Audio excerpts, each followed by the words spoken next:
9:55, and of course Jamaica is an hour behind. So all stations stand by. We'll start our broadcast at 5 minutes to 10 o'clock. So we're about 2 or 3 minutes away. Stand by.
Commentaries will start in a minute. We'll count the last 10.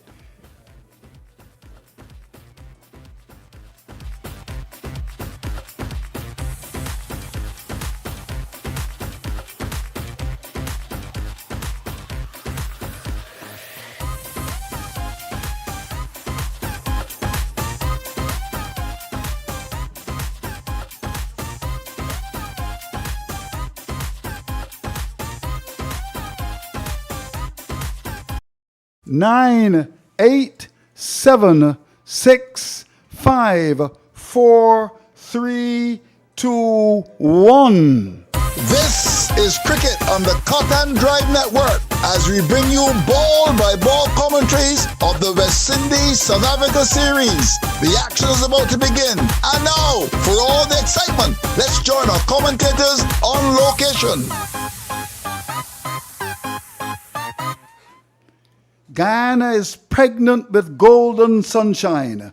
And from Robb Street in Georgetown to Nelson Street in Bridgetown, West Indians are wishing and hoping like Dusty Springfield.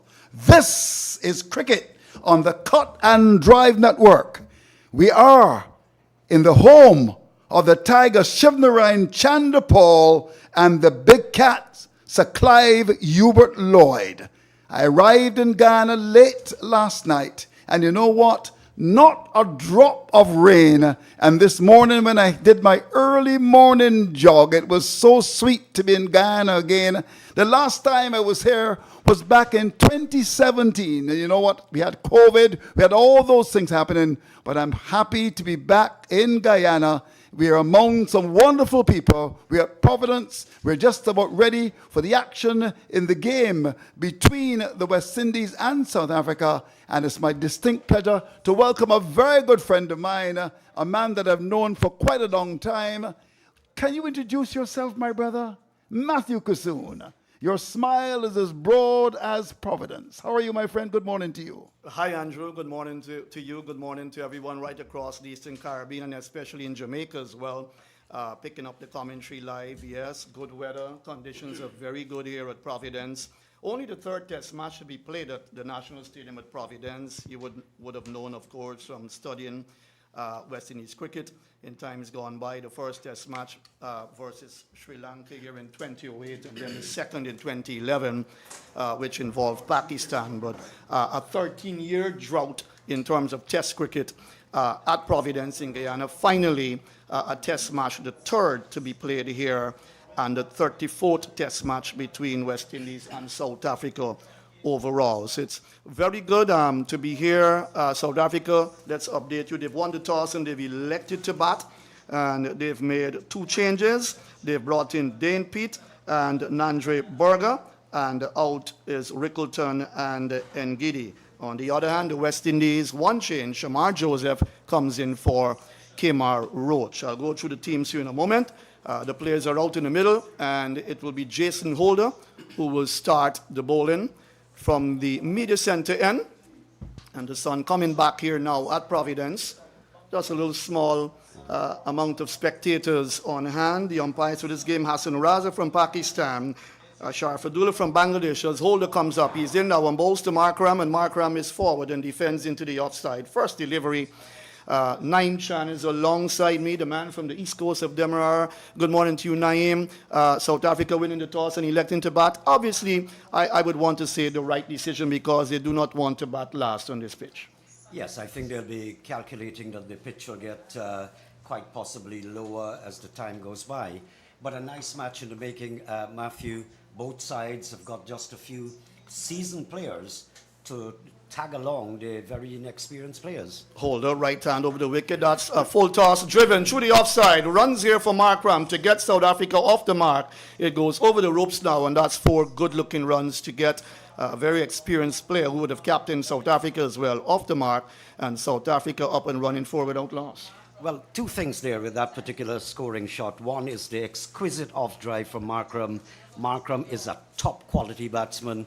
And the second thing is that I've noticed the billiard table outfield that we have at the National Stadium in peak condition, absolutely lush green grass, brilliant sunshine, nice day in the making.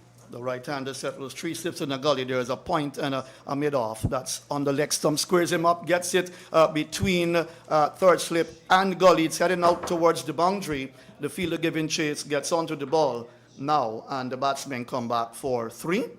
So that's 3-2. Markram takes his total up to 7 now in South Africa. Again, winning the toss and batting up to 7 without loss. Batted well in the first test, getting over 300 runs, 357 all out in Trinidad. A match that was badly affected by rain as Dizorzi comes in to strike, the left-hander. And he's had good scores in that game. He got 78 and 45 in the second innings. So he's in form. Dizorzi, the left-hander, looks around as the West Indies have got 3 slips in the gully, point, mid-off.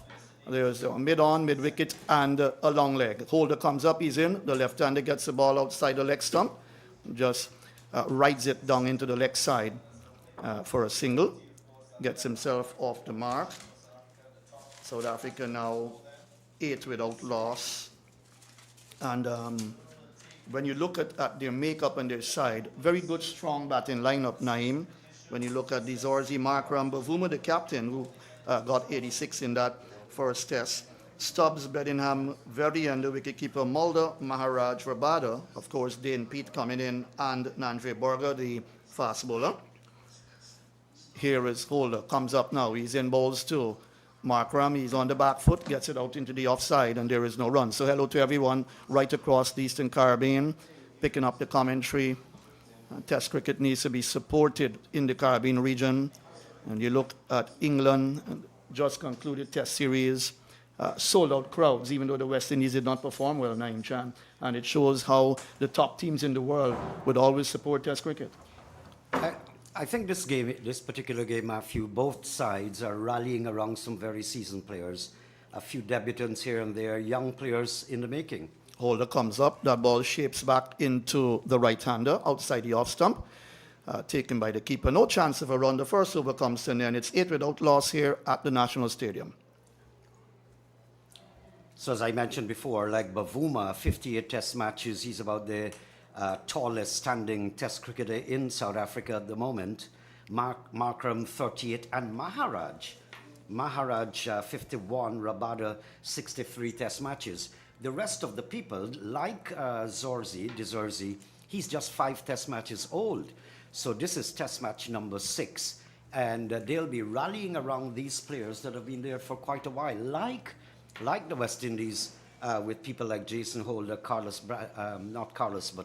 Brathwaite and company. They'll be learning. It's a whole learning process.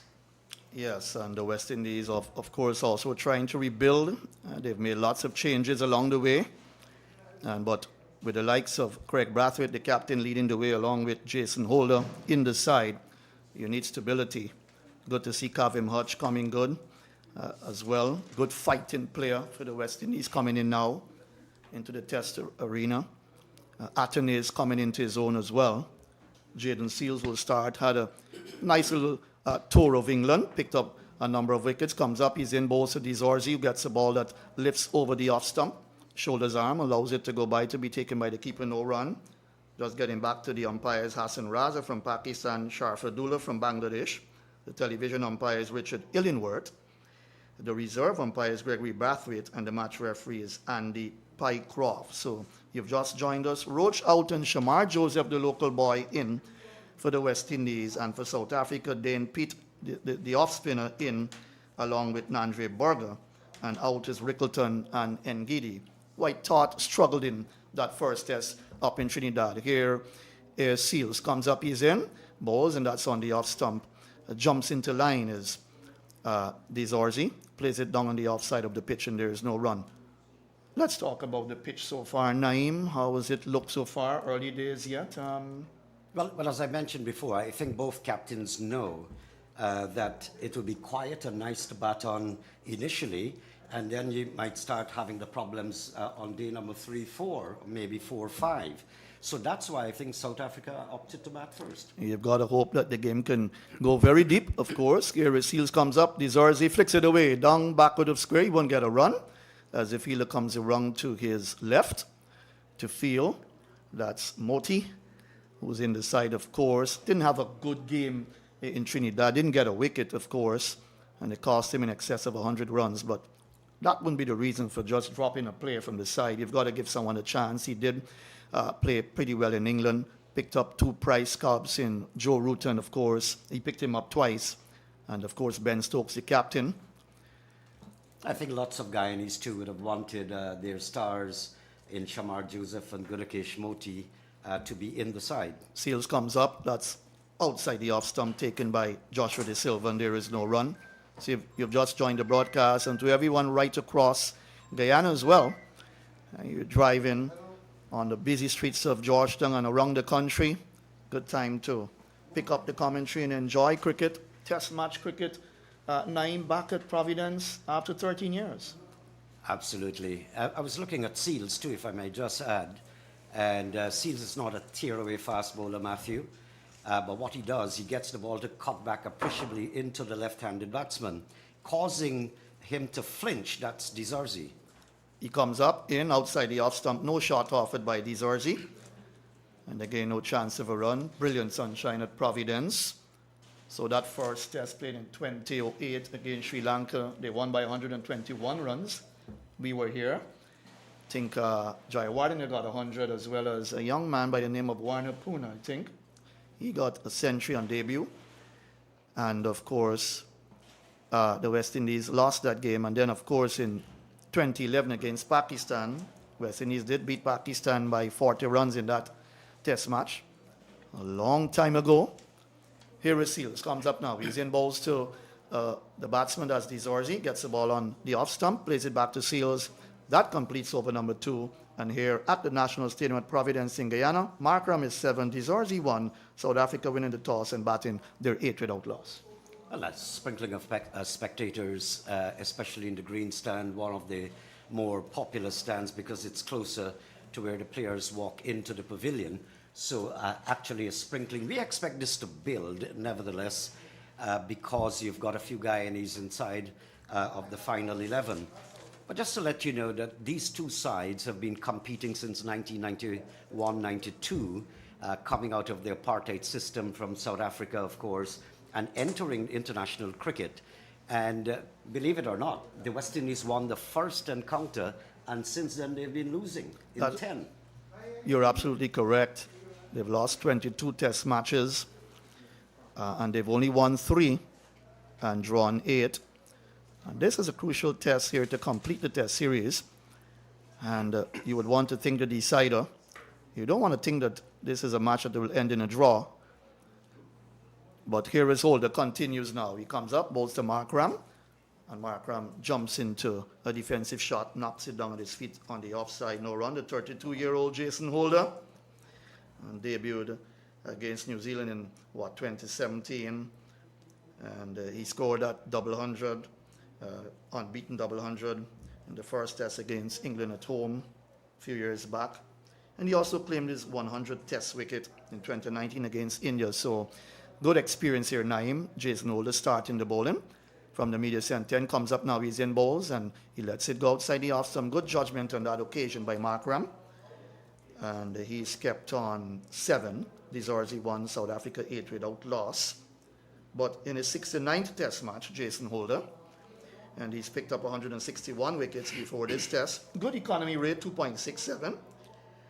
And the best of 6 of 42, best in the match, 11 for 103. He's got 4 wicket hauls, 8 5-wicket hauls, and 1 10-wicket haul. So he has the experience, and the West Indies need him. Holder comes up. Markram is playing it out into the offside. The field at point comes in. That's Shamar Joseph. And there is no run. But you look at, it's been an all South African affair in terms of beating the West Indies, being on top of the West Indies. This is a 34th test match between the two sides. As you said, 1992, that lone test in Barbados where the West Indies won by, I think it was a margin of 52 runs. And Walsh and Ambrose, the heroes, picking up all 10 wickets in that second innings. Here is Holder bowls, good delivery, stifled appeal from the players in the slips cordon. That ball came back into Markram. He had to come down quickly and defend Naeem Chan. Beautiful delivery from Jason Holder. I think it's just the morning dew, perhaps getting Jason Holder, just getting it to move a little bit. Markram, and more pronounced is Dizorzi, has been made to flinch a lot. Markram has been pretty compact, and Jason Holder is trying to capitalize. Markram knows his role. He's got a bat here for a very, very long time. The former West Indies captain comes up, and he lets it go outside the off stump, taken by the keeper, and there is no run. But the support for Test match cricket in the Caribbean region has not been that good for a long time now. But when certain teams tour the Caribbean region, you would get crowds. Of course, England, when they come, they play most of their cricket in Barbados as well as Antigua and some of the other islands. And they come with a lot of support. Here is Holding. Brilliant Sunshine comes up, bowls to Markram. Markram is forward, defends into the offside. Picked up down at cover. No chance of a run. That's the end of over number 3 in the second and final test match in this South Africa versus the West Indies series here in the Caribbean. It's 8 without loss, the latest score from Providence. So long battle ahead of both teams, and as I mentioned before, I think both teams know that they have to consolidate and bat for a very long time. So people like Markram and Dizorzi, because Dizorzi, this is only test match number 6, and he'd be wanting to stay there and bat for a very, very long time. From the West Indies perspective, people like Atanas, Craig Brathwaite are some of the names that you'd want to see featuring for a very, very lengthy time out there. So Seals will continue to Dezorzi in his 6th test match. The 26-year-old debuted for South Africa against the West Indies in 2023. 268 runs before this test match. He gets the ball on the leg stump, mid and leg stump, came forward, and the ball bounced into the offside, and there is no run. Highest score of 85, and the average is 29.78 with 250s on his belt. So he looks promising, Naeem Chan, only in his 6th test match, one of the players that South Africa will be looking to for the future. And another thing about the two teams, Matthew, you look at the West Indies, you wouldn't be seeing and hearing names like Greenwich, Haynes, Richards. You look at South Africa, even contemporary players like Klassen and De Kock and a whole host of them not available or retired. Seals bowling around the wicket to the left-hander. That's a nice delivery, a little bit of bounce on that occasion, just outside the off stump. Nicely taken by Joshua De Silva. And again, no chance of a run. Score kept on 8 without loss. I get the impression, Matthew, that Dezorzi is not very comfortable. He's trying to pick up the line of Seals. Seals has been getting closer and closer to the off-stick. On 1 or 2 occasions, I found that quite possibly he should have offered a shot, but I want to believe he is cognizant of the fact that there are 2 slips, a gully, and a backward point. Here is Jaden Seals. Comes up now. He's in. Passes the umpire. And bam! Off stump knocked out of the ground. The first blow struck by the West Indies very early. 8 without loss. 8 for 1 now. With Dezorzi going bold by Jaden Seals for 1. And Jaden Seals continues his good work as a good young fast bowler, the 22-year-old. He struck first blood here for the West Indies, and South Africa 8 for 1, losing their first wicket, and a good start by Jaden Seals and the West Indies, Naeem Chan. Yes, I was just mentioning, if you remember, just one delivery before, that Jaden Seals was getting it to come closer and closer to the off-stick. And I got the distinct impression that Zorzi was not picking up the line, and all Jaden Seals needed to do was to cut one a little more into the left-handed batsman. That's what he did, and knocked the off stump out of the ground. Right, so Stubbs is the new man coming out now to do battle. Tristan Stubbs, a 24-year-old. He's also a wicket keeper, but not doing wicket keeping duties in this match. Duties going to Varian. Stubbs comes out in his 3rd test match, just 92 runs. His highest score of 68, averaging 23. So he's got a half century on his belt, and he did debut against India at Newlands earlier this year. Tristan Stubbs. So he's another one, fresh out the blocks for South Africa. And they would want to ensure that he is the type of player that can go on to perform well for South Africa. Well, if I may just interject, Matthew, I like the captaincy, what I'm seeing here from Craig Brathwaite. First of all, they had 2 slips. They have increased that to 3 slips, 4 slips now. That's the killer instinct. You've got a new batsman in, you've got to go at his throat. So, here is the new batsman down the leg side, and they're going to take a run here. Should be a, let's wait for the umpire's signal. That's a bye. Missed there by Joshua De Silva. And a missed opportunity as well, Matthew. I thought that Seals would have been right on target to the new batsman, not allow him to come off the strike and have him there all the while with 4 slips staring at you on the off stick, but he was going down the leg side. Nice attacking feel here from Craig Brathwaite. Jason Holder, the tall man, 6'7", is at 2nd slip. Above all the others. Here is Seals, comes up, he's in bowls. Markram lets it go outside the off stump, taken by the keeper, and there is no run. South Africa lost a quick one there. Dizorzi, and you talked about him, the delivery before, that he was uncomfortable. And I think this Providence pitch, it's not going to be easy, of course. South Africa bringing in the extra spinner now, in Dane Pete, the off spinner, comes in. You've got Maharaj there, and he's been the informed left-hand spinner for them, of course. He had more than 40 overs consecutively in that last test match. And took 8 wickets in that test. Warwick got 6 wickets as well. Here is Seals over the wicket, comes up Bosa Markram. He works it away back of the square. He'll get a run as a fielder. That's Louis, Michael Louis, who I thought played pretty well in England. Made his test debut at Lord's there. I was privileged to watch the first day of that game there. So at the end of the over, 10 for 1, 1 extra, 4 overs completed. Markram 8. Dizorzi bowled by Seals for 1. Stubbs hasn't faced the ball yet. And here at the National Stadium at Providence, Naeem Chan, South Africa winning the toss and batting. They're 10 for 1. Just in case you've just joined the broadcast, it's absolutely gorgeous conditions. It's not all that dry and heaty. There's a mild wind coming across. The conditions have been extremely good. So we have a spanking, lush green National Stadium here for this test match. We expect great cricket. Right, so Markram on strike as Holder continues over the wicket, and he's defending into the offside, and there is no run.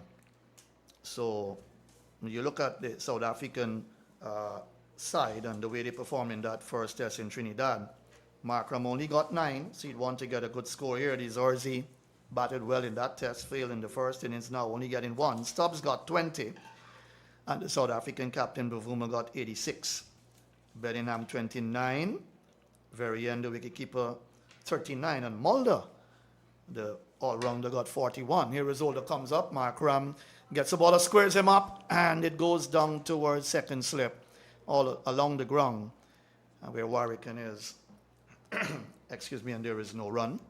Good delivery again. That's the class of Jason Holder to push the ball around the middle and off stump, forcing the batsman to come forward. He had to come down quickly on it, squared him up, got it off the inner portion of the bat, and it went away towards second slip, Naeem Chan. I got the sense that Holder is not fighting up for pace. It's a pretty placid pitch, just working on line and length. Just use the conditions well. He bowls. That's more of a fuller length delivery, and Markram this time gets into line, comes forward, and plays defensively into the offside, and there is no run.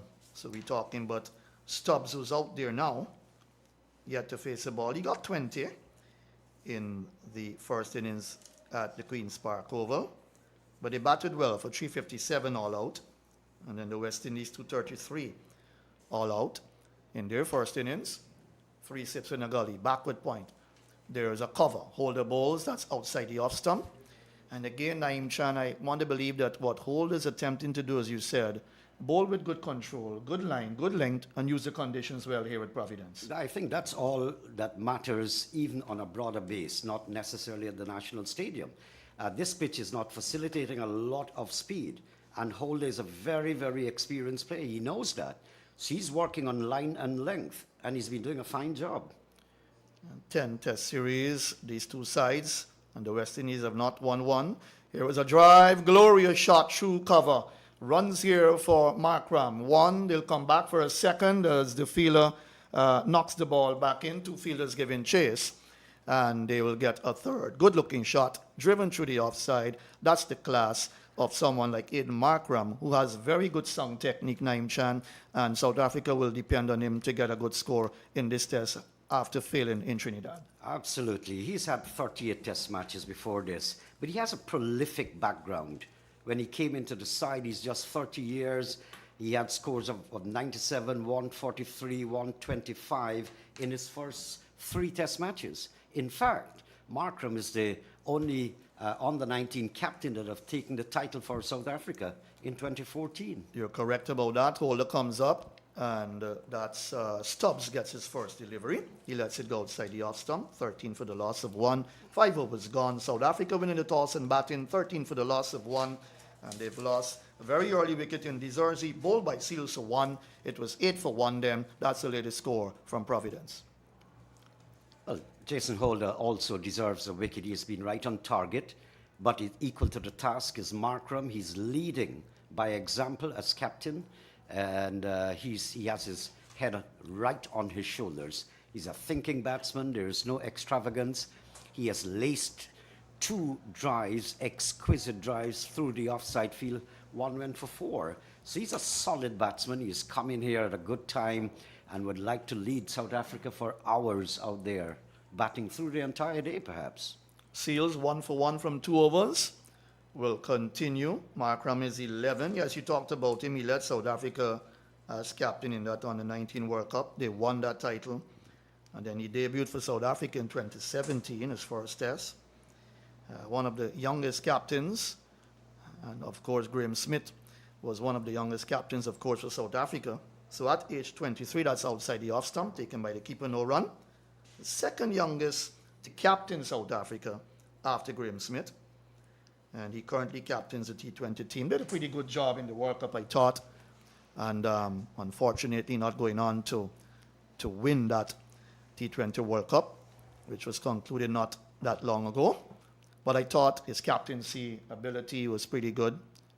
And he did well with his side. South Africa would have done well after coming back into the international arena from 1992. Here, as Seals comes up, he's in. And that's a bumper. Didn't bounce that much, but nice delivery. Carrying through nicely to Joshua De Silva, Naeem Chan. A little bit of bounce off the pitch. Yes, that's when the extra effort is being put in by the bowlers. Seal is not tear away. He's not a tear away fast bowler. He's working on control, but especially to Zorzi, he was getting the ball to come closer and closer into the offside. I think generally he's bowled well. A few lagging down the leg side perhaps, but generally he's bowled well. Yes, Markram, we're talking about him. 152 is highest individual score against Australia. 710 50s on this belt. He's forward and drives. Nice shot. Good compact shot through the offside for a run to carry his total up to 12 now. Stubbs comes back into strike now. He's just faced 2 deliveries. South Africa 14 for 1 in the 6th over. I've not seen any extravagance from Markram. I like his temperament. I like his approach. He knows this is test match cricket. He's got to be out there for a long time. I think he has started off very well. 2,445 runs before this test match. So he's got a lot of work to do for South Africa. They're at the top. They'll need him a lot. And he has a decent average in test cricket, 35.95. That's right. And his technique, not that bad at all. Here is Stubbs. His forward and drives, gets it off the outside portion of the bat, down to Shamar Joseph at point. And there is no run. Naeem, wonderful weather at Providence. This is what we need. Gorgeous conditions, Matthew. This is really nice. And I expect the crowd, today's a working day, of course, and this is a test match, but we expect them to come in later on in the afternoon. Stubbs, a 24-year-old, and it is said that he's more suited for franchise cricket, but given a chance at test level. In his 3rd test, 92 runs before this, high score of 68. And he's not doing badly. Average is 23, just 150 on this belt. Settles here with Seals over the wicket, comes up, bowls to Stubbs. He lets it go outside the off stump, taken by the wicketkeeper. And again, no chance of a run.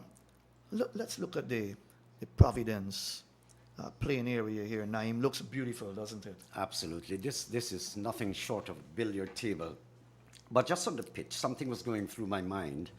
The ordinary bowlers, when I say ordinary, I mean not with the stardom or the quality of Imran Khan, Holding, Roberts. It's difficult to bowl on flat pitches. Bowlers get a hard time. But if you're high quality, you can still bowl well. Stubbs yet to score. Seals bowls. He's forward, driving through the offside, but straight to mid-off where Moti fields. And that completes over number 6. At the end of 6 overs, South Africa winning the toss and electing to bat here in the second and final test match here at the National Stadium at Providence, 14 for the loss of 1. And just coming back to, I think that was 1977, I looked at Imran Khan as quite a little boy bowling at Border. He picked up 14 wickets. So the issue is, even if it's a placid pitch, and Border is known for being a placid pitch, very flat and favorable to batting, But Imran Khan was able to deduce, just like Andy Roberts could have, just like Michael Holding, like all the great fast bowlers, Marshall, Richard Hadley, they can make something out of nothing. That's so true. Shamar Joseph will now have a bowl, just ensuring that he gets his run up right. When you look at this young man, Naeem Chan, 24-year-old, and that dream test match he played in, and of course a test series in Australia earlier this year.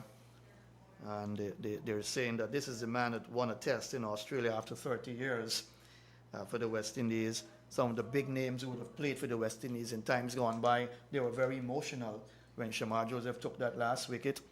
And it was celebrations all over the world, you would want to think. He's in his 6th test match now. 17 wickets on this belt. He'll have a ball from the media centre end. 7 for 68 versus Australia there. Best bowling of 8 for 124 with 2 5-wicket hauls. So he hasn't started badly at all. Had some cramp problems in England. I watched him there as he bowls his first ball. That comes back into a Markram who was cramped for room there. And that hustled onto him, kept a little bit low. Naeem Chan, his first delivery, very good indeed from the young man. Starting well. That was sharp, real sharp. It caught back appreciably. Markram was flinching. He was jumping onto his back foot. Good start there from Shamar Joseph. And of course, the small sprinkling of spectators, they're celebrating. They wanted to know early this morning whether their heroes, Shamar and Moti, would have been in the final 11. Well, they are. I know he'll work on that economy rate of 4.62. Inside edge, down towards backward square. And again, Markram in a bit of trouble, very uncertain to Shamar Joseph. Gets a single, streaky single to him. 2 excellent deliveries from the West Indies fast bowler. And Guyanese playing on his home turf. Naeem Chan, another good delivery. Stops, comes into strike. Very, very good start there from Shamar. And I noticed that he's not working on extreme pace. He's very temperate, just trying to find the balance, to strike the right balance. At the top of his mark, begins to move away from the commentary box and with 4 slips and a point. Joseph bowls, gets a ball that nicks him. Did it hit him on the pad? And it went away into the slips area. Again, that kept low and it came back into the right-hander. That Stubbs on this occasion. 15 for 1. A good testing period here for the South African batsmen. And who to lead the way. Now you've got Shamar Joseph coming on here from the media centre and Naeem Chan, and he's done well so far, his first 3 deliveries. Well, I was actually waiting for Stubbs to get out of the way to see if the stumps were shattered. Absolutely good, perfect delivery. Here is Stubbs, he's yet to score. Here is Joseph, comes up, he's in bowls to Stubbs, he lets it go outside the off stump, taken by the wicketkeeper, and there is no run. 135.6 his speed. And Shamar Joseph can only continue to improve. He needs to be given that opportunity to bowl for the West Indies, to play for the West Indies for a lengthy period of time, and has to keep himself fit. As I said, some cramp problems in England. And really it was a bit of a struggle there. And all the players basically struggled in England. They will want to forget that series. That's on the leg stump, turned away into the leg side for 1. Stubbs gets himself off the mark now. 16 for the loss of 1. In fact, he doesn't get off the mark, leg by, signaled by the umpire. So he's still yet to score, 16 for 1. But they all struggled in England, Naeem Chan. You're talking about a team with just 3 players who would have had experience in England. Thank heavens that someone like Jaden Seals would have played for Somerset before the Test series. And he did bowl pretty well, picked up some wickets, of course. He was one of the bright spots, along with Kavim Hodge for the West Indies. Gets a ball that cramps him for room again. That's Markram. This time he's on 13. The over comes to an end. 7 gone. South Africa under a bit of pressure. 16 for the loss of 1. More from Naeem Chan. And then for the first time this morning, it will be Wadikar Kimraj. Thank you, Matthew. So Matthew was talking actually about the conditions in England. It's pretty different in England. I've listened to people who lived and played English cricket and, of course, played for the West Indies. Gordon Greenidge, a typical example. As I say good morning to Barbados who are taking the feed here. and to hear them speak, but the ball moves a lot. And this is why England over the years, I don't think, was concentrating on all-out pace. They swung the ball a lot, just like the players in India are doing right now. So a lot of players, some of them go for real pace, like the West Indian players, former. But many are players trying to swing the ball, especially to use the conditions like England. Good morning, Anthony. Good morning to you, Naim. Good morning to listeners across Radio Land, and absolutely brilliant weather here at the Providence Stadium in Guyana as four slips begin to go down as we look at sails from the Players' Pavilion end and bowls to Stubbs, one that moves away from the right-hander and picks up the line very quickly. He lets it go, taken by De Silva, and there is no run. The score remains on 16 for the loss of one wicket. Pretty early days in this test match, though, Naeem. The sun is shining brightly. We've had a few people coming out supporting this game. Nice to see a few school kids coming out, and why not? This is the vacation period, the August vacation, and the kids are at home. So it's nice to see them in the stand, at least in the green stand. Here is Seals. Passes the umpire, bowls to Stubbs. He picks up the line again, lets it go, taken by De Silva. 16 for the loss of one wicket. When you were attending school, Naim, did you like coming to school cricket and to test match cricket and, for a matter of fact, cricket? Well, those opportunities were not very open in those years. When I was a kid, would have been in the 1970s, late, even the 80s were pretty young. But one time I was in the schoolboy stand, and I'll never forget what I saw. That was at Border, GCC world-famous ground Border. But Colin Croft was bowling, and Vivian Richards straight drove him down to the boundary for four before he could wink. This is Seals and bowls to that's Stubbs, who is put down and slips. We'll just wait. Did it carry, though, to the right of Jason Holder, to the left of Holder, and to the right of Mikhail Louis? And the ball moved away. Seals not picking up the wicket on this occasion. We look at the replay now. Ball that comes into the right-hander and maybe dropped just before Holder could have gotten there. Good try, nevertheless, though. Good bowling here from Seals. I would like to think that a more valiant effort should have been put in there. I did not see anyone lurching forward to take the catch. They were all waiting, actually, for it to drop. I'm not absolutely impressed with the effort I saw there just now. Gordon Greenwich would have taken that, Clive Lloyd, Roger Harper, any one of them.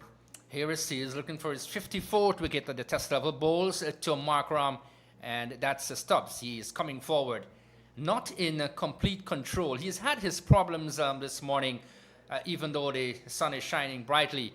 You might want to think that the batters would have a great time out in the middle, but this pitch has always been a bowler-friendly paradise. And in first-class cricket, the average scored just over 200 in the first innings here, Naim. So it tells you something here. It gives you a clear indication of what the strip at Providence is. But once you can stay and once you can be determined to score, you can. This is on the line of the pads, and the Seals just straying a little bit and attempting to flick. That Stubbs will get a single. We just await the signal, so by signal. In fact, it's a leg by, signal by the umpire. Sharfadullah out of Bangladesh. And one more to the South African total. That's 17 for the loss of one wicket. As I said, brilliant sunshine, absolutely gorgeous weather. And in recent past, we have been having tremendous rainfall in Guyana. And nice to see we're having brilliant sunshine here, Naim. Yes, the conditions have been really good over the past month for two similar conditions. A brief shower here, there, and sunshine. So, great. Four slips begin to go down. Here is Seals, bowls to Mark Ram. He is coming forward and plays the ball out into the offside. There is no run. So another over completed. And the score reads 17 for the loss of one wicket. Just in case you've joined us late, let me tell you that the wicket going on this morning, Tony DiZorzi, he was bowled by Jaden Seals for one. It was 8 for 1. Since then, we have had Stubbs and Markram coming together. The bowling figures: Holder, 3 overs, 1 maiden, 11 runs, no wicket. Seals, 4 overs, 2 maidens, 2 runs, 1 wicket. And Shamar Joseph, just a solitary over, 1 over, no maiden, 1 run, no wicket. Your assessment so far of the play we've had so far, Naeem? Well, I think that the only thing I'm seeing lacking here, I'm looking at both sides who can capitalize on the conditions and the state of the game. I find that the West Indies were not displaying that hunger and the killer instinct. That catch that was put down, it didn't go to hand, but a better attempt should have been made. We'd seen a few other, like Seals, going down the leg side when he had a brand new batsman in there, allowing them to cross. It's the killer instinct I'm not seeing, but the captaincy of Craig Brathwaite has been quite good. I like what I'm seeing. So Shamar Joseph, the local man, looking for his 18th wicket at the test match level, passes umpire Raza, bowls to that's Markram is beaten with an absolute beauty as he was coming forward. And in fact, it's Stubbs. They look similar in build. Correction there. This is outside the off stump. Brilliant bowling again here from Joseph. Naeem, I get your thoughts in a moment as you just... Well, actually, Anthony, I'm just stepping out, and Matthew Kissoon will join you. Thank you very much for your services so far, Naeem Chan. Great friend of mine, and he has been a long-serving commentator here in Guyana. Good to have him on board. Here is Shamar Joseph in brilliant sunshine to bowl to that's Stubbs, and he is letting it go, taken by the keeper. There is no run. So the field for the right-hander, they're what?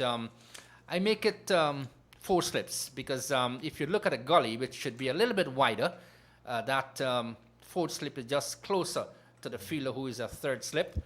There is a point. There is also a cover, and that's on the offside, mind you. On the onside, there is a mid-on, mid-wicket straight, and there is a man on the fine leg boundary.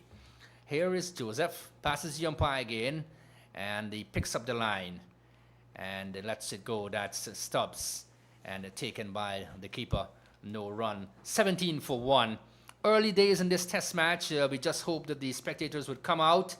Nice shot of some of the spectators in the stand. And it's good to see people coming out early supporting cricket on the first day of a test match, or first morning, Matthew. Yes, and you need a test match to go into 4 days, 5 days. The West Indies have been known for ending test matches in 2 days and 1 session, 2 days and 2 sessions, as happened in England.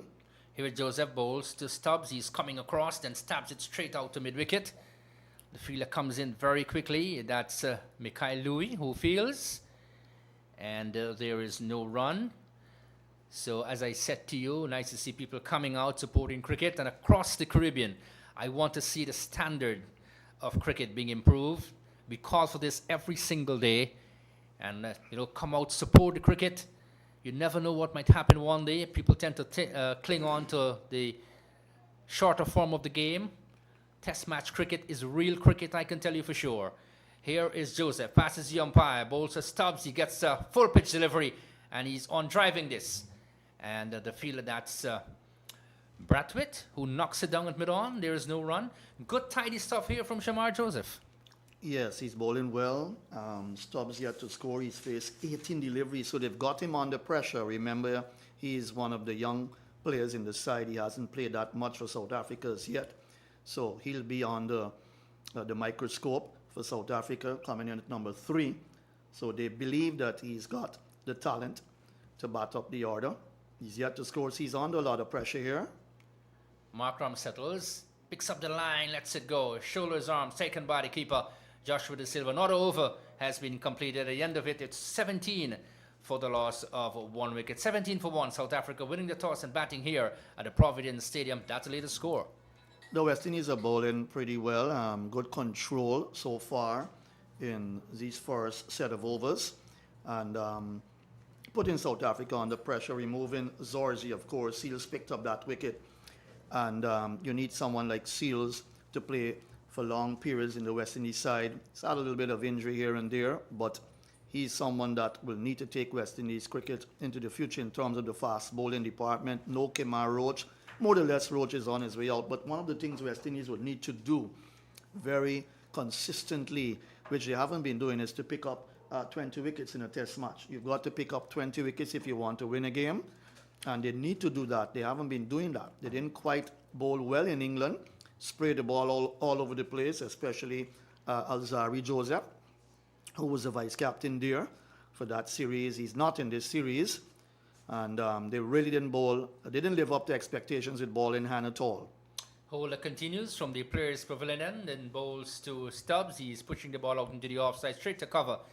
And there is no run. Yes, I want to support you with that. I think when you look at it, you need to take 20 wickets to win a test match.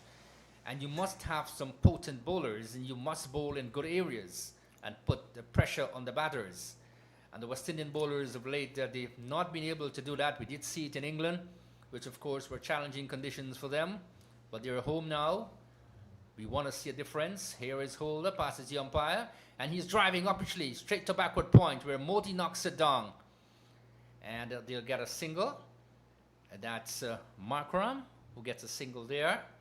So one more to Markram. He goes up to 14. Stubbs hasn't scored as yet. It's 18 for the loss of 1 wicket. In trying conditions here, because the West Indian bowlers have not really been allowing the South African batters to score freely. A little bit of blemish in the field from Moti there, giving that single to Markram. At point, he drove it very hard, but you want to be on top of your game in every department, bowling and fielding in particular now, because the West Indies have got to put South Africa under a lot of pressure if they want to win this test match. Here is Holder, bowls to Stubbs. He is turning it down to backward square. That's Joseph comes off the boundary. They'll get 2 runs. So Stubbs is off the mark after facing some 20 deliveries. He's 2, 14 is Markram, and it's 20 for 1. So at the stadium here, the Providence Stadium, the West Indies record reads 1-1. They lost to Sri Lanka in 2008 by 121 runs. And beat Pakistan by 40 runs in 2011. To my good friend Devendra Bishu, who is somewhere listening, who made his debut in that test match here, another Guyanese leg spinner. And just to give you some, little tips and records and stats about the game that we love, here is the Holder, and he picks up the line. That Stubbs again, lets it go, taken by the Silver, and there's no run. Not many test matches played here, Matthew, but the 2 that have been played here, we've had 2 results. Yes, and this is a third now, and obviously looking for a result in favor of the West Indies. They will be thinking that way to win the first ever test series against South Africa. It's been, 10 meetings. This makes it the 10th test series. So 5-5 away and of course at home and away. And the West Indies haven't won one at all. Here is Holder, bowls to Stubbs. He lets it go, taken by the keeper. Was made to understand, Matthew, visited England for a short period of time. I guess it was pretty pleasing for you. Yeah, it was lovely. I was there on holiday, vacationing at the time when the West Indies toured. And even though their batting was horrible, I went to Lord's that first day when Gus Atkinson on debut took, 7 for 25. The West Indies was skittled out for 121. And then I saw England bat, so I got 2 bites of the cherry, basically, which probably I would not have wanted as a West Indian. This is Holder, bowls to Stubbs. He is forward and drives straight into the covers. Can't beat the field. They overcompleted. So we have had South Africa winning the toss and batting here at the Providence Stadium, 20 for 1.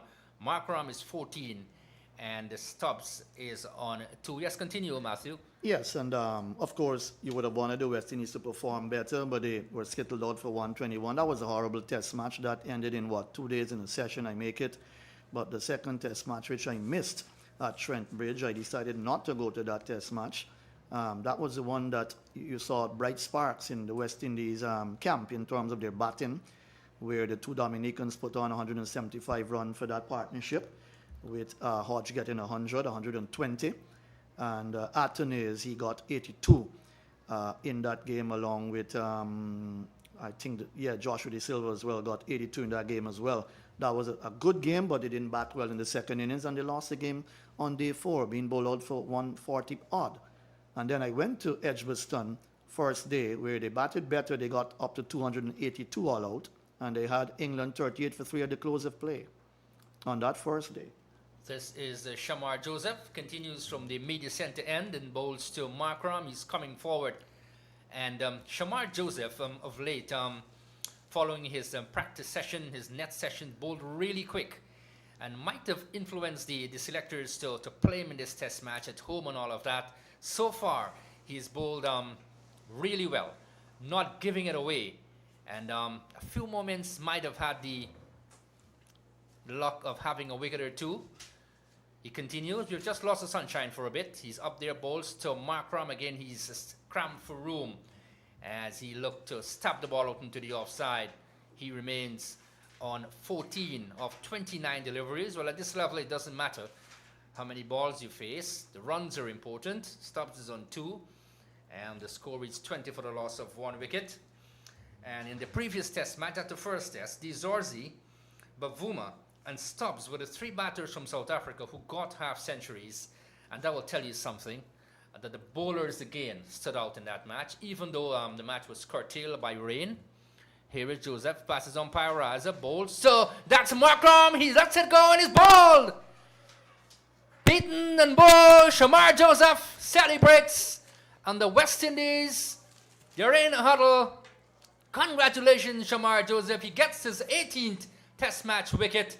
What a way to pick it up. Shamar Joseph is all over South Africa, and what a strike. You saw it coming. You saw it coming because when he started well.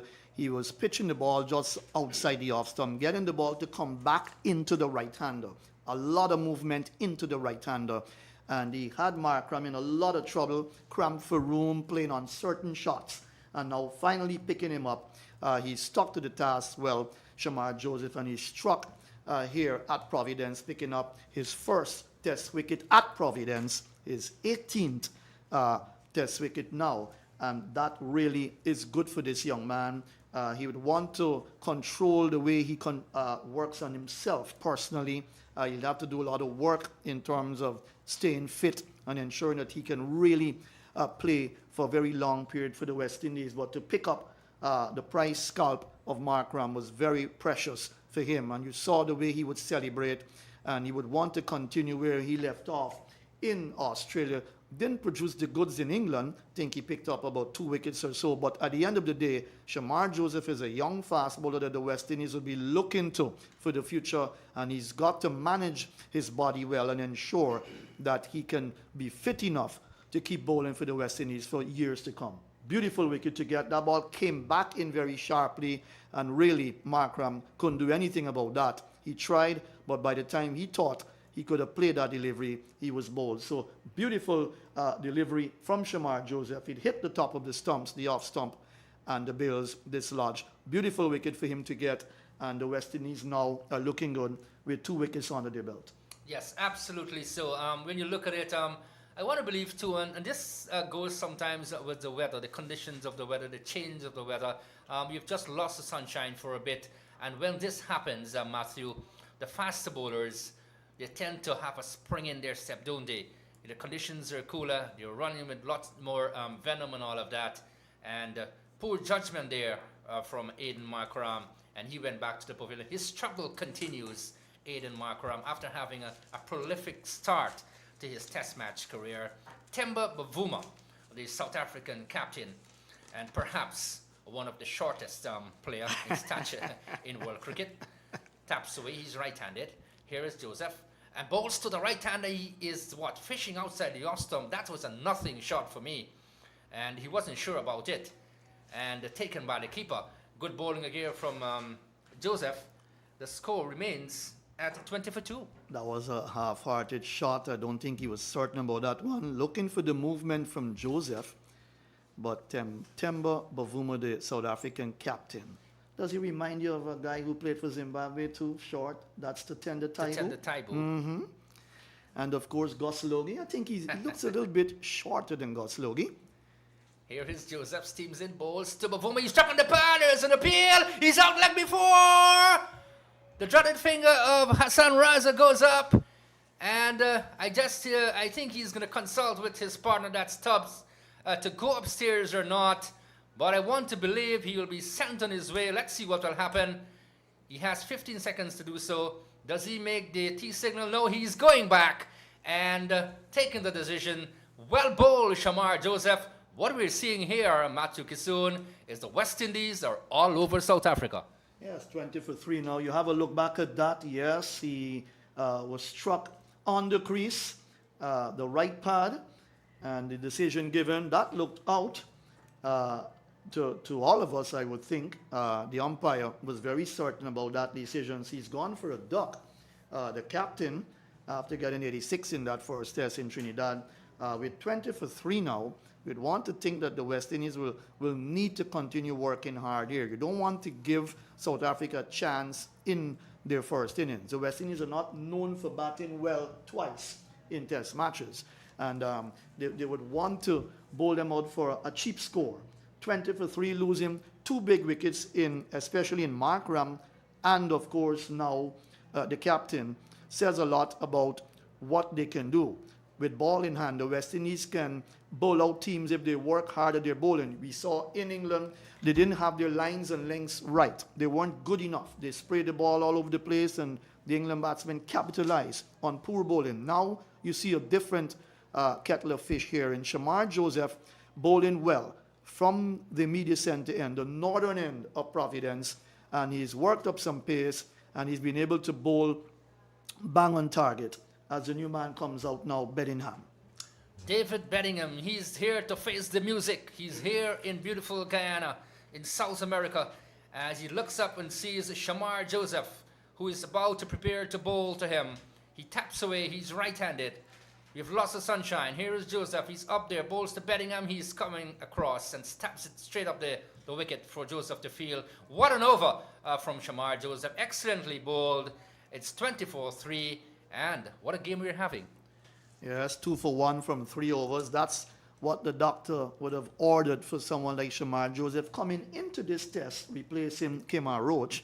And we know who Kemar Roach has been and what he's done for the West Indies over the years. But given Shamar Joseph that opportunity on his home ground to play in a test match here at Providence, the 3rd test match ever at the National Stadium at Providence, he's done the work so far.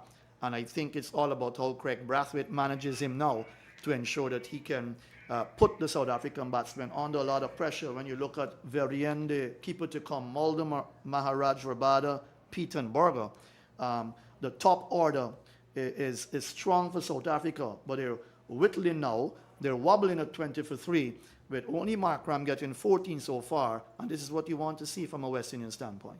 Here Stubbs faces up to a Holder, who starts a not over from the player's pavilion end and plays the ball straight to mid-on. That's Craig Brathwaite, the captain, who feels, as I said, we have lost the sunshine for a bit. We haven't lost Play-Doh, and we haven't lost Shamar Joseph, who is bustling away, picking up 2 wickets. And Joseph, that's a Holder would want to add to that list. So Bedingham, this is his 6th test match coming in. Pretty inexperienced for most of the South African players. Here is Joseph. Passes the umpire, bowls to Stubbs. He is opening the face down to backward point, straight to Joseph. He's a live wire in the field, no doubt about it.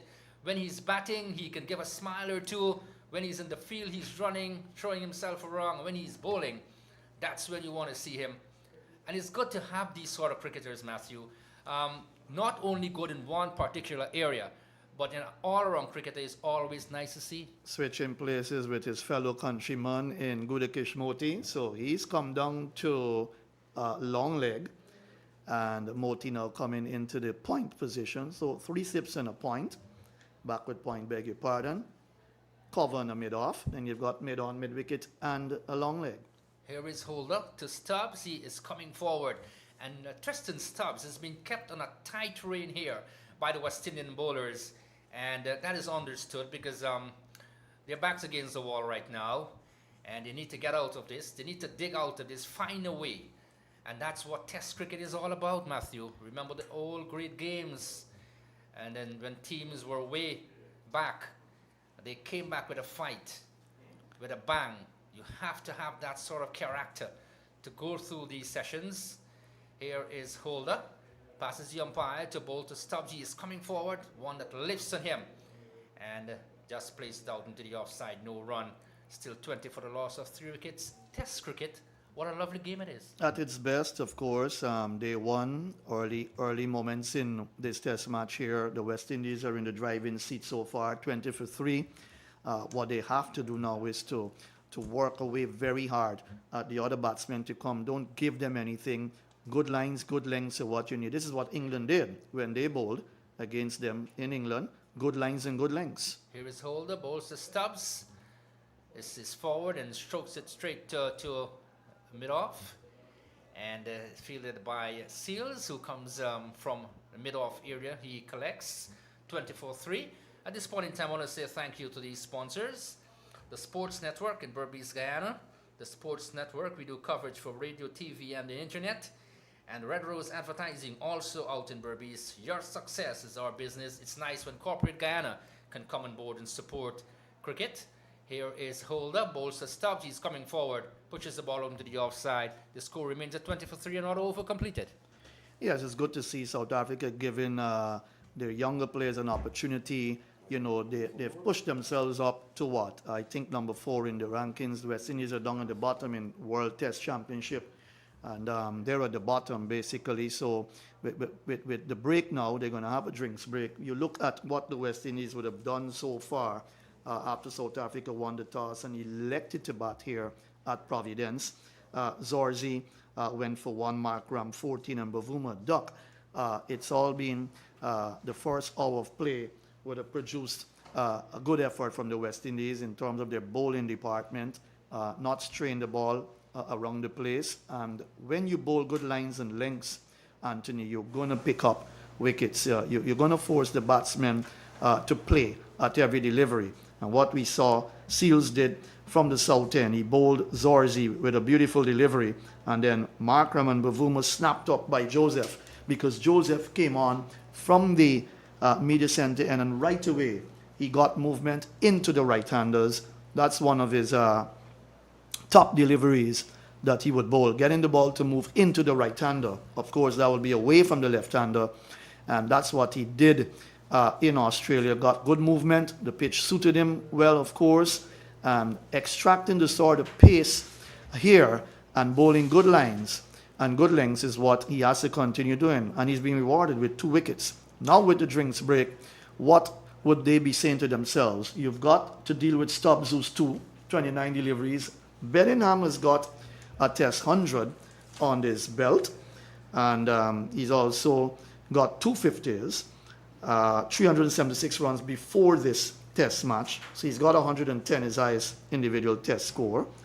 And he is someone with talent in his 6th test match, but the West Indies can put him under pressure. They can keep him under pressure just as how Stubbs is under pressure. 2 runs from 29 deliveries. The keeper to come next, very end, and along with the all-rounder Mulder, and then Maharaj, Rabada, Peter, and Berger. So nothing much in the bank in terms of batting. Varian can bat, Bellingham can bat, and Stubbs can bat. So a lot will depend on these 3 for South Africa to give them a good total. Yes, and when you look at the bowling figures, I thought the West Indies bowled really well this morning. Jason Holder, 5 overs, 2 maidens, 14 runs. He didn't pick up a wicket, but he was very steady. Jaden Seals, who bowled with real pace during their first test match, and then this as well, and in England, 4 overs, 2 maidens, 2 runs, 1 wicket. And Shamar Joseph, 3 overs, 2 maidens, 1 run, 2 wickets. Yesterday, if someone had said, look, Shamar Joseph's bowling figure would be 3 overs, 2 maiden, 1 runs, 2 wickets, would you have believed that, Matthew? Well, you don't even know if many expected Shamar Joseph to play in this test match. But, there's always this feeling that you give the local boy a chance to play on his home ground and so on. West Indies cricket have been known to have that sort of thinking process. But you have to justify, you have to have justifiable reasons for playing someone in a test match at home or away from home. And Joseph has justified himself clearly by picking up those 2 wickets. He's the type of player that you would want to give a chance to, and I think he's taken it so far, and there's a lot more to be done in this test match. Yes, a lot more to be done. As I said, it's early days yet. We're only in the first morning, and of course, a test match goes for 5 long days. And some people would say, you know what, we can't rule out South Africa at the moment. You never know what can happen. Cricket is a funny game. The pendulum can swing. But let's see, it's Joseph who has the ball in hand and will continue from the media center end. We've lost the sunshine again. And he will bowl to Bedingham. Bedingham is coming forward and turns it straight to mid-wicket vacant. That's Craig Brathwaite who is giving chase from a mid-on area. And they'll turn and they'll get 2 good-looking runs. So he's off the mark, he's on 2.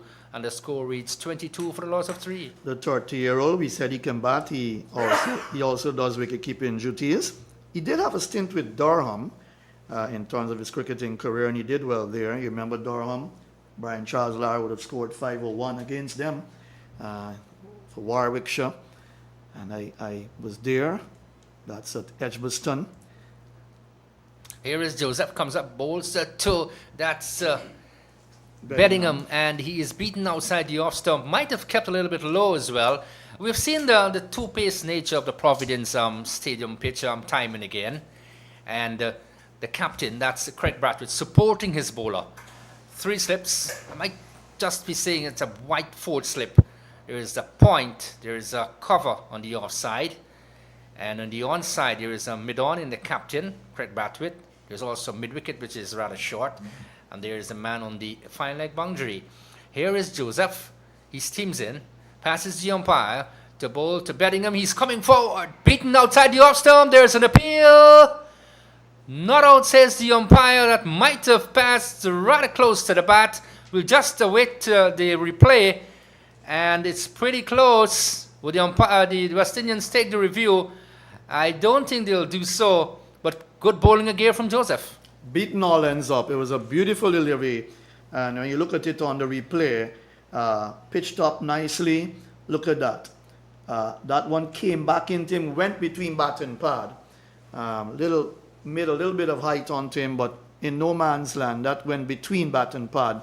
Beaten all ends up. Didn't get a touch onto it, fortunately for Bedingham. Lives to fight another day. Here is Joseph, the bowl to Bedingham. He is driving and finds the gap on the offside down to backward point. That will go into the boundary for 4. And that's the fielder. That's Athanaze. Will just go to retrieve the ball from the boundary. And they'll go up to 26 for a loss of 3. Not in total control, though. Yeah, Moti, in fact, went to retrieve. But yes, came forward and drove at it off the outside edge along the ground between fourth slip and point and picked up a boundary. He would want to get runs. If he can get into a rhythm here, Bedingham, well, he would want to get some runs for himself and his country. But really not the best shot, but he got a boundary for it. Here is Shamar Joseph, passes the umpire, bowls to Bedingham. He's beaten outside the off stump. Well, this is really a mixed bag here you're having. This was pitched up. He was into the drive very early. And the beaten all ends up 26 for 3. Again, coming forward, looking to drive. Maybe he wants to attack Shamar Joseph, since Joseph has picked up those 2 prize scalps. And he wants to attack him and beat him off his length, but not able to do that because Joseph's lengths and lines so far in his little stint of bowling has been spot on. Yes, he has been on the money, so to speak, pitching it up and getting some movement as well. He's very pacey too. Here he goes in again, passes the umpire Raza to bowl to Bedingham. Again, he is fishing outside the off stump, not in total control. Beaten again, taken by the keeper, 26 for 3. Bedingham is 6, Stubbs is 2. More word from you, Matthew, and then it's going to be 9 chap. Yeah, give Bedingham the benefit of the doubt. He pulled the bat inside the line there on that occasion. So not comprehensively beaten outside the off stump. But again, Shamar Joseph working away hard. Good lines, good lengths. That's all you have to do. Keep it simple, as they say, and you're going to pick up wickets. 26 for 3 represents a very good effort by the West Indies so far.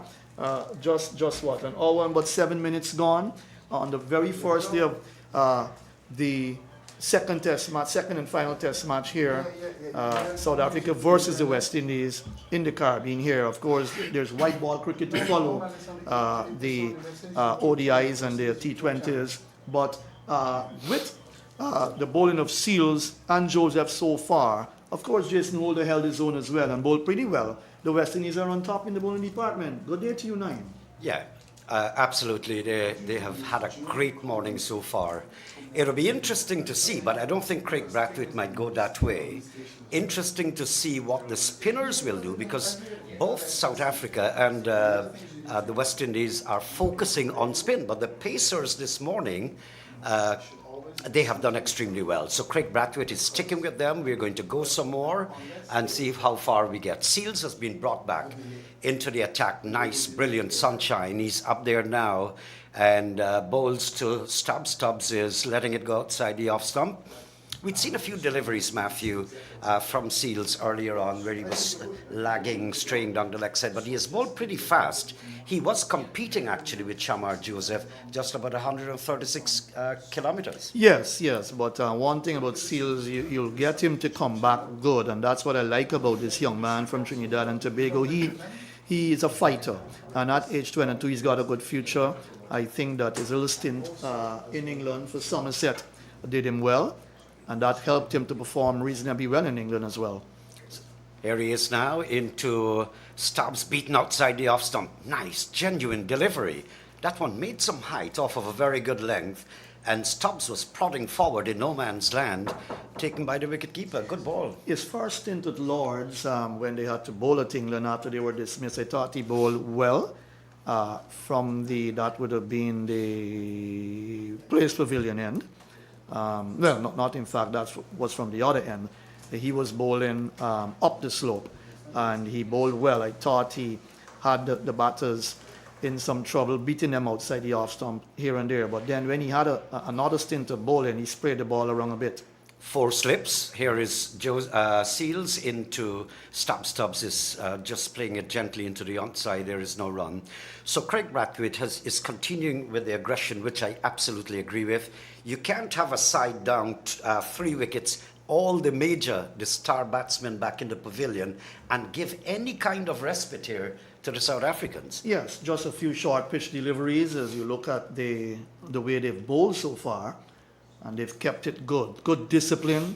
And I think after that tour of England, the bowlers would have had to come on the pump from the selectors and, well, of course, the coaches. Outside edge. This will go all the way towards the boundary. It will move there for 4. That's between backward point and the 4th slip. There's no third man. Of course, it's ultra aggression, so you'd have to forego the third man if you want that. Outside edge, I think he tried to open the face of the back. I'd give him 50-50 here, whether or not he was unaware of what he's doing. So I think that he was quite aware, but did not perfect the shot, actually. But he gets 4. You had a lot of shots like those as well when the West Indies were batting in England. England bowling was very tight. You know, you look at Mark Wood and Gus Atkinson, they bowled very well. 30 for the loss of 3. Outside edge, but along the ground. Yeah, Stubbs prodding forward there, finding the outside edge, Seals, but all the way along the ground. This is a lot of tension happening here right now. Picking up from where he left off in England, he did bowl a lot of those types of deliveries. One bounce to Jason Holt at second slip on that occasion, but that's what Jaden Seals is known for doing. He probes away just outside the off stump, that canal of uncertainty, we would call it. And you look at him coming back and bowling from the end where we started, which is the Place Pavilion end. He's looking to pick up another wicket here, and he's working very hard. He's up there now to Stubbs again. It's peeling off the bat into the offside. They pick up a single this time, so runs is quite difficult there from the batting side. That's the end of the over. 31 for the loss of 3. Lots of consolidation from the South Africans. That's what they have to work towards. But the West Indies truly on top. Yes, you know, Stubbs, that last delivery, was looking to work the ball away into the onside. It came off the outside edge, along the ground, went into the offside. That ball was pitched on middle and leg stump. So maybe a little bit of a false shot, but he was able to get it into the offside, not what he was looking for. But at the end of the day, you got a single and you will keep the strike. And you look at 31 for 3 now. West Indies are on top. This is not a time, 9 chance to relax. You've got to keep working away. And this is what Craig Brathwaite has to do in marshalling his forces. There's a lot of question marks over sometimes his tactics as a captain. for the West Indies. He's the best man to be there now. He's got the experience. He's there. He's molding a young side, and the West Indies team has this tendency to change a number of players because it's all about consistency. If you want to get into the test side, Naim Chan, you've got to be consistent. Absolutely. Here's Joseph outside the off stump, just getting past the outstretched bat there of Stubbs. Stubbs is not having a good time recently. Yeah, 36 deliveries for 7 runs. He's battling away very hard here at Providence. But these are conditions that South Africa would be accustomed to back home. They play a lot of cricket in the hot sun, of course. The conditions should favor them, but it's all about the pitch as well, the way the pitch is playing. And they're battling their way hard here. Let's tell you also that commentary is coming on 104.1 FM here in Guyana. So you can join 104.1 FM for live ball-by-ball commentary. Joseph into Stubbs. Stubbs turns it away down the leg side. Nice bit of work there at forward short leg. The batsmen are through for a single.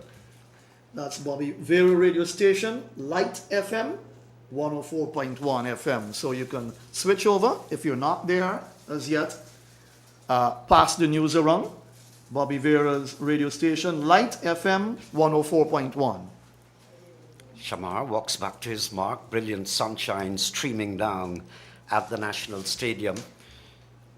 Here he is now. He turns and he's going to come into bowl to Stubbs. He's on 7. Up there now, bowls.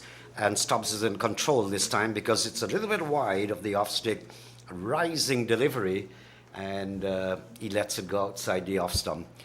Stubbs into test match number 3. And so he's very inexperienced. We've got a lot of inexperience in both sides, South Africa as well as the West Indies. Yes, absolutely correct. You look at Stubbs, you look at Bedingham. They want to impress because they want to remain in the test side.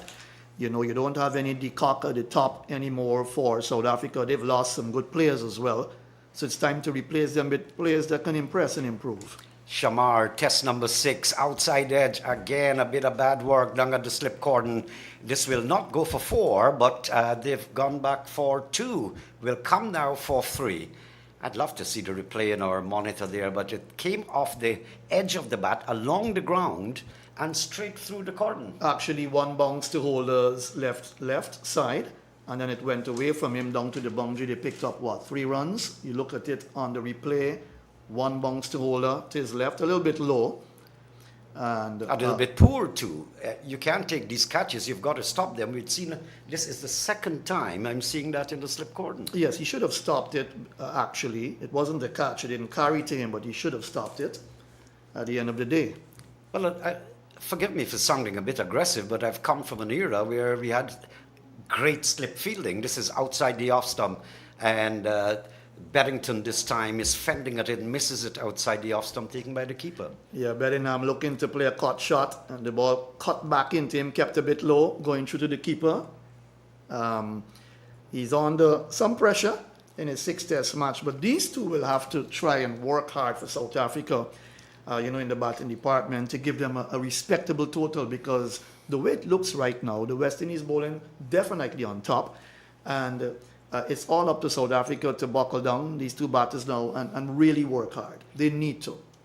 Joseph comes in, bowls to Bedingham. He's defending, straight back past the bowler, can't get past mid-on. Nice looking punch there from Bedingham. That's the end of the over, at the end of which South Africa winning the toss and batting 34 for the loss of 3. Yeah, twice we've seen that punch down the ground, but not getting past the West Indies captain at mid-on, Brathwaite. You look at that scorecard, 14 to Markram, 1 to Dizorzi. Stubbs is unbeaten on 10. Bavumo made a duck, the captain. That was a big scalp for Joseph. And Bedingham not out 6. Varian can bat, as we know, the wicketkeeper batter. Then you've got Mulder, Maharaj, and the others to come. But these are the 2, along with Varian to come. It's to now really or never. ensure. Now or never. Certainly, but 34 for 3 at the end of 15 overs with just 3 extras shows how disciplined the West Indian bowlers have been, Naim Chan, and they've stuck to the task and they've put themselves in a pretty good position. Yeah, I like what I see, and I also would like to applaud the tactics and captaincy of Craig Brathwaite. We're going to look at Seals from the far end or southern end of the ground. He's up there now and bowls, and Stubbs is punching it away through the offside. They've gone for one. They're going to come back for two at least. So the return will come back to the center of play. 36 for the loss of three. Anxious moments here for South Africa. Anxious faces in the stands as well. A sigh of perplexity creases one of the foreheads of the spectators. It's a small crowd. We expect that to build progressively because the West Indies is doing pretty well. I understand 43 spectators were the most that they had in that first test up at, in Port of Spain there at the Queen's Park Oval. I think we've got more than that here right now in the green stand. And I think only the green stand is actually open so far for this test match. Seals from the far end. He's charging up there now. He's going to bowl to Stubbs. Stubbs is pushing away into the offside. Again, there is no run. But it's keeping the pressure. That should be the focal point on Craig Brathwaite. And something else I would like to see here, Matthew, a bit of lollipop. When I say lollipop, not bad bowling, but to invite the batsman for the drive, especially Seals, because he's getting to the ball to move away from the right-handed batsman and just missing the outside edge. I would like to see him throw it up, invite the shot, give a wide opening space on the offside as is happening, and look for the outside edge.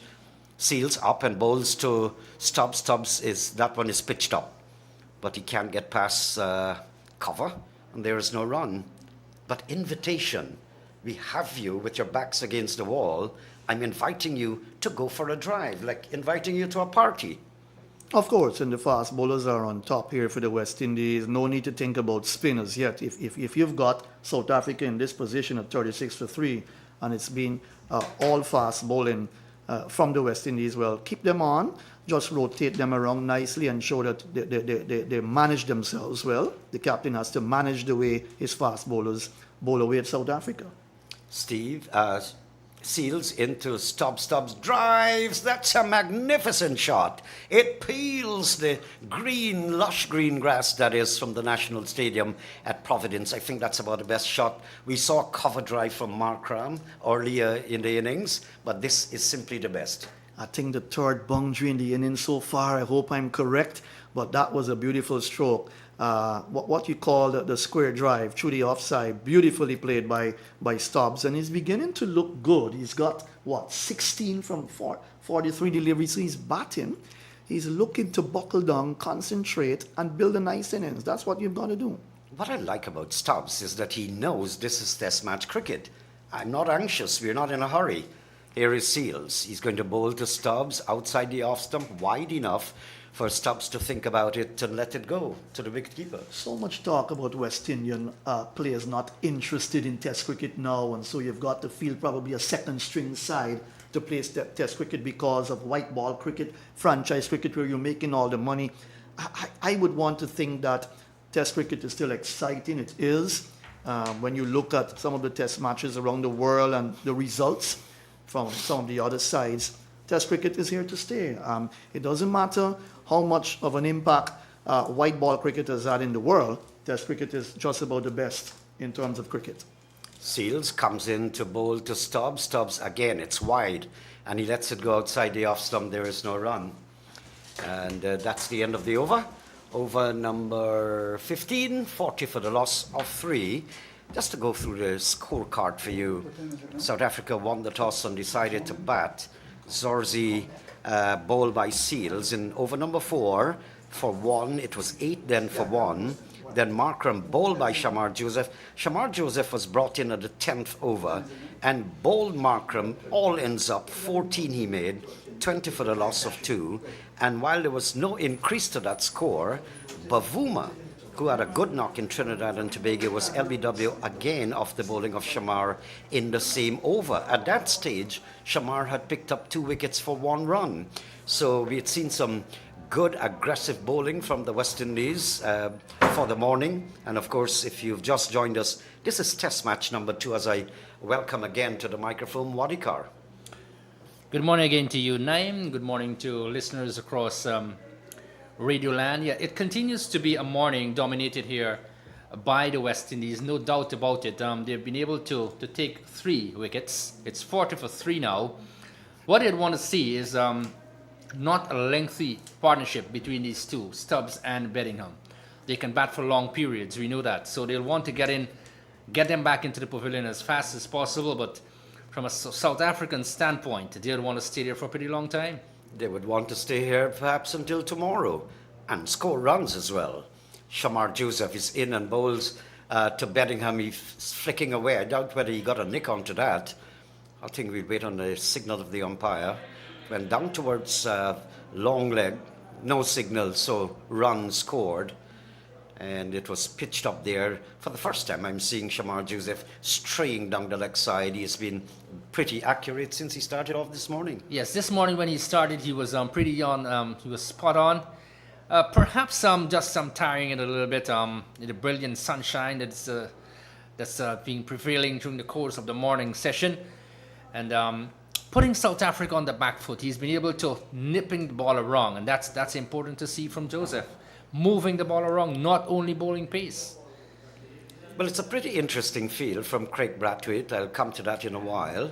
I'm seeing 3 slips and a semi-gully. It's not yet a gully. I think it's growing towards that. This is pushed into the offside. There is no run. You expect the gullies to be a little wider, or if it's a 4th slip, a little closer. It's somewhere in between. But it's okay. The captain can do it anyhow he wants. Even if it's to create new positions, that's quite okay. And you look at his speeds. That was a touch to 145 kilometers per hour. So he is on the fast side, and he is getting some movement. Brilliant work here from Shamar Joseph. His fastest delivery, 151.3 kilometers. This one cuts back into Stubbs, and Stubbs is in no man's land. He's fending. There's no forward short leg. There's a short mid-wicket. It might be just interesting if Craig Brathwaite decides, I'm going to bring that, the guy is going towards forward of the square leg umpire, but a bit shorter for the fending shot from the lifting delivery. Yes, Shamar Joseph is bending his back, no doubt about it. He's getting the movement, he's getting the lift off the surface. So, why not? Try a thing or two. Joseph turns, runs away from us now. He's into Stubbs. Stubbs defending into the onside. Nice, comfortably, solid-looking back defensive shot. What I like about Shamar, what I've seen, is that we all know he's raw talent, and he only thinks about riot and explosion and earthquake and volcano. Those are words that are pretty operative in his mind. But this morning, I saw him started off slower, got his rhythm, and now he's increased his pace. That's at least very sober thinking. Yes, it's excellent thinking there from the fast bowler, starting really quite as you said, then developing. Brilliant sunshine. Joseph into Stubbs. Stubbs is back, can't get it past the extra cover position. Short delivery, was on the back foot, and still we're not seeing any extravagance from the South African batsmen. They have tried to remain there, they have tried to consolidate, but have found themselves in a lot of trouble. It's now 41 for 3. We're not in the second hour, just about the first hour and a half towards lunch. Joseph turns now, runs away from us to Stubbs, and this delivery brings Stubbs forward. He's reading it, he's letting it go, pulls the bat outside the line of the ball, and lets it go outside the off stump. End of the over. End of over number 17, 41 for 3 at Providence. It's a good time to say thank you to the sponsors' name, the Sports Network out of Berbice, Guyana. The Sports Network, we do coverage for radio, TV, and the internet. And Red Rose Advertising, also out in Berbice. Your success is our business, and again, we want to remind you to listen to Bobby Vera radio station, Light FM 14.1 FM. So 104.1 FM, correction. And it's good to know that the cricket is carried locally. And when we have broadcasts of cricket matches and all of that, Naeem, it adds interest to the game. And people tend to listen. Sometimes you go across, you don't have coverage of these games, and then people would tend to ask, who's playing at the stadium?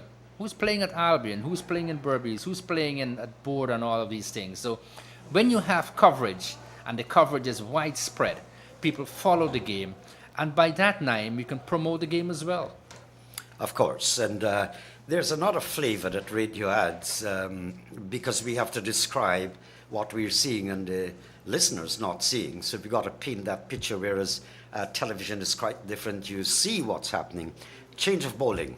Warwican comes in now to bowl to Bedingham. He's on the back foot, pushing it into the offside. Now, Seals, I think, was dropping in the quality of his bowling coming down to the end there. And Craig Brathwaite is deciding, why don't I try spin? Warwican flat up and bowls, and it's played down back the pitch for Warwican himself to pick it up. So spin. Yes, first sign of spin in this match. Why not, as you said? He's up there now, bowls to Bedingham. He's back and punches down towards cover. And no run. It's pretty tight, but I'm not seeing a big turn here from Warwican. His left arm, and he's pretty flat, even his action. He comes round the wicket to Bedingham, and again forward into the offside. I think Bedingham is just watching him cautiously, see what this guy is worth. Very, very short approach now.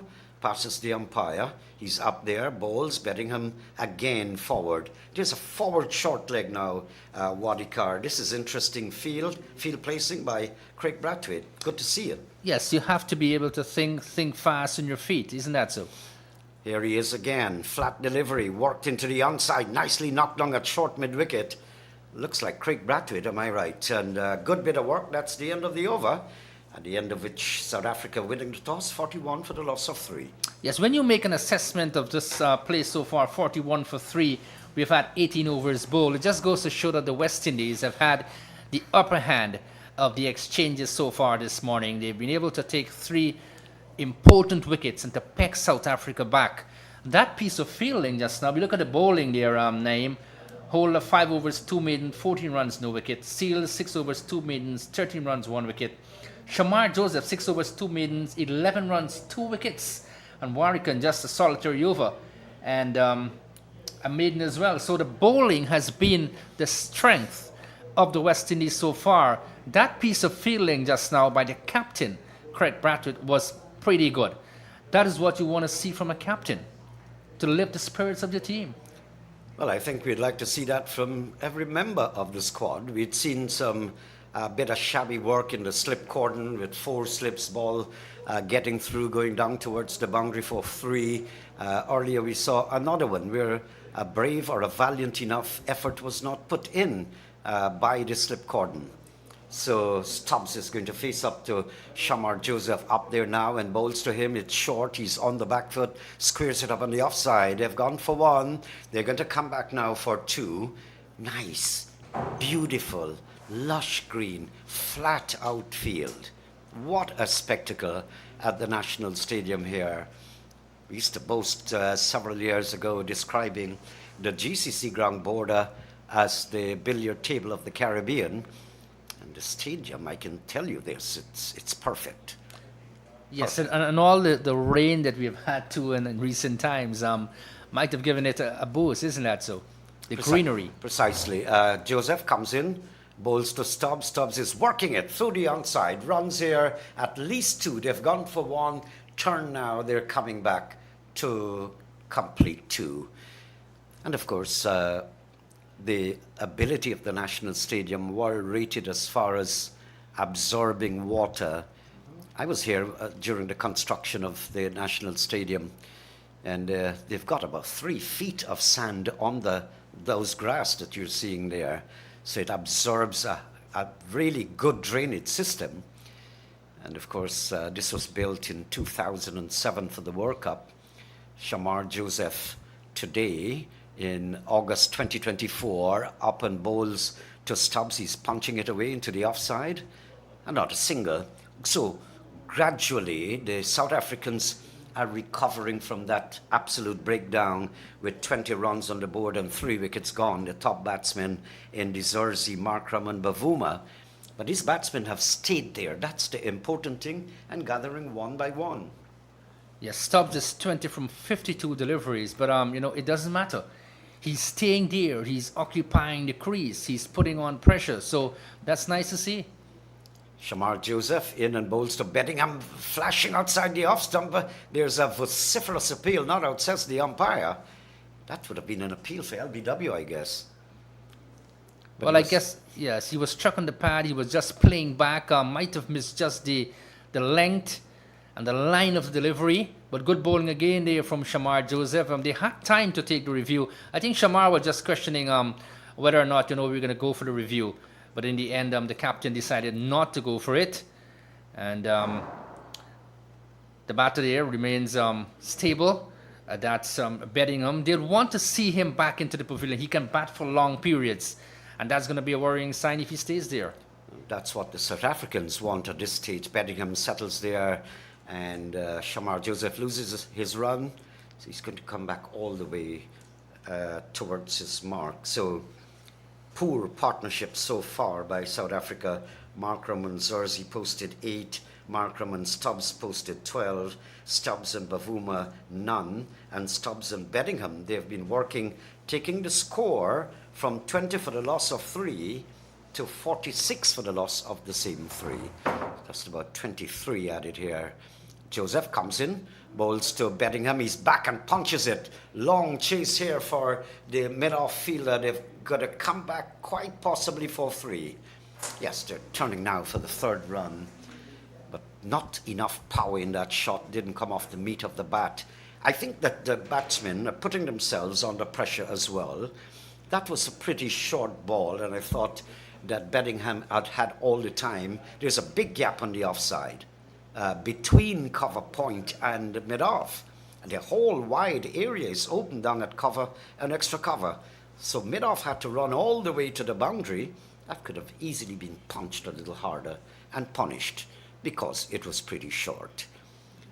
Stubbs settles 21. Here is Joseph into him. And Stubb is trying to work it into the onside, struck on the pad outside the line of the leg stump. That's the end of Shamar Joseph's over. 49 for the loss of 3. The South Africans winning the toss and batting first. And we're going to have more from you, Wadikar, and then Matthew Kisoon. Yes, given the total 49 for 3, we've had, 19 overs bowled in this second test match. It just goes to show that South Africa, they haven't gone away with the runs. The West Indians have been able to take 3 very valuable wickets and putting lots of pressure on the opposition. But from a South African standpoint, they wouldn't want to look at the scorecard to say, look, we have batted for 19 overs and we have scored 49 runs. They would look and say, look, we have scored 49 runs after losing 3 valuable wickets to come back into the game somewhat. We've just lost the sunshine for a bit. And we haven't lost our very good friend from Barbados. I want to offer a very huge welcome to Andrew Mason. Good morning to you, Andrew. Good morning to you, my friend. How are you? Welcome It to is beautiful absolutely Ghana. fantastic to be in a wonderful country, the home of the big cats, Clive Lloyd. Yes, the big cat he is indeed. Here is a not so big cat, really, in work, and he's in and bowls. The number comes forward to ball on the leg stump, pushes down towards that mid-on area. There's no run. So hello to you wherever you are, across Guyana and across the Caribbean. As this delivery is given lots of the batsman is forward and hits it in the air. Will there be a chance for a catch? It's going to drop in no man's land up at mid-off.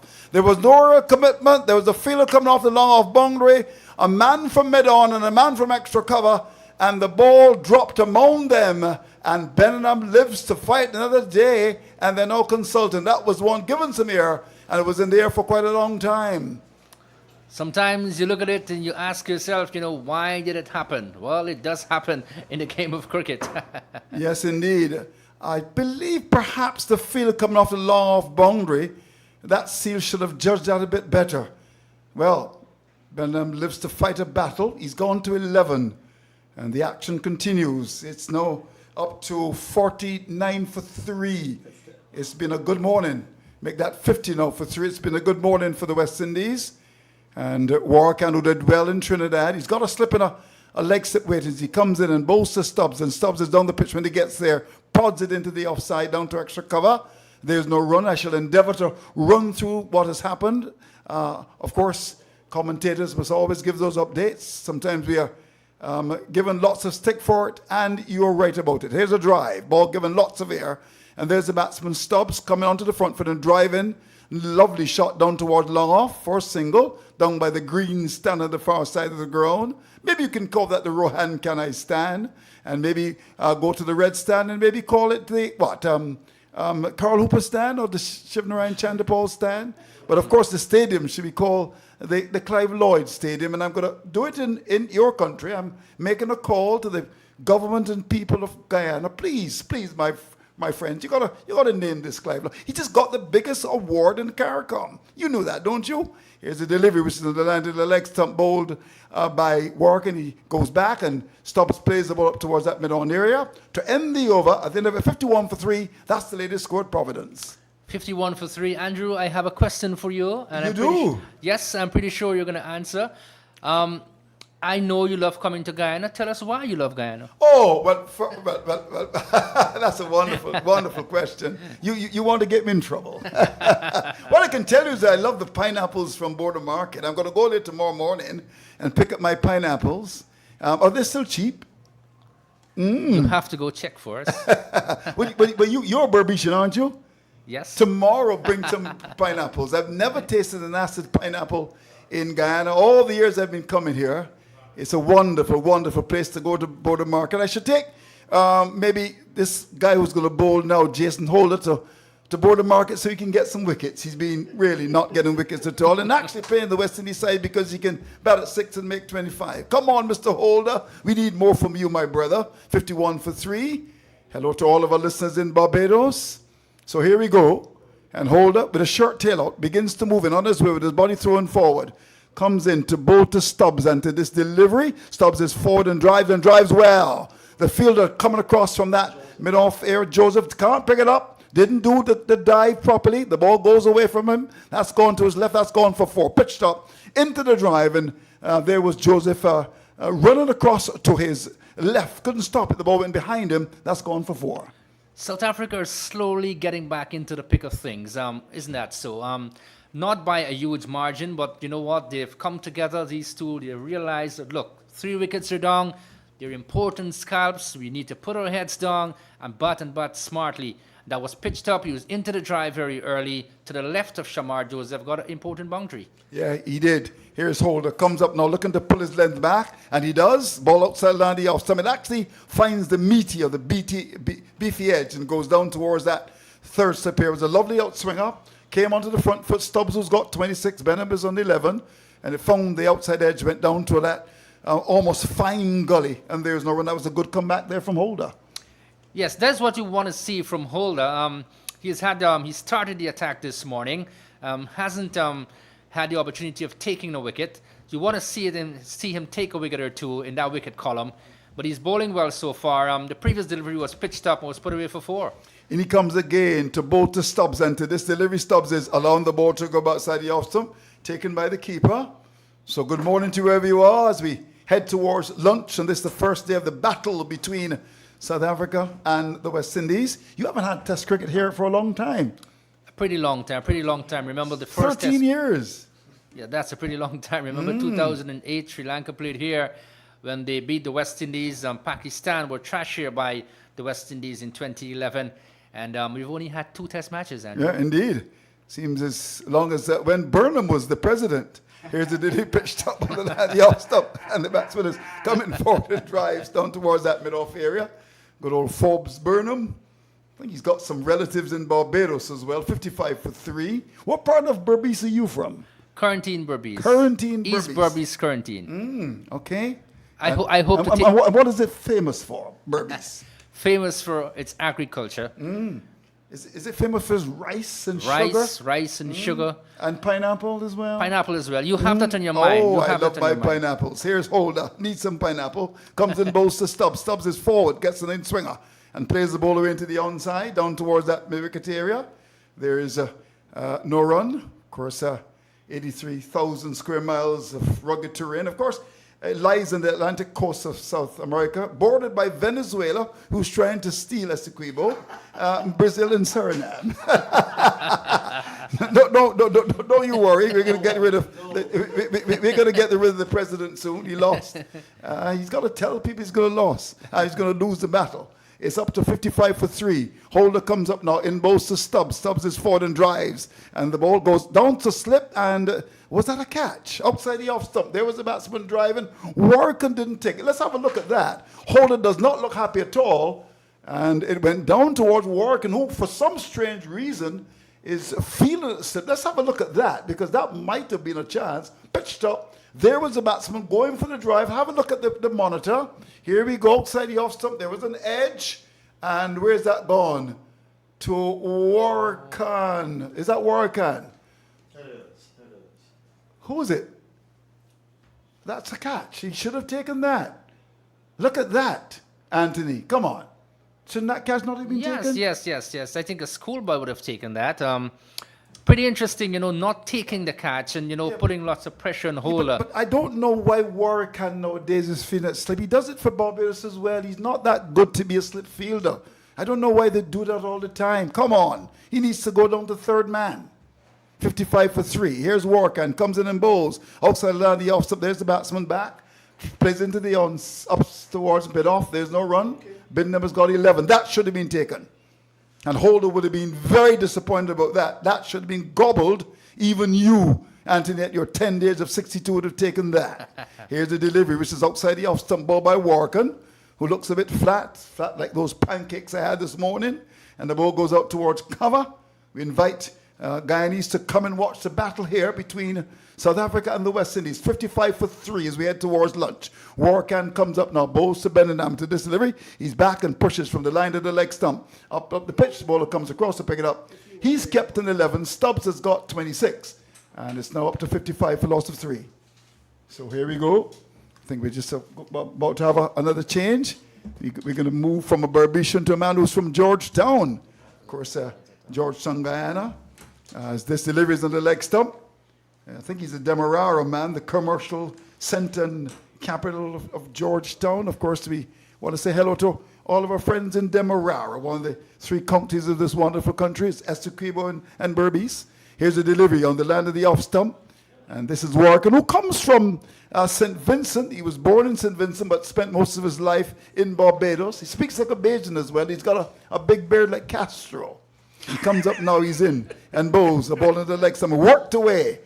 Standing tall as Benham, whipping the ball up towards that forward square area, and we'll get a run. But I really don't understand why, as the over comes to an end, why Warken is feeling it slip for Barbados, and why is he feeling it slip for the West Indies. That does not make a lot of sense to me. There's a call coming through, I wonder maybe from somewhere, maybe in Venezuela. The president may be calling me. So, the latest score then 55 for 3.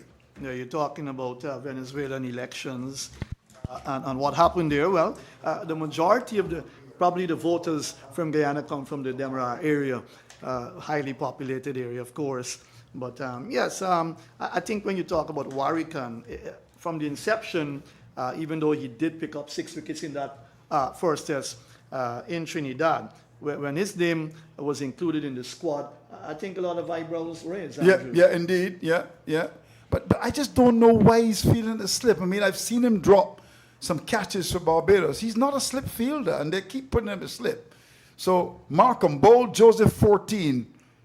And then we had, of course, Bavuma, gone, the captain, for a duck leg before to Joseph. Joseph in his first match on home soil. And Dezorzi was bowled by Seals for 1.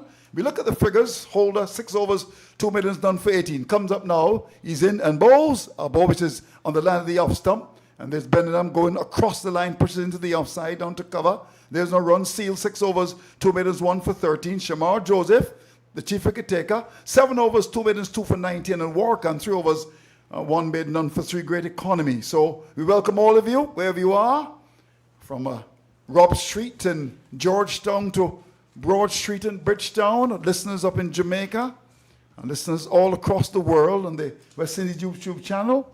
So it's up to 56 for a loss of 3. Here's Holder, comes up now, he's in and bowls the ball, which is on the leg stump, worked away down towards that square leg area.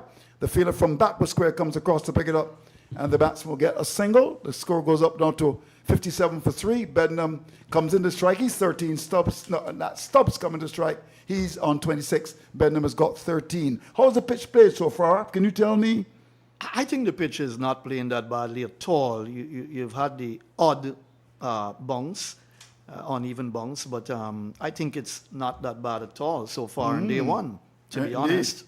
We got a new director over there, Mr. Bobby Vieira, a man who's doing broadcasting in Burnham, was the president of Ghana. That's a long, long time ago. Maybe Chelly Jagan, when he was there, yes, indeed. Arrived at Tamari last night pretty late into Caribbean. We want to thank you for your wonderful support. Got into Georgetown, my good friend Claude Merriman, who of course is from Merriman's Funeral Home. It's interesting when you've got an undertaker as your best friend, because he's the last to let you down. 57 for 3 as Holder to continue. I'm sure he's going to come to the ground. Thanks to all of our friends, Light FM, for putting this together. Thanks to you, Mr. Varela. That's a big name, I understand, in Guyana. A name of the rich and famous. Here's the delivery, which is on the off stump, and it's Stubbs coming forward, push out towards that mid-off air. The Kisu name is a big name in Guyana as well. It is. I've got a question for you. What's the most popular surname in Guyana? They've got a few. Okay, that's not the answer. But you got Singh, you've got Prasad. I'm asking the question, what's the most popular surname? Now, what I can do is to maybe give a ticket. We got tickets here to give away. That's a nice one. Yeah. What's the most popular surname in Guyana? Here's a ball side the awesome edge, and it's the catch taken. It is! Holder strikes. Pitch outside the off stump, Stubbs at a loose drive. The catch is taken by the fielder in that wide gully area, and success for the West Indies. Beautifully bowled indeed. Outside the off stump, Stubbs went after it, and he's gone caught. The West Indies having South Africa in all kinds of contortions into this. They're in big trouble. They're 57 for loss of 4. Big wicket there for the West Indies, and Holder continued to plug away. He bowled well when he started this morning, and he is now being justifiably rewarded in a second spell, picking up stuff. And Hodge got the wicket as well. Took the catch. He's a good fielder. He is. He's a good fielder. He took some good catches in Australia. That was outside the off stump, a loose drive, and the ball went out towards the field that wide gully area. The catch taken 57 for 4. So, what do you make of it? West Indies advantage. Advantage West Indies, of course, 57 for 4. What they need to do is to continue to keep the advantage, because when you're picking up wickets, you don't want to give the opposition the ability to sneak in and to then start to build. These two were trying to build because they came together with the score at 20 for 3. And now losing the 4th wicket with 57 for 4. They were building a partnership. These are two young players for South Africa. They want to impress. They want to show that they can go on to play for South Africa in years to come. But Stubbs really going too hard at that delivery, and the ball taking the edge, and a wonderful catch by Hodge. I thought he fielded very well. Have a look at the monitor. Look at that catch. Oh, beautifully taken. Goalkeeper style. Wonderfully taken by Hodge. The man from Dominica would be very happy what has happened recently with their cricketers. And Andre took some lovely catches in England as well. Yeah, he did. I saw you a few were there. those. I was there. How many matches did you watch? All 3? No, I went to Lord's first day, and I went to Edgbaston first day. And then Lord's. How about your experience at Lord's? Beautiful. Oh, beautiful indeed. Beautiful experience. I thought you were there. No, I didn't get a pick. I was discussing the production of this with Mr. Vieira while you were at Lord's. 57 for 3. Verneed comes to do battle. Holder comes in, bows him. He's forward and drives. A push off the inside edge. Little man down towards that mid-on area. Craig Brathwaite comes across to pick it up to end the successful from Jason Holder. 57 for 4 is the latest score at Providence. Brilliant work by the West Indies so far. We're heading up to lunch. We've got about, 7 to 8 minutes to go. But to have picked up 4 wickets in the first session says a lot about maybe the plan, the strategy by the West Indies team in their camp, along with the coaches and what they've been saying to them. They've done well here at Providence. The 3rd test match to be played here at Providence, match number 34 between the two sides. And South Africa have been on top in all the test series. That one-off test in Barbados that the West Indies won, they were fortunate, of course, that could have gone anyway. But since then, the West Indies have not won anything in terms of test cricket against South Africa, just 3 wins in terms of test matches against them. But really now, when you look at the complexion of the game in the first session of day 1 of the second and final test, to be on top 57 for 4, they couldn't ask for better. Yeah, indeed. So the action continues, and it's going to be the left arm spin of Warkan to continue. As he comes into Bedlam, who's got 13 into this delivery, he's back and rips the ball into the onside. That was very well played. Louis scrambles across to his right to pick it up. That's good work. Had that gone past him, that would have raced out towards the red stand, but he made a good save. The big man there from St. Kitts and Nevis. Hello to all of our friends there. 57 for 4. The West Indies are in control. South Africa are in trouble. And it looks as if we can have more pressure. There's a slip, there's a forward shot leg, and it looks as if there's going to be a silly point as well. So for once in his life, Captain Brathwaite is on the attack. He's a very, very defensive batsman and a captain as well. But he's got men round the back like vultures looking to pounce and prey. Here's a drive and a tumbling save by Brathwaite out of cover. There was Bednam coming forward and driving sweetly into the offside, down towards the cover area, and there is no run. 57 for 4. Here is Wark, and as he comes up now, he's in and bowls to Bednam into this delivery. He's back and pushes down towards mid-on. There's no run.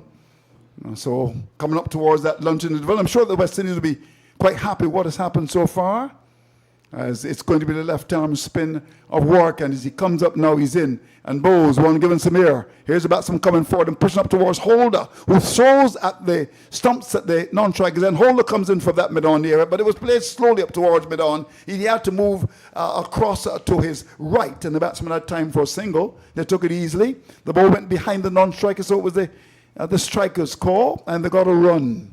So, what do we make of this? An attack with a slip, forward short leg, and there's also a fielder at the silly point area. 58 for 4. Here's Walker on the left arm spinner. Comes in, and he's in and bowls the very into this delivery. He's forward. That's a good delivery. Pitch on the off. Somebody pokes it, jerk it into the offside, down to that silly point. There's no run. Good to have that silly point in. Keeping pressure on the batsman. Warkan comes in and bowls to Verd, and the delivery, he's forward. Ball given a bit more air. And it's so refreshing to see an attacking field placement there by Holder and, of course, by the captain. And Warkan was bang on target to end the over. At the end of it, 58 for 4 is the latest score at Providence. Yes, Varian plays a straight drive very well. He's in his 18th test match now, 639 runs. He's got a century on his belt, highest score of 136. His average is not bad, 26.62. I think many West Indians batters would want to have that kind of average now when you look at Test cricket. 250s and 100. And he did make his debut against the West Indies in 2021 at the Darren Sammy Stadium. So he would want to impress Varian, the wicketkeeper. Not a bad batter at all, and very talented. And we'll have to wait and see what he will do with bat in hand. Holder comes up now, bowls to Bednam, and this is outside line of the off stump. And the batsman comes across, allows it to go by to be taken by the keeper. We may be able to squeeze another over in, because we've got Holder. And just about 4 or 5 minutes. Look at that big watch that you brought somewhere in Rob Street. Did you buy that watch on Rob Street or Broad Street? It's a Citizen's. It's a Citizen. Okay. Oh, it's a brand name, of course. Hello to all of our friends across Guyana. Essequibo, famous for his rice. Berbice, of course, for sugar. And Demerara, the commercial centre and capital. Here's the delivery, which is on the line of the off stump. A ball that's pitched up on the line of the off stump. Georgetown, Guyana. Of course, beautiful. In Georgetown, the capital is noted for its impressive wooden buildings and wide avenues. And, of course, it was once ruled by the Dutch. You know that? Oh, yes. Okay. Oh, and, yes. and tremendous construction in Guyana. I mean, the airport, I haven't been here since 2017. I mean, it's wonderful. And I'll tell you this, in terms of duty-free shopping, I'll come to Guyana today. Of course. I saw some stuff there that would cost me 60 US in Barbados and only cost me 32 in Guyana. I'm going to stay in Guyana and live for the rest of my life. So 58 for 4. And of course, you're preparing for an election. Is it next year? That's right. It's going to be next tight, year. you think, or you don't know? Difficult to say, but the truth be told, if the country is moving forward and developing, I think people are going to think in a particular direction. Oh, well, wonderfully said indeed. Wonderfully said indeed. I think it's all about people living fair and indeed. justly in a country. They must be given privileges and opportunities. If a government wants to do well for its people, well, obviously people are going to go for them. Here is Holder, comes up now in bows to Benham. Ball pitched on the off stump, and he's playing for his lunch. Plays the ball away up towards that mid-off fair. There's no run. You want to say something else? Is that happening in Barbados? Well, I mean, Mia Mortley is the undisputed leader. The last 2 elections, she won 30-30 love. You know that? Yes, look at that. Wonderful indeed. Look at that. Wonderful indeed. So I've got my pass. So I've got my second pass. I can put it on. It's a very old picture. I don't like this picture. I like the picture of the new Mason. Here we go. Here's Holder to continue. As he comes in, 58 for 4. He's in and bowls the ball on the line of that middle stump and played away up towards mid-on for a single. The fielder at that mid-off area comes across, but that's Joseph. He's always dropping onto the field. He's a live wire. Man, is he a Berbetian as well, Joseph? Yes, What part of Berbice is he from again? That stumped you. Yes, and that's more of a little bit of an isolated area. What was it called? Well, it's closer to Burmine. It's closer to Burmine. Okay. Well, both of you would get not for that. Here's the ball pitched up in the line of the leg stump and played away. I can't imagine you don't know where Joseph is from. He's been making headlines. I know he's from Berbice, but my golly, tell me exactly where he's from. What village is he from? Even Joseph doesn't know. Oh, well, for once, I've stumped my friend for over 25 years. I'm talking about my very good friend. You know, Andrew, Mr. the Kazoo. name is not coming to me. That's the whole thing, the village that he comes from. Oh, and then, my And then he golly. went to New Amsterdam and Yeah. did some work there. I think that's where himself and Shepard became friends as well. And he got introduced to cricket proper. But yes, he is a good young man. He's come a long way. We know where he came from. We've looked at what he did in Australia. And So you think before we go to lunch, you'll be able to tell us exactly where he's from? Somebody will tell you. In the meantime, it's 60 for 4. This should be the last over before the break. It's been wonderful in terms of weather. No threat of rain. Here's Warkan as he comes in. The ball to Vernon, and this delivery, he's looking to slap the ball away. Down to backward square. Joseph is after it. They'll get too comfortably as he picks the ball up just about now and will send the return in. Let's watch the return. It's a return that just drives the keeper away from the stump. So he's back for a second. So he gets 2 to go to 3. 62 for a loss of 4. Barakara is where He's from Barakara. And not Barracuda.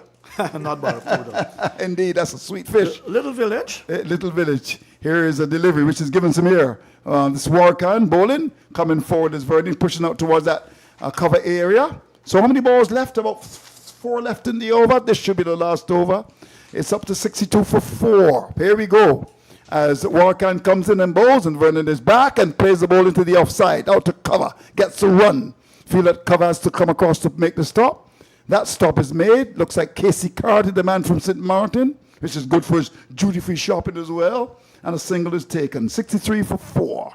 It's Benham has gone to 15, and Vernon has got 4. Well, Warkan will love to pick a pepper, as they say in Caribbean parlance, before the break. He's got men wrong the bat. He's in and bowls, and the batsman is onto the front foot. Benham pushes out towards cover, and there is no run. So we come towards the end of the session between, of course, the start of play and lunch. Here's Warkan, who bowled well in Trinidad. Comes in and bowls, and there's the batsman coming forward. Plays up towards that mid-on area. The ball is thrown to the non-striker's end. Holder at that position had a throw at the stumps. You have to look to see how close it was. It was a single that was pregnant with risk. Look at that. He was able to get in, sliding on his backside to get in, and they get a run. So you don't want to do that. So how many balls left before the break? Just 1 ball to go before lunch on day 1 of the second test played in Guyana. It's going to be Walker, and he comes up. He's going to bowl to Vernon, and he's up and bowls to him, and he's coming forward and blocks the ball into the offside up towards the bowler who comes across to pick it up. The bails are removed. So we're at lunch on the first day of the battle between South Africa and Guyana, played at Providence, pregnant with the golden sunshine. It's been a wonderful session for the West Indies. 26 overs bowled, 64 for 4, the rate 2.46, and on that evidence, clearly it's been a good session for the West Indies. I think the West Indies will want to have many more opportunities like these where sessions go in their favor and in such manner as well. You look at the fast bowlers, they've done well. Seals picked up the first wicket.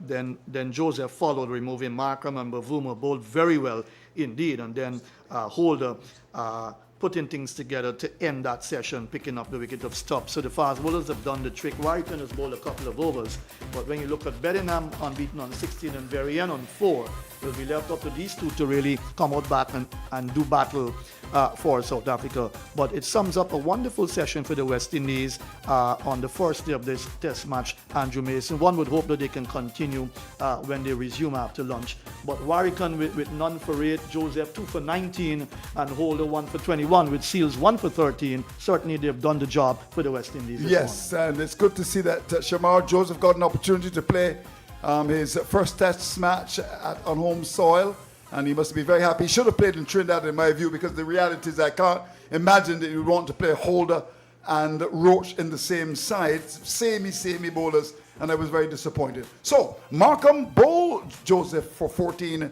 De Courcy was bowled by Seals for 1. Stubbs beautifully caught by Hodge off Holder for 26. Bavuma, the captain, leg before to Joseph for Benham has 16. Vernon has got 4. 64 for 4, 26 overs bowled, and the bowling figures for you. Holder 8 overs, 2 minutes, 1 for 21.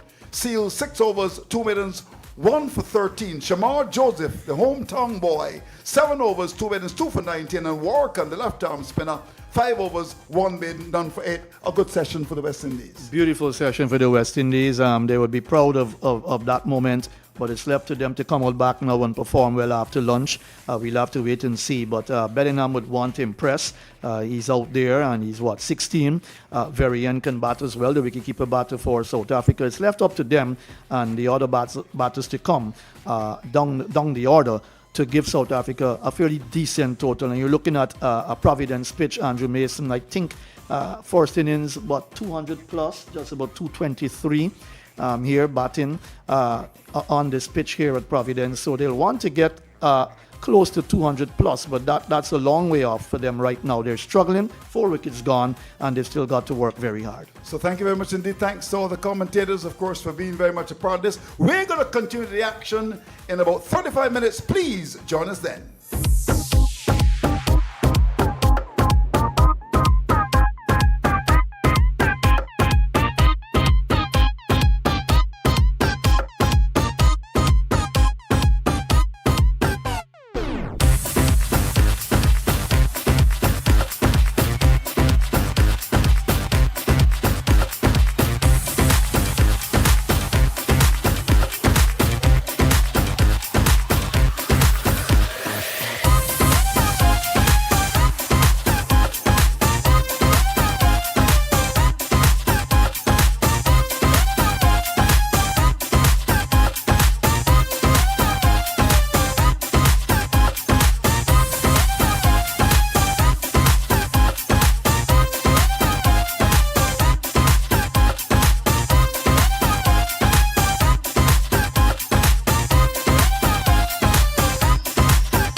We're going to come to you very soon.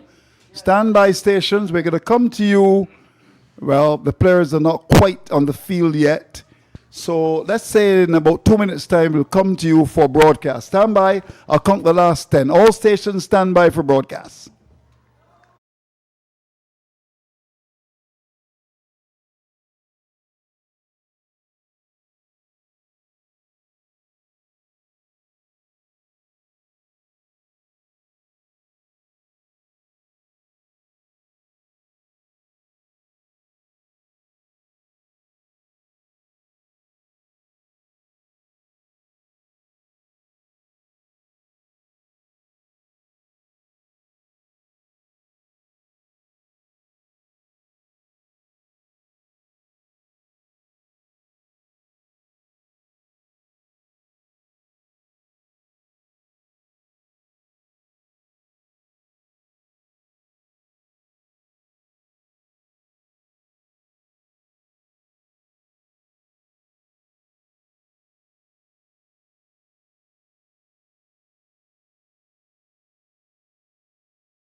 In a minute, we'll count the last 10. All stations stand by broadcast. We are in Providence, the country of Barak Jagdeo. And, of course, Irfinali. You know how he called them in that order? That says something. All right. Commentaries in 30 seconds. I'll count the last 10 in Guyana.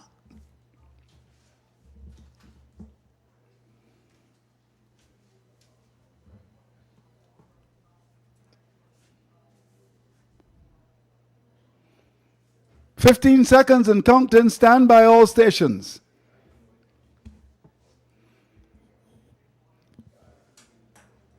"10, 9, 8, 7, 6, 5, 4, 3, 2, 1.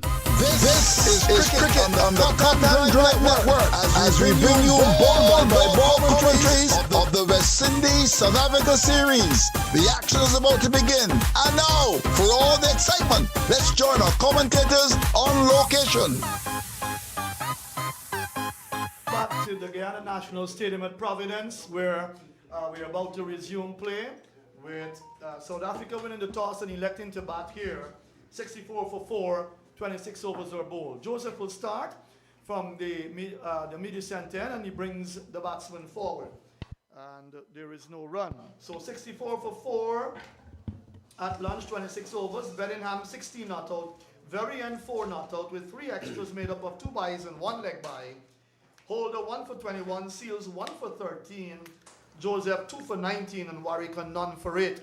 The bowlers use so far in the innings. And now we starting with Shamar Joseph, who bowled very well, 2 for 19 from this very end, the northern end of the ground, the middle center end. Here is Joseph, comes up, he's in, bowls to Bellingham. That's a wide ball outside the line of the off stump. He was reaching for it with a horizontal bat, and he missed the shot, taken by the keeper, no chance of a run. Naeem Chan is alongside me. Naeem, good afternoon. A wonderful session for the West Indies earlier. Wonderful, a kind of a dream start actually. Good weather conditions. Everything has been working fine from a West Indian perspective, not at all from a South African perspective. I think Markram was getting his sight in, but it was not easy going.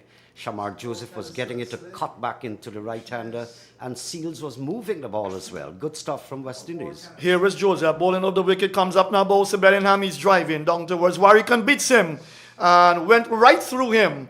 I would make it, that's Casey Cartier, I beg your pardon, coming down all the way towards the boundary, and the batsmen come back for, looks like 3 runs. Come on, Carty. So 3 to the total. A little bit of blemish there. We saw one a little earlier from Moti, but then the catch that was not taken by Warwick. And why was he feeling a slip off of the bowling of Holder? Holder was very disappointed with that, Naeem Chan, and the West Indies didn't give away too much, but really that catch should have been taken. Yeah, that's a blemish, and there was an earlier blemish when a good enough effort was not made in the slip cordon. That's just in the initial overs. Here is Joseph, comes up, he's in, bowls to Bellingham, he lets it go outside the line of the off stump, and there is no run. So 60 what? I make it 67 for the loss of 4. So it's been a bit of a difficult road to travel for South Africa this morning. And after winning the toss, and they did elect to bat Naeem Chan, obviously thinking to themselves, we've got to bat first here. And in fact, it's Varian who's facing. Here is Joseph, comes up, he's in, bowls to Varian. He gets some other cuts back into him, that jams back into the off stump when he came forward. Got it off probably the inner portion of the bat, and it dropped at his feet. That's a funny thing. Shamar Joseph is not only quick, he's bowling at 140 approximately, 136 or just over. And he's getting the ball to cut back into the right-hander. Most fast bowlers, Matthew, they concentrate on the slip cordon. They've got 3 slips and a gully standing by. But I noticed that Shamar Joseph is hardly going with the away swinger. He's coming back into the right-hander. Kyle Varian in his 18th test match for South Africa. Joseph comes up, bowls him. He's looking to play a big shot through the offside. Missed the shot. A little bit of bounce on that occasion. Taken by the keeper. The first over comes to an end after lunch. And South Africa up against it here at the National Stadium at Providence. Naeem Chan, another good over as Joseph starts after lunch. Well, he almost got the wicket of Varian a short while ago when the ball cut back again. Very, very sharp. And he almost dragged it onto his stumps. So very close shave. The good work of the West Indian fast bowlers continuing relentlessly, so to speak. So they've been having quite a good day today, early morning session, and coming into the afternoon as well. Right, so 67 for the loss of 4. And we'll see Jaden Seals. He will pick up the bowling after lunch from the, that's Place Pavilion end, the southern end of Providence. We've lost the sunshine momentarily. Lots of cotton-like clouds hovering over Providence. Some of them dark, nevertheless, but they're going down to the western side of the ground. So here is Seals, comes up now, he's in bowls to Bellingham. Bellingham drives, that's a nice shot, that's a glorious shot through the covers, out towards the boundary, and it will hit the ropes now. And that's 4 good-looking runs to Bellingham as the score move up to 71 for the loss of 4. Well, it was short. So, Bellingham had all the time in the world to get onto the back foot. Short, he saw it, he could read the writing on the ball, and had the time on the gap, too, from cover point to cover. and pierced it well. Good shot, 4 runs. He's gone up to 21, the scoreboard says. To our right, the small scoreboard, but you don't have the benefit of that huge scoreboard, which would be to our left now. See, he's gone up to 21, it says. It's 71 for the loss of 4. Here Seals comes up, he's in bowls to Bedingham. He opens the face, guides it away. Nice shot to the left of Moti at point. They've taken a single. One more to the total. So he now moves to 20. I see the scoreboard is saying 25. So he's gone up to 25. I'm going to go with the scoreboard for now. And the total has gone up to 72 for the loss of 4. Yes, the Seals continuing not to find the kind of line and length that he was bowling earlier this morning. He was right on target, just maybe 1 or 2 going down the leg side. After lunch, I don't think he's at his best. Just dropping short on one occasion, pounded away for 4. On the other occasion, pitching it up too much. Don't be too hard on him yet. He's bowled just 2 deliveries. Here is Seals. Comes up, he's in bowls. Varian gets the ball down the leg side. He works it away. Backward of square. Chase here for Michael Louis. He gets onto the ball now. Good sliding effort to his right. And they get a single. That's Varian now moves up to 5. 73 for the loss of 4 in over number 28. Bedingham comes back into strike on 24 from 45 deliveries. And you've just joined us. Zorzi bowled by Seals to 1 before lunch. Markram bowled by Joseph for 14. Bavuma leg before wicket to the bowling of Joseph without scoring. The captain making a duck. It was 20 for 3 then. And South Africa were in all sorts of trouble. And then a 37-run 4th wicket partnership. Not enough for them. Seals comes up now. He's in. He misses his run. Will have to walk all the way back to his mark. Stubbs caught Hodge. A brilliant catch off the bowling of Holder for 26. 57 for the loss of 4 in the 23rd over. And at lunch, 64 for 4. 26 overs bowled by the West Indian fast bowlers and the spinner Warwican. Bedingham, 16 not out. Varian, the wicketkeeper batter, 4 not out with 3 extras, 2 byes and 1 leg bye. At lunch, 64 for 4. So they've resumed. And they've taken that total now up to 73 for the loss of 4. We're in session number 2. Jaden Seals 1 for 19 so far.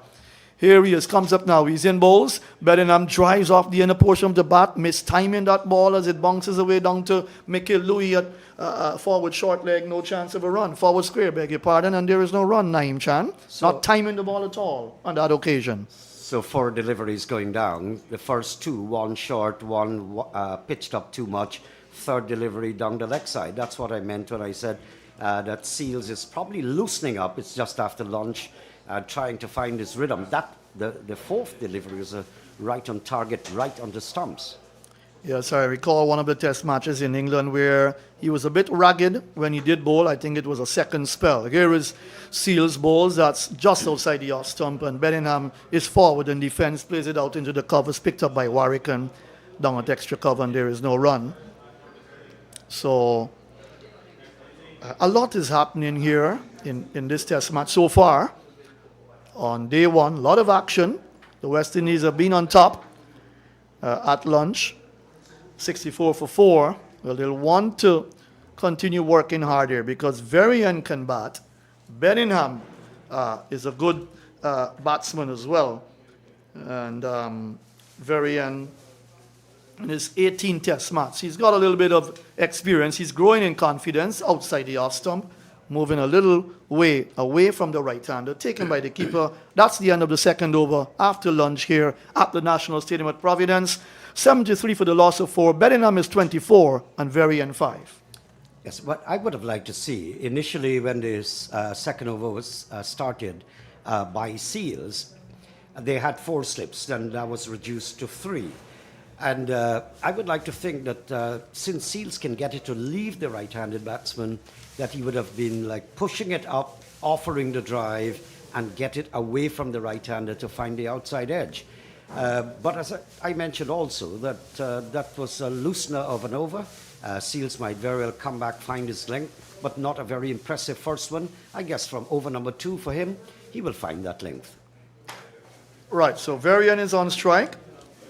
He got 39 in the first innings in Trinidad. Here is Joseph, comes up, bowls him, wide of the off stump. He knocks it into the ground. It bounces away towards the slip and parries over the slip scored. In fact, someone got their hands to that ball and then it went away, going away towards the boundary. Had to tidy up and they got a single for that. He's gone up to 6 now. Bellingham comes back into strike. And South Africa battling away here. In fact, he slapped it hard into the ground. Again, it bounced into the slip area.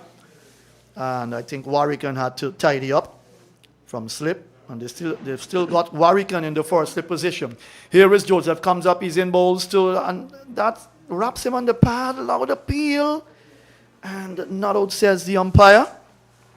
I get the impression that was going down the leg side, even unless they're asking for a review. But I didn't see the conviction in the appeal like what Shamar Joseph did when he got his first wicket. He was just there holding and nagging away at the umpire. So they've gone upstairs. We'd have to wait. But I want to believe that the umpire, in his opinion, that was going down the leg side. Yeah, you think you did a bit too much when it came back in. All right, we'll have a look at that. So the West Indies have gone for a review. The original decision is not out. And we'll have to wait and see. And that was a decision given by Hassan Raza, the Pakistan umpire. So we're going to have a look at it on the monitor here. But Joseph continuing from where he left off before lunch, getting the ball to come back in. And that cut back in. Ultra edge. Let's have a look at ultra edge. Nothing. On the replay, Matthew, it's looking pretty close. This will be interesting to watch and see what happens because he was being dragged onto the back foot closer to the stumps. Quite agree with you there. So we're having a look at that. Pitched outside the off stump. Right, came back into him. Umpire's call. That's going over the stumps, is it? Or just hitting the bail at the top?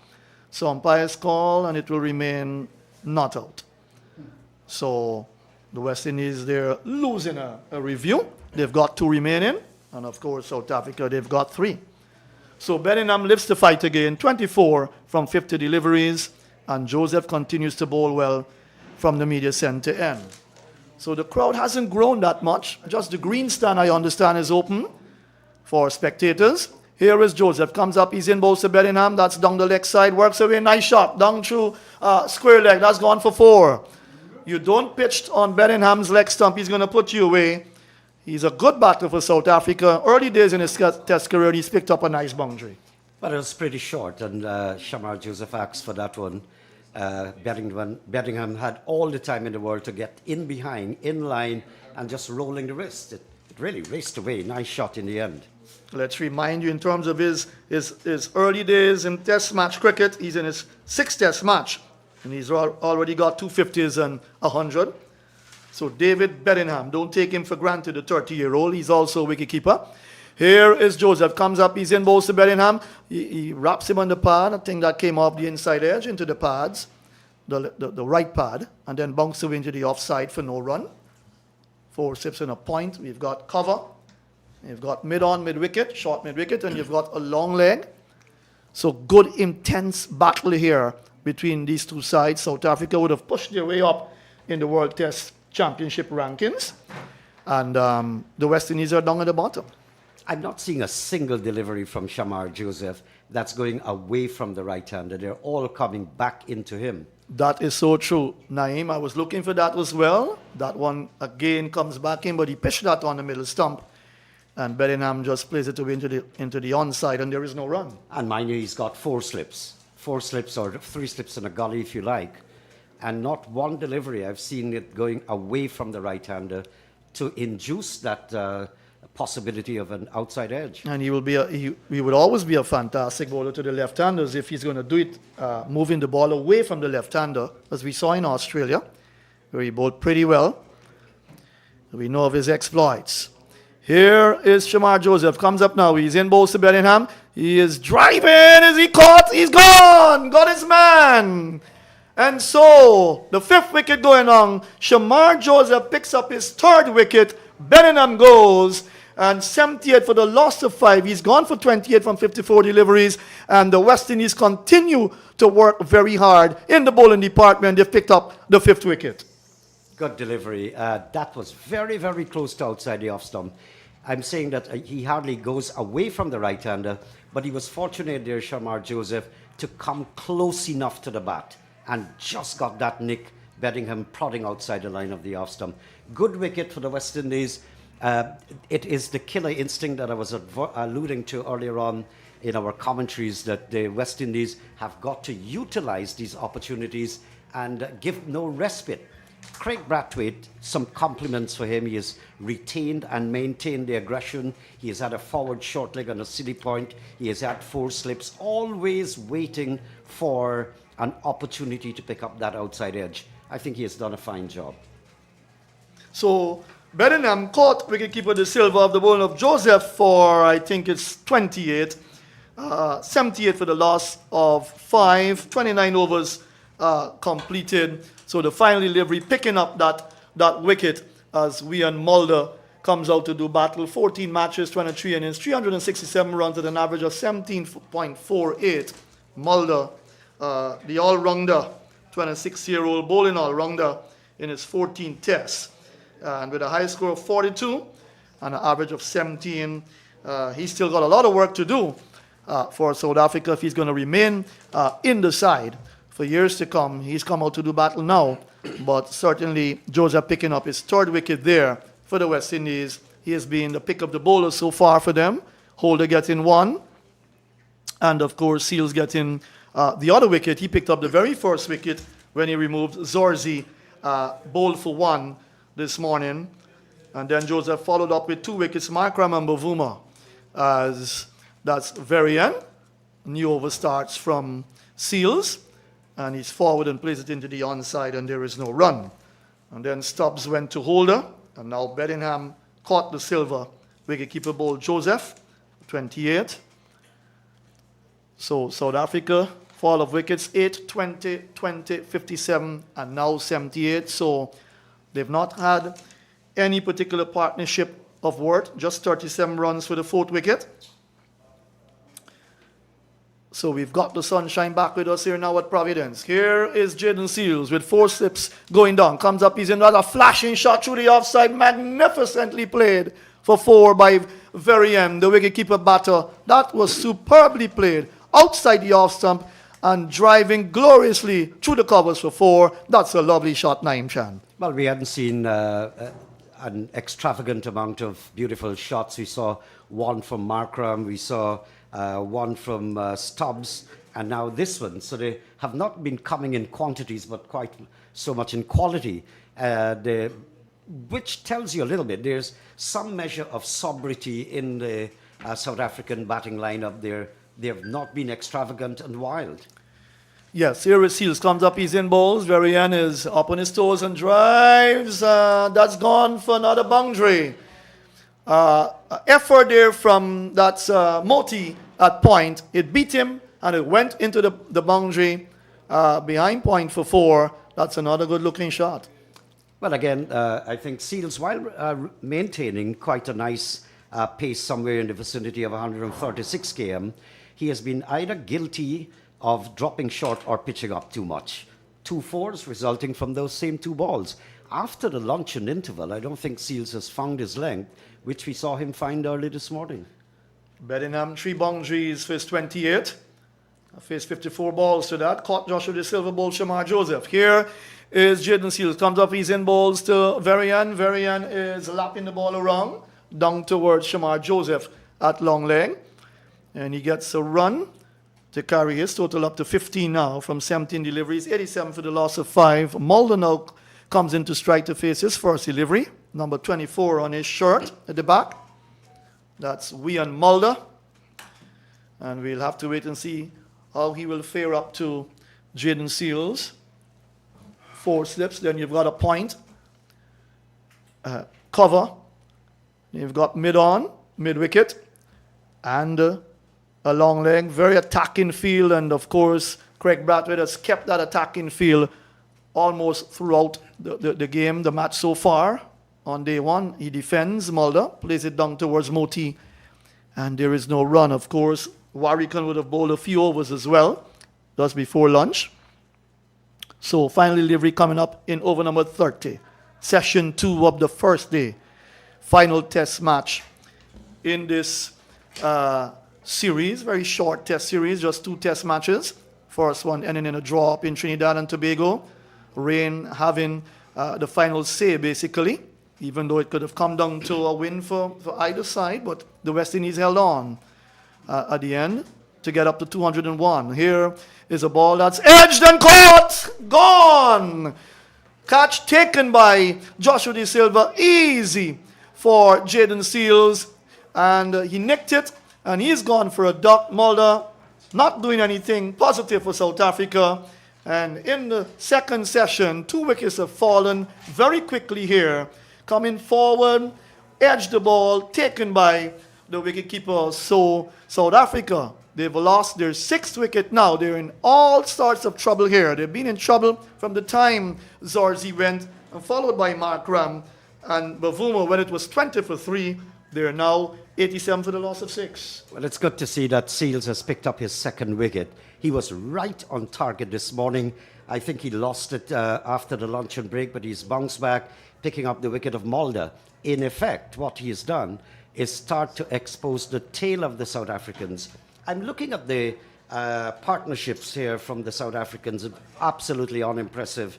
Markram and Zorzi just put up 8, Markram and Stubbs 12, Stubbs and Bavuma Duck, Stubbs and Bedingham 37. That was the only partnership of some kind of consequence. Then Bedingham and Variance 21.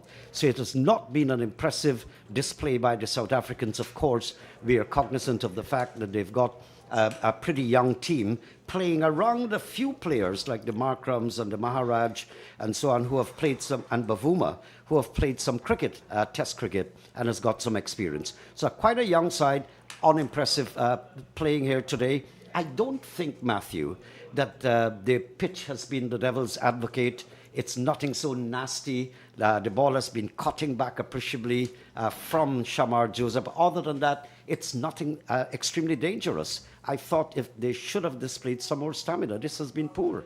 Yes, and you're spot on with those thoughts. Indeed, I don't think the pitch has anything to do with it at all. I think the West Indies bowling has just been spot on as Keshav Maharaj comes out to do battle. Varian is on strike. He's on 15. So Mulder gone for a duck, faced 2 deliveries, 3 extras so far. So the West Indies bowling has been very disciplined. They haven't given away anything much at all. And that's what the Englishmen did in England when they toured.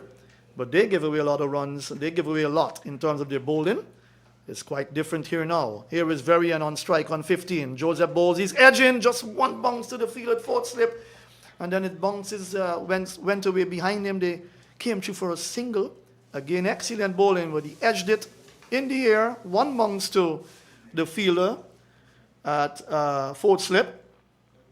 And again, Shamar Joseph really keeping it tight for the West Indies. He's been very attacking from the time he came on to bowl this morning.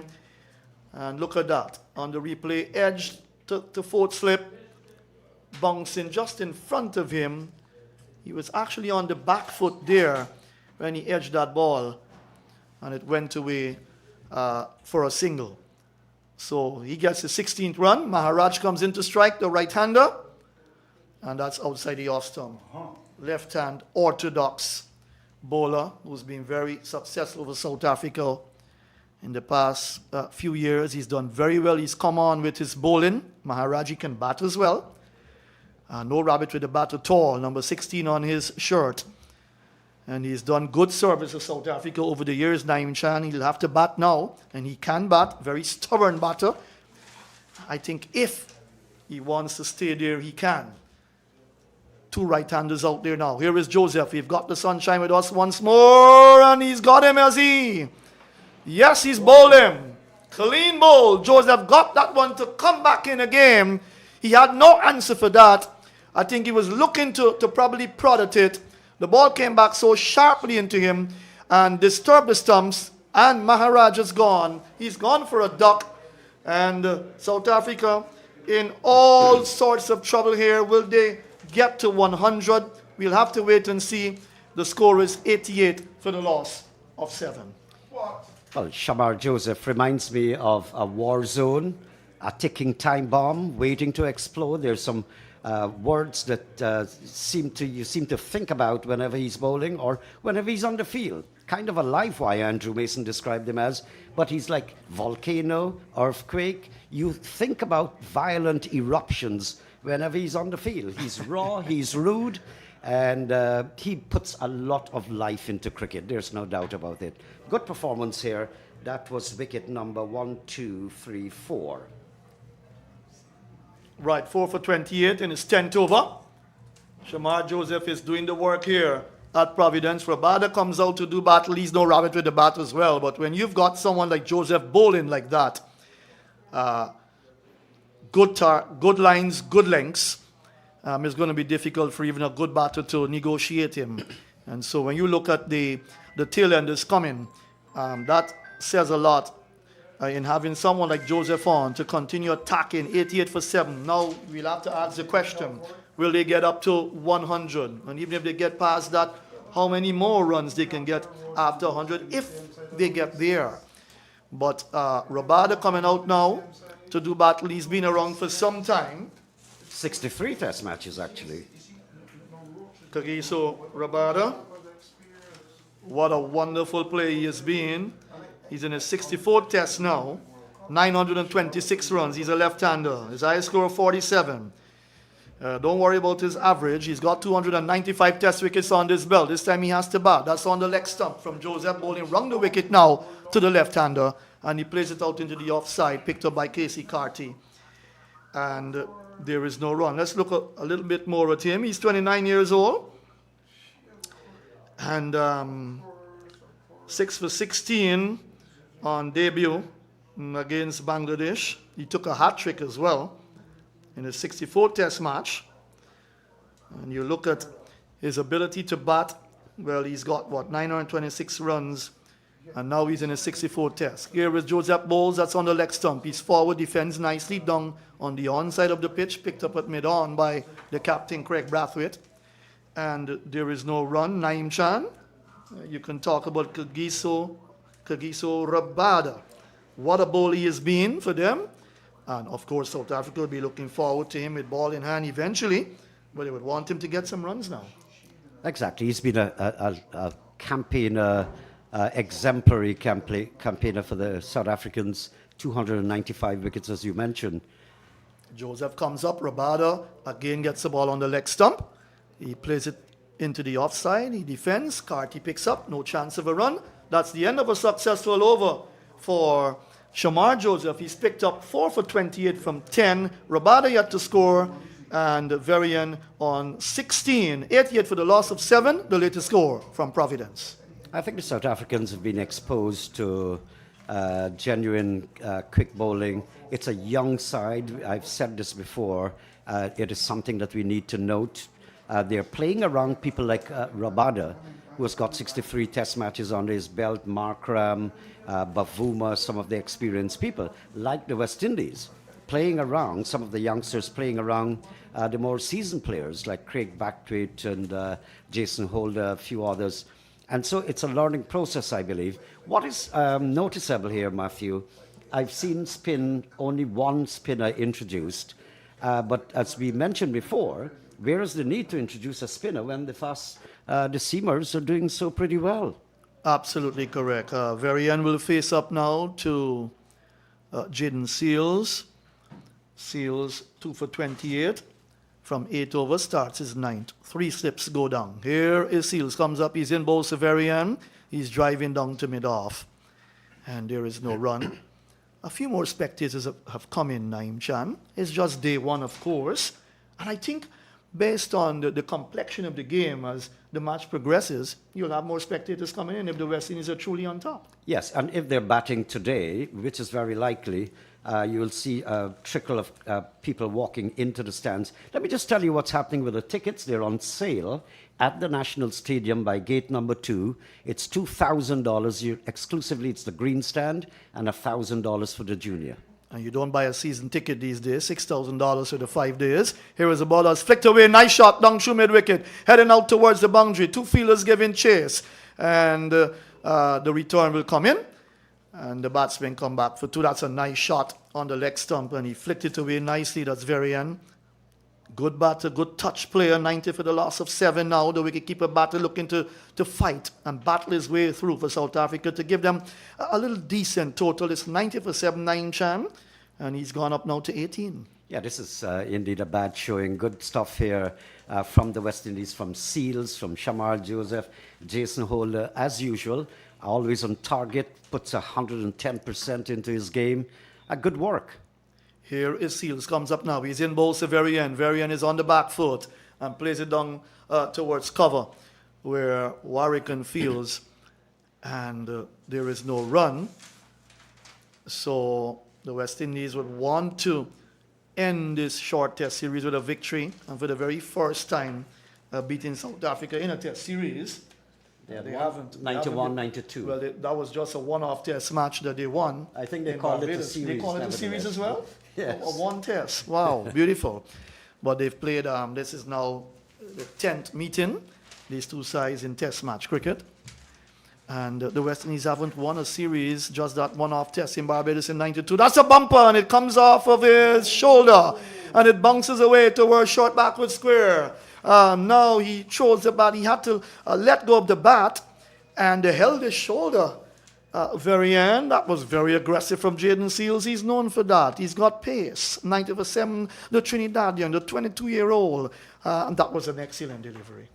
It will be fascinating. Yeah, good stuff from Seals. Fascinating to see how the West Indies will approach this, because I think Rabada, for one, might be calculating if the West Indian bowlers can get that amount of help and do so much of damage, maybe. It will be our turn later this afternoon. But I'd love to see Atana's young, Craig Brathwaite. He's a very experienced player. He's had so many test matches already. But I'd like to see some very long innings. And I've been looking out for young Atanas. I was not disappointed in the Trinidad test match. And I wish him well. Oh, yes. 82 in England.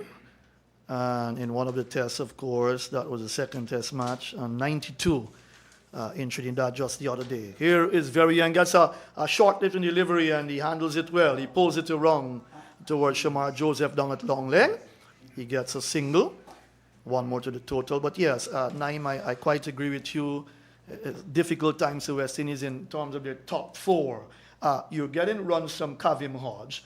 Not what you call the big name sort of cricketer, but he's producing the goods, right? And that's what you want. He comes in at number 5, I believe. But your top 4 have not been producing consistently well, and that has posed problems. That's a problematic area for West Indies cricket. If you can get your top 4 to produce, and Athanaze seems to want to come good, and if he can put in consistent performances, he'll do well. But in at number 4 is a ball that Rabada is coming forward to, as Jaden Seals comes round the wicket to the left-hander.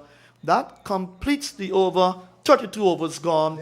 The latest score here from Providence, South Africa winning the toss and batting 91 for the loss of 7. Well, you were talking about manufacturing of players. It seems as though the West Indian mill is malfunctioning. It has not been producing, not last year or the year before, but for decades now, they have not simply been producing. We've got top 4 batsmen that sometimes people, especially in the test match scenario, where people believe it's mediocre. There's always a glimmer of hope in the 2020 scenario, but when it comes to test match cricket, we're hardly able to pull through. Sometimes we can't even last out the ODI series session. Anthony Kemraj, how are you doing? Wadikar Kemraj, may I say. Good afternoon to you. Good afternoon to you, Naim. Good afternoon to listeners across Radio Land. Well, we've been treated to a special piece of bowling here by Joseph and Seals. Joseph continues and bowls to Varian. He's turning it down to mid-wicket. That's Gudakish Moti is in the way. And he fields. So one more to the total of 92 for the loss of 7 wickets. I was looking for a word, Naim, and the word came to mind very quickly. Momentum. South Africa did not have the momentum during the course of the innings. And that's very significant. When you have that in a game of cricket, in life generally, you can go on. But it has been the West Indies from the get-go. Isn't that so? Yes, as I said before, there's nothing absolutely devilish about the pitch. It's just a South African problem as I see it. Here is Joseph to bowl to Rabada from around the wicket. Bowls to Rabada. He's coming forward. elbows well cocked and head well over the ball and pushing it out straight to mid-on, where the captain feels that's Craig Brathwaite is in the way.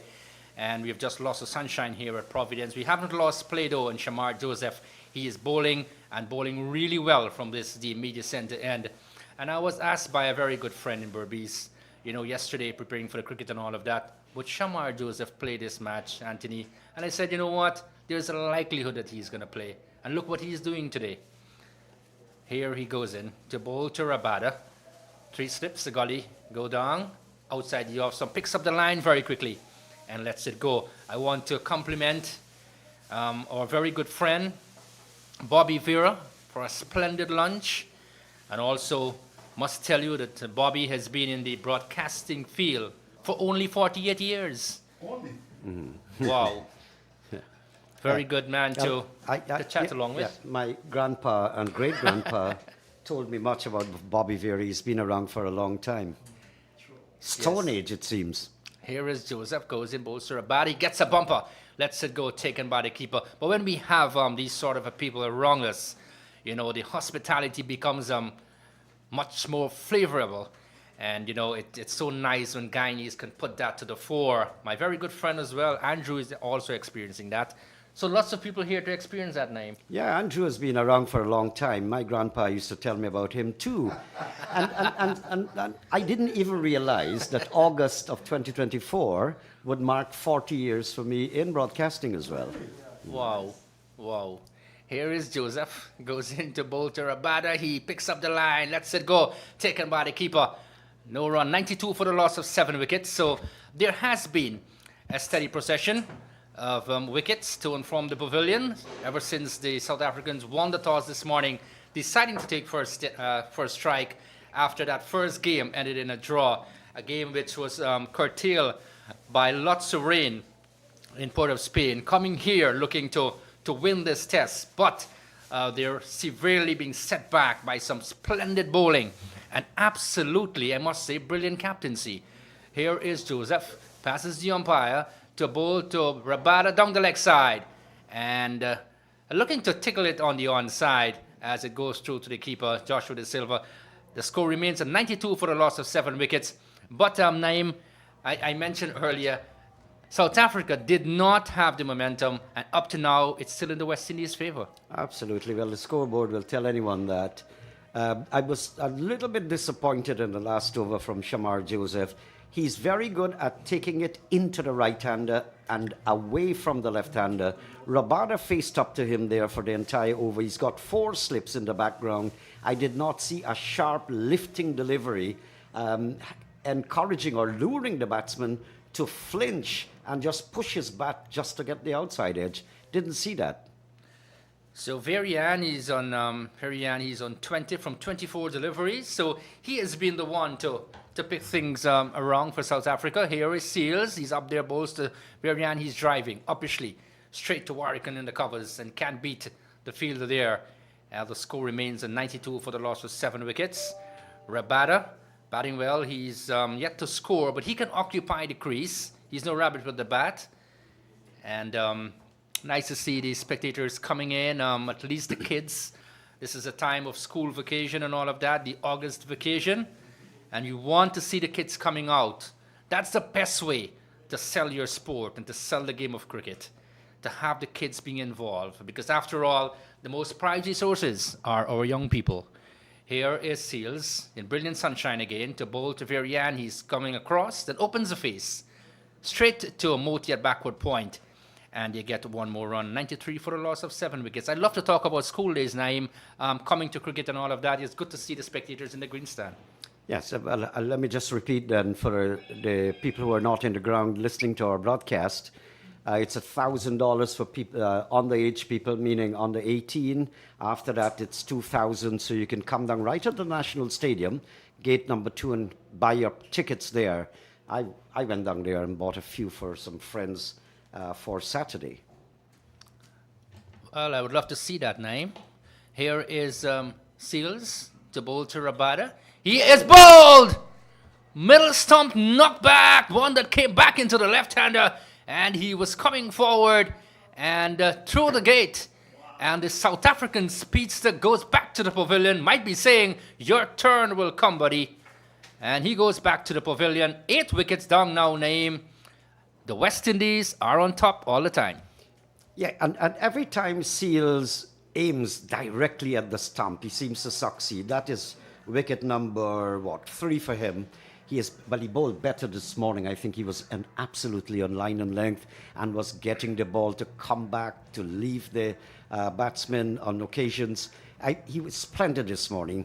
And when he resumed after lunch, I thought he had lost his rhythm. He's gently finding it back again. Good bowling. So if I can just go through the scorecard for you, which is a very sorry one for South Africa. Markram, 14. De Zorzi, 1. Tristan Stubbs, 26. Bavuma didn't score, the captain. Bedingham, 28. Varian, 21 not out.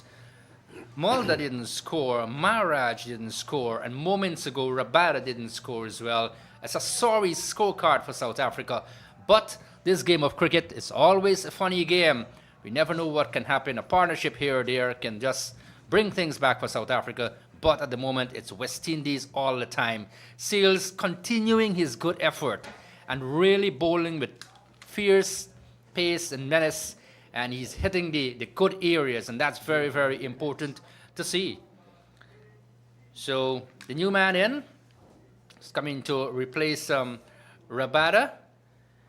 And that's Dane Pete. So Pete has come in with the big number 63 and his jersey at the back. And he will face the music. Or we say the chin music. As the Seals will continue. 3 slips, a very deep gully going down. Here is the Seals. The ball to Pete, he is coming across. Then plays the ball straight to mid-wicket. That's Greaves who is in the way, just to confirm that on the field. And the score remains at 93 for the loss of 8 wickets. But it has been, Naeem, without a doubt, the West Indies have really enjoyed a terrific day so far.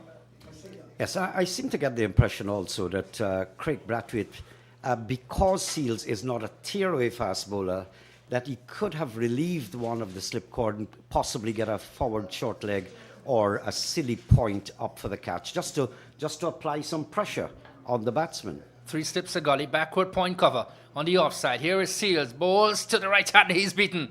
That cut him in half, really, as he was tentatively coming forward, taken by the keeper. 93 for the loss of 8 wickets. And if you're hearing us wide and far, and you're not tuned in to the broadcast, join Light FM, 104.1 FM that is, Bobby Vera's radio station, and catch the coverage, because it's cricket, lovely cricket here at Providence. I think that was the best delivery bowled by Seals. That's an absolute gorgeous striker, 100%. Just leaving the right-handed batsman, pushing outside the off-stump. This is Seals' Yorker length delivery, and might have just dogged it out at the last moment there at that speed. He overcompleted, another overcompleted here. So things are going really well for the West Indies. At the end of the over, it's 93 for a loss of 8 wickets. Pete hasn't scored as yet, and his partner, that's Varian, is battling away. He's 21 from 26 deliveries, 2 fours in that innings. He's like the lone stalwart there, battling away for his team, not giving it up. Nice to see, and this is an excellent effort from Varian. But as I said, the West Indies are all over South Africa. Shamar Joseph, who continues to bowl well, and he's making Guyanese prouder right now, Naeem. His efforts are really top-notch. I guess the people in Barakara right now, the Berbice River area, would be really happy. Well, Shamar has been making a lot of people happy since he went to Australia, and he has come back. He's getting his chance here just before his people. This is Joseph, bowls to Varian, and he's getting one that comes into him. He stands up straight, then punches the ball straight to mid-on. That's Craig Brathwaite is in the way. We have lost the sunshine for a bit. We haven't lost the spectators nor the play out there. Lovely little period just after lunch. Naeem, your lunch, very, very, very delicious, isn't that so? Well, I haven't eaten as yet. Oh, you haven't? Yeah, I'm to join the line. Something of notice here, Shamar Joseph is coming into the right-handed batsman. I think a forward short leg would have been appropriate. Yeah, I think you call it right. There with the ball coming into the right-hander as well. Maybe the ploy of having a forward short leg. But take nothing away from Craig Brathwaite. I've seen him on multiple occasions leading various teams. His captaincy in this game has been exemplary, I must say that. This is top-notch work from the West Indian skipper. He might not be doing well with the bat, but his captaincy here has been top-notch, getting 8 wickets so far. Splendid effort. Here is Joseph to bowl to Varian. He gets one that comes into him. He's back and across, straight to mid-off. And there is no run as he stabs the ball out into the offside. 93 for 8. Pete hasn't scored. As I said, Varian, he's on 21. 28 deliveries, 2 fours. And they'll want to build a partnership from here. The word must be in South Africa, don't give up. Just don't give up. You never know what might happen. A little partnership here or there can bring you back into the game. It's a 5-day affair. You're not in any real rush or hurry. Here is Shamar Joseph looking to rush him out. Bowls outside the off stump and taken by the keeper. Still 93 for the loss of 8. I get the sense that Shamar is maybe just a little bit exhausted. He's been working around the clock, really, quite a long time. That was really wide of the off-stick, must have slipped out of his hands. But he's showing signs of wear and tear. I know Craig Brathwaite has been quite an intelligent captain, so he'd be watching at all of this. I've not seen Moti yet for the day. We might just see Moti having a bowl. In his 12th over, 11.3 overs, 2 minutes, 29 runs, 4 wickets. Here is Joseph, continues and bowls to Varian. He is again getting a ball that comes into him. This is splendid bowling by the West Indies speedster, backed up by brilliant fielding by the West Indian captain as they were attempting a run and had to go back very quickly. And the over completed. In fact, the over is not completed, correction. 93 for the loss of 8 wickets. Naeem has just left us. And again, we've been joined by Matthew Kisoon. I guess you enjoy your lunch, Matthew. You wouldn't stand for that. You would have to take your lunch. No, I had to break my lunch to come on. Nothing is wrong with that. Doing a double, it's all right. You've got to make the best of these circumstances and give it your best. Here Joseph goes in, bowls to Varian. He is cramped for room. Stabs it out straight to point. That's... is it Cartew's on the way? Another over completed. So it's all West Indies at the moment. 93 for 8. Pete hasn't scored, and Varian is on at 21. They've lost 4 wickets after lunch for the addition of 29 runs. When you look at that total, 93 for 8. Pete yet to score, and Varian 21. The West Indies have been on top from ball number 1 on the very first day today of this second test match. And De Silva taking that catch to dismiss Bellingham when the 5th wicket went down. And then he took the other catch to dismiss Mulder, who went without scoring. So he's been in the thick of things behind the stumps, De Silva. But Joseph picking up 2 wickets and Seals, 2 wickets after lunch, says it all about the fast bowling artillery and what they're doing, exploiting the Providence conditions well. Maybe the batters have been not that good enough too, but all in all, they've kept it tight. And the bowling has been spot on, and you've got to give credit to the West Indies bowlers. Yes, absolutely so. Here is Seals, continues from the players' pavilion end and bowls to Pete, who just pulls the bat in at the last moment, as if to say, look, I'm not going to have anything to do with that. Joshua De Silva takes from behind, and the score remains at 93 for the loss of 8 wickets. So I shall endeavor to go to the scorecard for you. Aiden Markram, he went for 14. That was a pretty long time ago. He was bowled by Shamar Joseph. 14, he scored. Tony DeZorzi getting 1. He was bowled by Jaden Seals of some 10 deliveries during the course of the over. I shall go through the scorecard for you. But we're back with Seals. Comes up, bowls to Pete. He opens the face down to backward point straight to Moti, and there is no run. And Matthew, you were saying something? No, Pete is a strongly built young man. He is just spinning the side, and he looked good with that stroke just now. I'm very concerned about the West Indies batting When you look at the fact that South Africa is in this position and they've got quality bowlers like Rabada and, of course, Maharaj, the spinner, who's been in form. Both of them, they've taken wickets in that test in Trinidad. And they've got to bowl at the West Indian batters. I'm very concerned with the top four. They've got to get runs. They've got to build very strong when they have to come out to bat first. This is a drive, and the beaten taken by Joshua De Silva. Ball moved away from the right-hander. Still 93 for 8? Yes, so if they can dismiss South Africa for under 125 or thereabouts, let's say 125, 130 being optimistic, here the West Indies have got to, in their first innings, get over 300 plus runs. They haven't done that much for many test matches. They got over 400, which was good when they got a little lead in England there up at Trent Bridge, but then they still went on to lose the game. So they've got to be able to bat well in their first innings, and also if they're given a chance to bat a second time, they've got to bat as well. So their batting has got to be good. This is a bumper from Seals as Pete just evades and taken by the keeper. Still 93 for the loss of 8 wickets. And you look at the form of the batters. Craig Brathwaite, he's been scratching around. He got 47, 48 at Trent Bridge.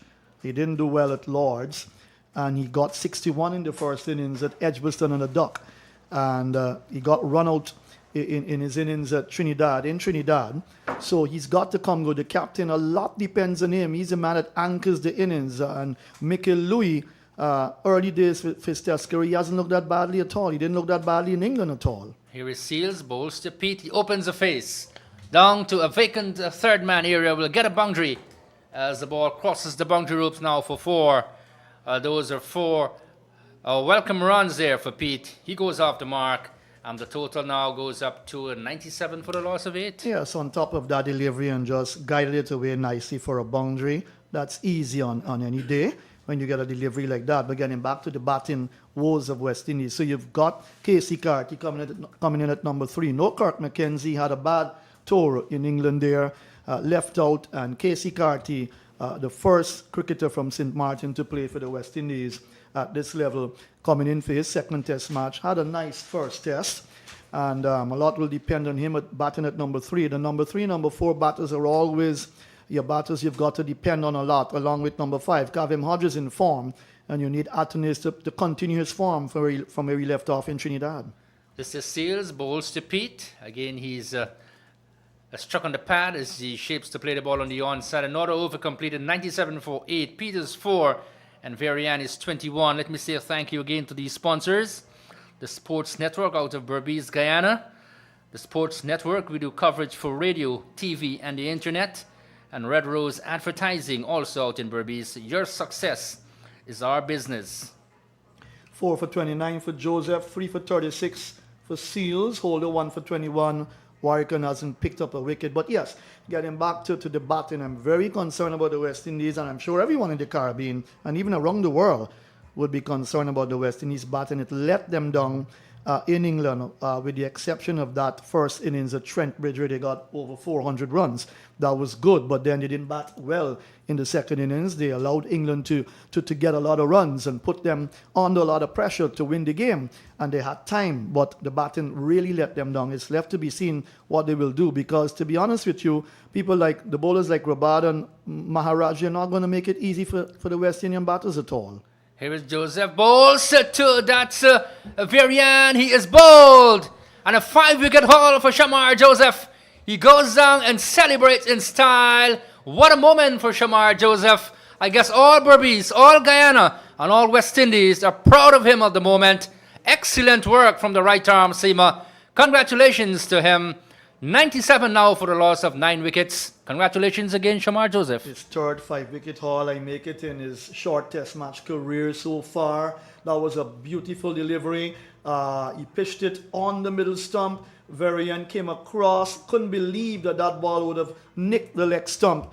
And that was beautifully done by him. I think a mistake from Varian to come across his stumps. He should have covered that ball well, and he would not have been bowled. But at the end of the day, Shamar Joseph has picked up a 5-4 again, his third. Congratulations to him, and on his home turf, he's done the work for the West Indies. 97 for the loss of 9. I don't think the West Indies could have asked to be in a better situation with ball in hand here, and they've done the work. This is just the second session. The first hour of play in session 2 now has come to an end, and the groundsmen have come out now to do some work on the pitch. But at the end of the day, Shamar Joseph have done the work. He's done the work for the West Indies. He started when he picked up Markram for 14, then he got Bavumu for a duck, and then after lunch, he continued to bowl well, picking up Bellingham, and then, of course, Maharaja. Now, of course, the very end, who looked to be so good. 21 he made from 33 balls. He looked very good in terms of his stay at the crease, the wicketkeeper batter. But in the end, Shamar Joseph doing it and picking up a 5-wicket haul. Congratulations to him. I'm sure everyone around the world, and especially in the Caribbean, they're very proud of him to see this young man continuing to perform well, even in this his first test match at home, on home soil here at Providence. 97 for 9. Shamar Joseph, 12.1 overs, 3 maidens, 29 runs, 5 wickets. I'll read that again for you. 12.1 overs, 3 maidens, 29 runs, 5 wickets. The rest of the bowling, Jason Holer, 8 overs, 2 maidens, 21 runs, 1 wicket. Jaden Seals, 11 overs, 2 maiden, 36 runs, 3 wickets. Valuable support he received. And Warrican, 5 overs, 1 maiden, 8 runs, no wickets. So those are the bowling figures. South Africa 97 for the loss of 9 wickets. And the last spear here of Pete and Burger. They would want to stay for a pretty long time because we're just after lunch and things are happening and happening continuously for the West Indies. We're only in the 37th over, and South Africa 97 for the loss of 9 wickets. Who would have thought that South Africa would be struggling this way, Matthew? But this is the game of cricket.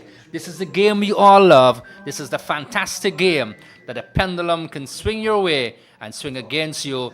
And what a lovely day we have had here at Providence.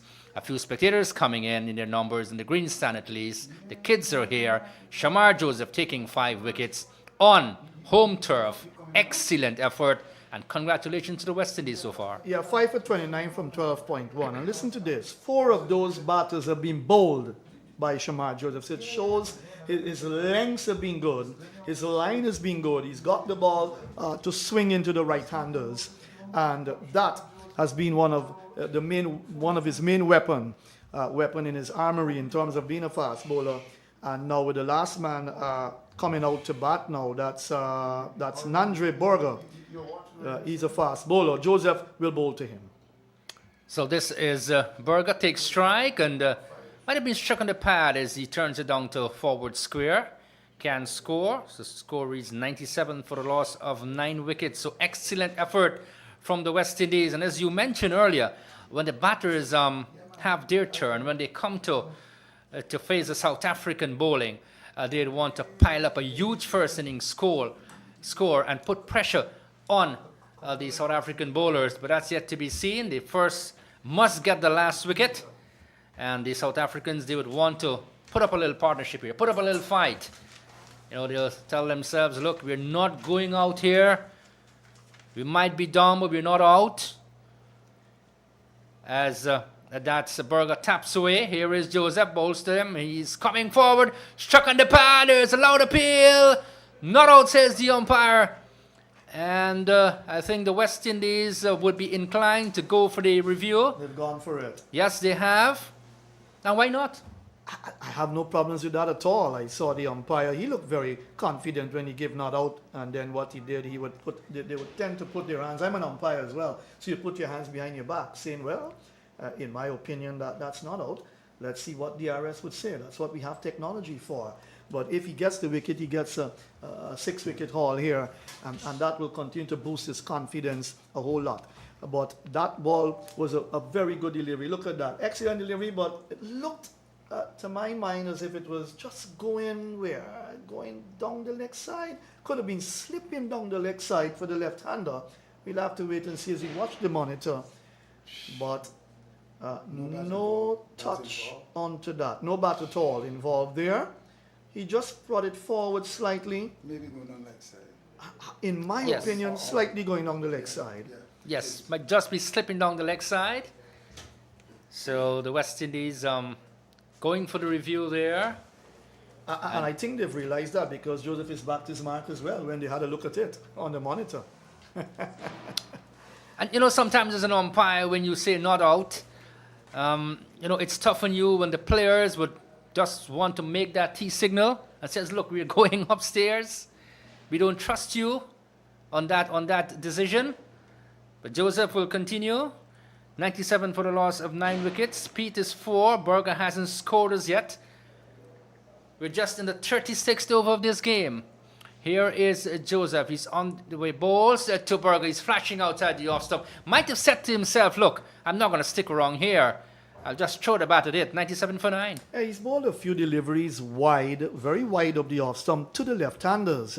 I thought in Australia, with his heroics there, he did bowl the ball more on middle and off stump and was able to pick up valuable wickets. But in the few deliveries he's bowled to left-handers here so far, he's bowled it a little bit too wide of the off stump. Here is Joseph from round the wicket to bowl to Berger down the leg side. Slipping down the leg side, badly lined and taken by the Silver.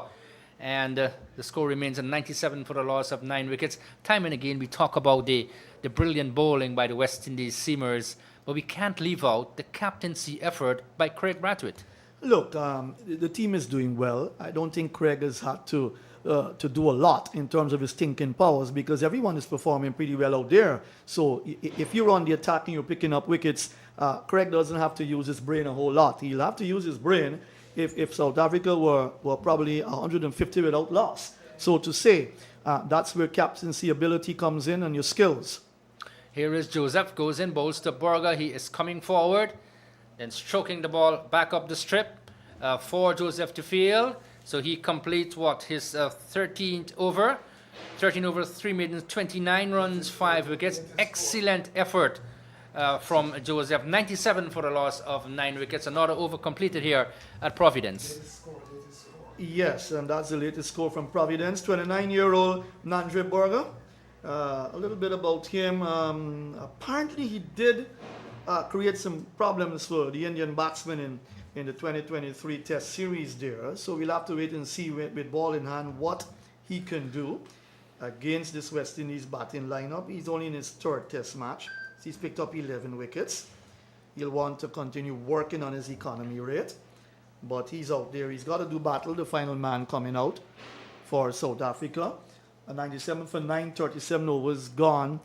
I'm very concerned, and I'll continue to echo it. The West Indies batting, you would want to see them bat well, and I think they've got a lot of time to bat here because you don't expect South Africa to last too long here now.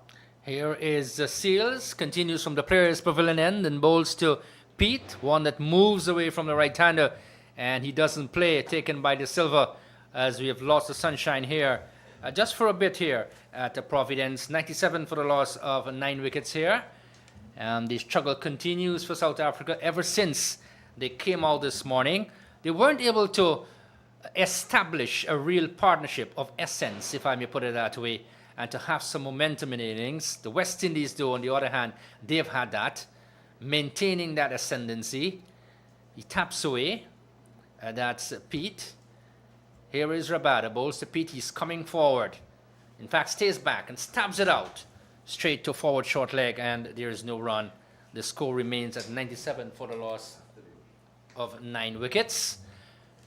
Yeah, he's an off-break bowler, the 34-year-old, one of the big guys in the side, Dane Pete. Debuted for South Africa versus Zimbabwe in 2014, so he's in his 11th Test match. And he's got 137 runs before this match with a high score of 56. He's got a half century, 150.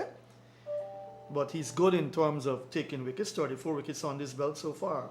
Here is Seals, bowls to Pete. He's driving through the offside field. This will go away for 4. Yes, it crosses the boundary ropes now at deep cover. And that's gone for 4. And welcome boundary here for South Africa. That's a nice shot, brings up the 100. So that's a nice shot from Dane Pete. Looks like he can bat. So if he's got a Test half century, it means that he's got ability, right? And in his 11th Test match, remember, he would have started 10 years ago when he debuted for South Africa against Zimbabwe. So he's got something in him, and the South Africans believe that he can give them something even at age 34.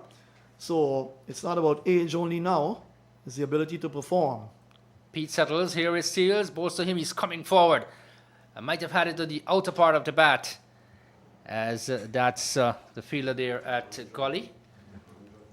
Louis fields, and there's no, in fact, it's Kavim Hodge who fields. 101 for the loss of 9 wickets. And slowly the 100 has come up for South Africa. It has been a very struggling effort, very painful one, if I may put it that way, because the West Indies have always been on the ascendancy in taking wickets and taking wickets at regular intervals. They haven't been able to establish a partnership. I think they would be glad to get into the 3-digit figures, but would have loved more. Here is Seals, but want to prize his wicket out. He's up there and he's coming forward again. He looks very patient, and they look for a very quick single. In fact, they get it too, as the return comes in from the fielder there at that's the fielder there at cover, and doesn't hit the stump. So one more to the total, 102 for the loss of 9 wickets. Yes, good work there by Pete, dropping the ball down on his toes and push it away into the offside for a quick single. So he will keep the strike. As I said earlier, no rabbit with the bat. He's got a half century. And he does well with ball in hand, of course, with 34 wickets on his belt. He's got 4 3-wicket. 3 times he's got 4 wickets, and twice he's got 5 wickets with ball in hand. So he's very handy indeed. Here is Holder. To bowl to, that's Berger. He's trying to flick it on the onside and taken on the pad.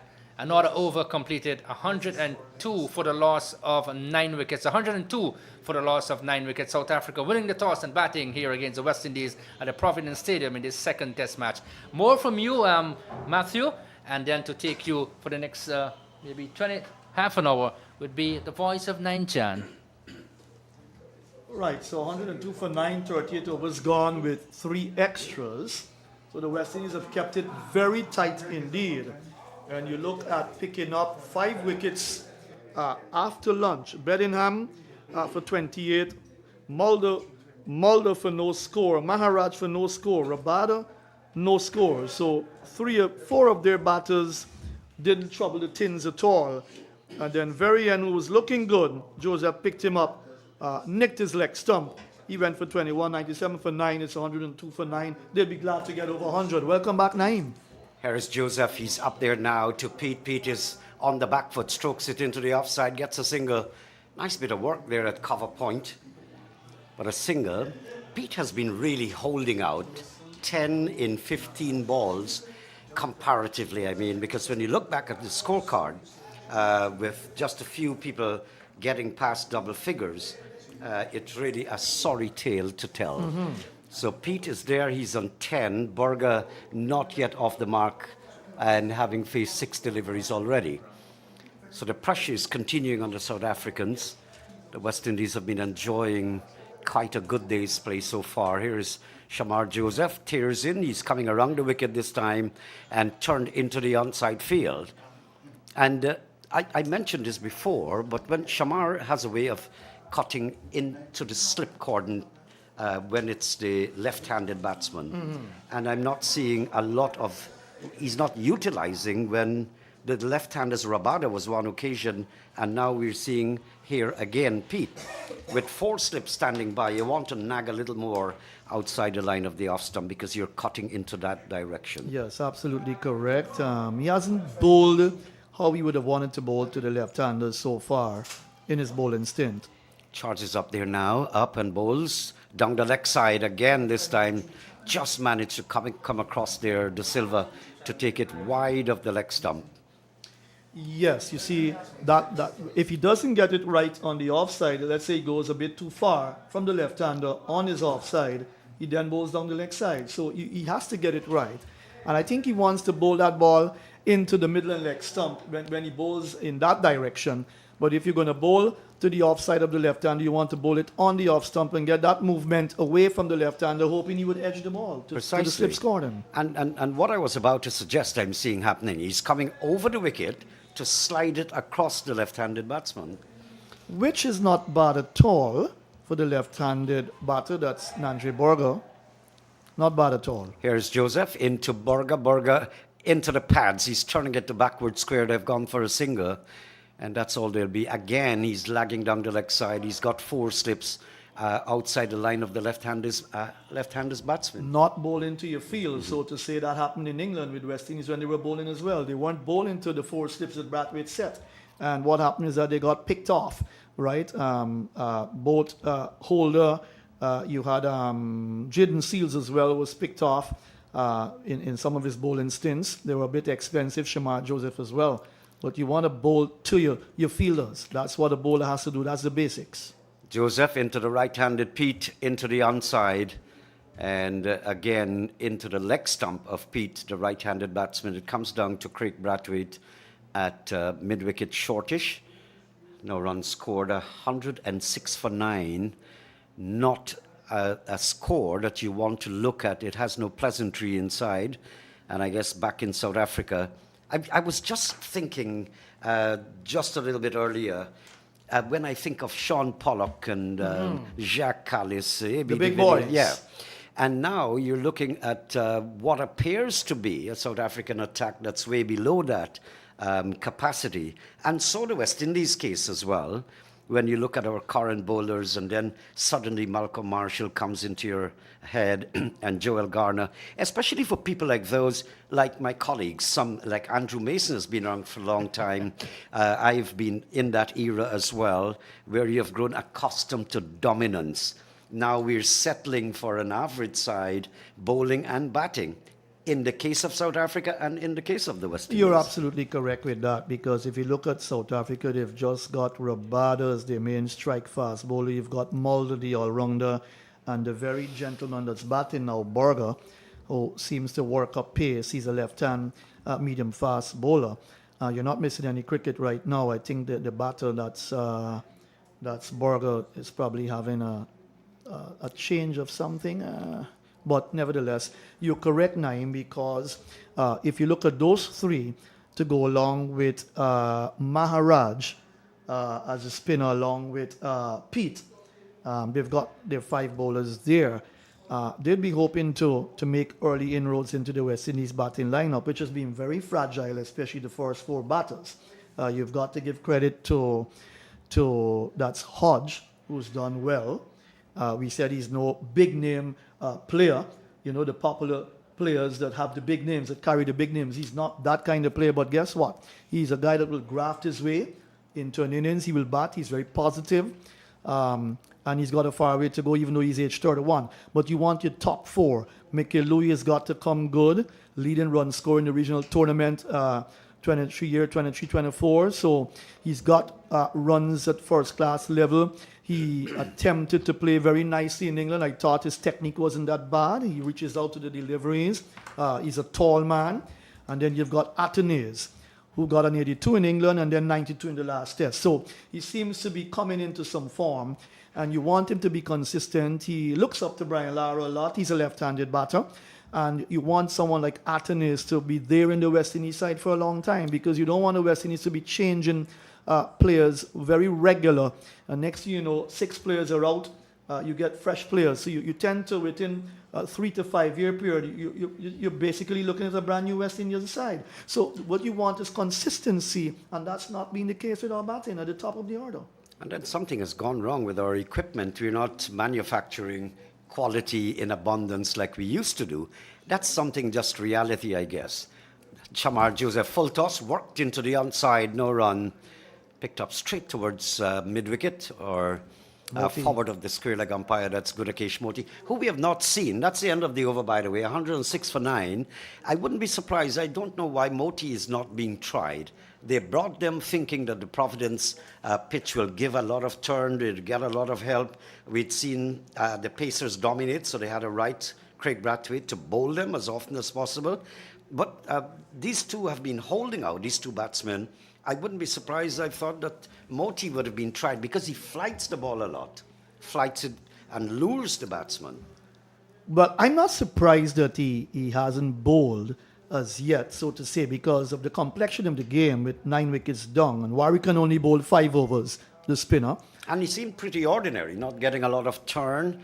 Maybe that's why Craig Brathwaite decided, look, I'm not going to bring an ex-spinner. Let's see if we can scoop this last wicket up. Yes, because Moti didn't get a wicket in Trinidad and he went for over 100 runs. So you don't want to give away runs to South Africa that easily. I'm not saying that Moti would bowl bad. Well, he hasn't bowled, but the point is... the Pacers have been doing well. Right, the Pacers have been doing well, and Warwickon just came on for a few overs, and now we'll have Holder coming in back from the Place Pavilion end. So Holder charges in now, lanky figure into a Borga. Borga turns it into the onside kind of gently, and Holder lagging down the leg side. And as I mentioned, it happens so pretty often where you've got these now it's 3 slips. And many of the bowlers who have been bowling, though they've been picking up wickets, have been guilty of lagging on the other side of the pitch unless there was a master plan to do so. I don't think that was, because there's no one in a catching position, no forward short leg. But Holder is very experienced. You're not going to get him to send down a lot of wayward deliveries. He's charging in now and bowls again down the leg side. There's an appeal for LBW. I think that was heading down the leg side. Comes down to the fine leg region, and the batsman would cross for 2 in the meanwhile, because long leg had to come all the way down towards fine leg. Yeah, that would have missed leg stump by a long way. Sharfadullah, the umpire from Bangladesh, I have to be honest with you, since I'm an umpire as well, I think he's a very good umpire. He's done very well.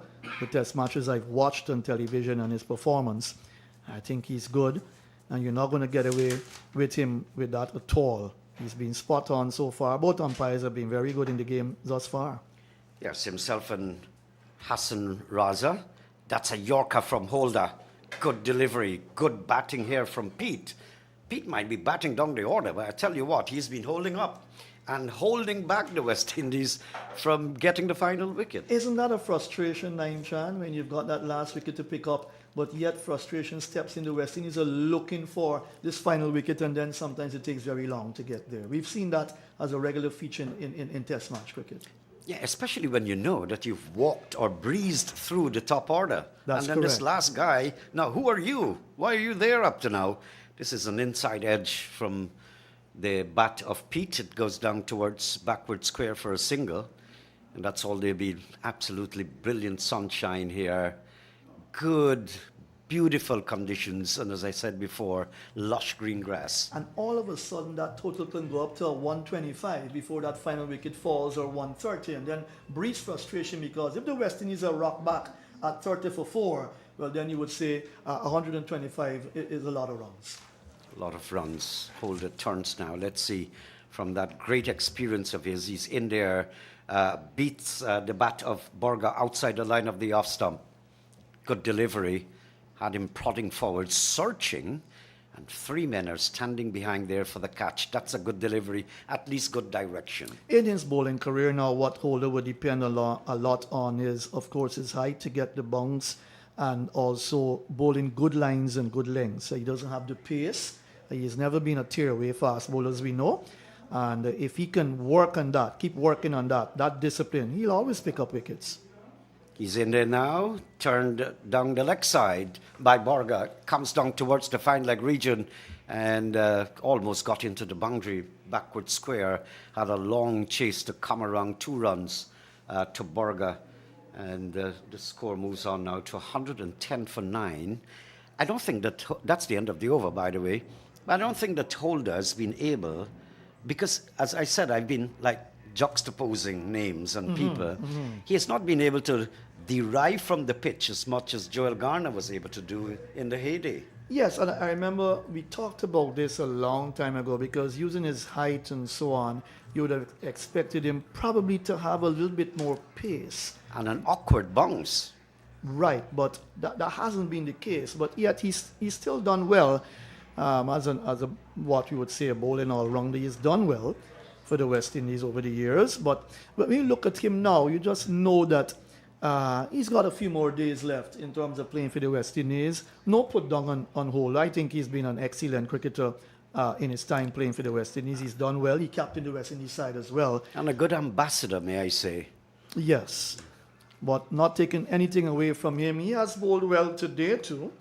He did pick up the wicket of Stubbs for 26. That was the 4th wicket. And now your dream will come true. Moti will have a ball. Yes, I was expecting this. And good field placing here. I'm seeing a solitary slip. There's a silly point and a forward short leg. Moti comes into bowl to Pete. Pete drives into the pads and comes down towards mid-on for no run scored. Pete is 11-6, Borga 112 for 9. And I just get the impression that Moti floats it, he flights it, and he can add some more flight if he likes. Because of the circumstances of the game, you can try and lure the batsman. Now, the next delivery brings Pete forward, and it goes into the onside field. This time he gets a single. And he bowls the arm ball well too. That's how he was able to dismiss. It was Joe Root and Ben Stokes, 2 big fishes in England, and he did get Root a second time, LBW, in England there. So he has the ability, and that arm ball is good, but you want him to keep flighting the ball well and tempting, inducing the batsman to play false strokes. Here he is now to Borga. Borga is on the back foot and shapes it up on the offside. So 3 men up for the catch. You can add another one, make it 4, because that's a short mid-wicket. Here is Moti into Borga. Borga works it into the onside. Moti guilty of pitching up too much into the pads. He's got to give it this flight. He's got to probe the batsman to come forward with an awkward bounce, take the bat and forward short leg or silly point, or the solitary slip, get a catch. Let's see if he can do that. He's coming around for Pete, and this is again pitched up, driven down to short extra cover. But he should know to play spin well. Pete, he's a spinner as well. He's an off spinner. And I think in South Africa, they're accustomed to these left-hand orthodox spinners as well. I know he's a hustler. He really can hustle. And this is short and pulled down towards the mid-wicket region for 4. Short there from Gudakesh, Moti, guilty, and Pete. Really a tough customer. He has been there. He's gone to 16. And the score now 100 and how much? 18. 118 for the loss of 9. That was short. And all Pete had to do was to wait on the little turn. And then he smacked it nicely through the mid-wicket area, straight mid-wicket, and picked up a prize boundary for South Africa, who struggled from ball 1. 118 for 9 now. We're talking about the left-hand orthodox spinner. So you've got someone like Shamshi, the Chinaman bowler for them, and you've got Maharaj. So they're accustomed to also facing left-hand orthodox spinners. They would obviously play a lot with them at home and practice with them as well. So when I thought, I will get back to that in a moment as Holder continues. He's up there now to Borga. Borga lets it go outside the off stump. So when Moti didn't pick up a wicket in that test, bowling left-hand orthodox spin in Trinidad, I said to myself, maybe, yes, the pitch, he didn't probably exploit the conditions well because what's his name got 4 wickets. Warwickon got wickets. He got 4 and 2. So he got 6 in the match. How come Moti didn't get a wicket? And then I'm saying to myself, if he bowled a little bit too ordinary, the South Africans would have put him away, and that's what they did.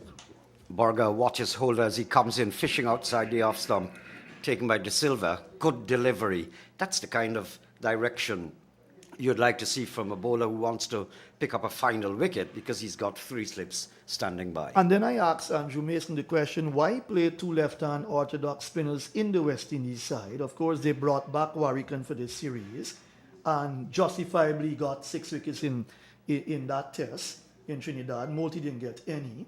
Suppose they'd only played 1. What would have happened? So, there's so many questions you have to ask, because many felt maybe an off spinner should have played. Borga is 7. Holder comes into him outside the line of the off stump. He's pushing down to cover. There is no run. And both bowlers, well, Moti has only had 1 over, but I think Warwickon looked pretty simple. He was not getting any sting out of the pitch, not big turn, and Moti looked pretty ordinary in the first over. Yes, indeed. And you want Moti to perform well. Sometimes I think he's guilty of pushing the ball through very quickly, especially if he's going for runs, and he's not flighting the ball well enough too. Holder comes in to Borga. Borga gets 1 full up. He's into the pads. He's playing it down towards mid-on, and there's no run. Let me just go across the field for you. 3 slips. There's no gully, no third man. So 3 slips, there's a cover point bordering towards backward point. There's a cover mid-off on the offside. On the onside, there's a mid-on, and there's a man down at backward square right down to the boundary. So Holder would have to nag outside the line of the off-stump. Borger settles. He's on 7, 118 for 9, and he plays it up into the offside gently. And this is really dragging on here from a West Indies perspective. Well, we talked about the frustrations of getting that final wicket. There are times when teams fall into the trap of just waiting for something to happen. You've picked up 9 wickets, you've worked hard for the 9 wickets, you've still got to work hard to get the final wicket, and sometimes the basics are missing here. And sometimes it's a mental thing, Naeem Chan, that teams have got to work on. Yes, but a loaded offside field slip cordon, 4 slips now. So Holder, we expect him to get a short lifting delivery into the batsman actually. Good delivery, beating the outside edge, taken by De Silva. That's the end of another over. 43 overs gone, 42, 119 says our television monitor, and 119 for 9. It's really dragging on, and you must give compliments to Pete in particular and Borger. Well, the thing is, you've got 11 players. All 11 have got to bat, Naeem Chan. Even if you're a specialist fast bowler, you'll be given the chance to hold a bat in your hand. And if you're holding a bat in your hand, you've got to do something with it. Not everyone will be a Courtney Walsh, if you get my point. But with Pete on 16 and Borger on 7, they've put up some resistance, and that's worth it for South Africa with 118 for 9 from 42 overs. If they get up to 150, I think they would be very happy given the fact of what has occurred in their innings so far. And it's good to see the fight, the battle being taken to the West Indies. Next delivery from Moti, new over. Forward goes Pete, and there's no run. Moti into Borger. Borger forward, bat and bat close together. That's Pete, correction. He's on 16. Nice, brilliant sunshine here at the National Stadium. Borger settles there. And this is lofted straight over the head of Moti, and it comes down. In fact, it skips over the rope now. 6-run signal by the umpire. But that was a calculated shot. Moti just flighting it up there. And the batsman taking the challenge, struck it. There's an orthodox mid-off. There's a shortish mid-on, straight over his head. That's the thing I'm saying about Moti. The first 6 hit in the match so far in their innings.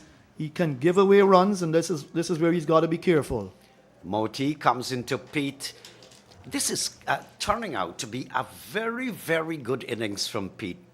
He's been staying there. He has taken the chance when he had to. He's 22 now, 124 for 9. Moti in, bowls to Borger. That's Pete, correction, short and banged away through the offside. This is going to go straight towards the boundary and beats the fielder there for 4 runs.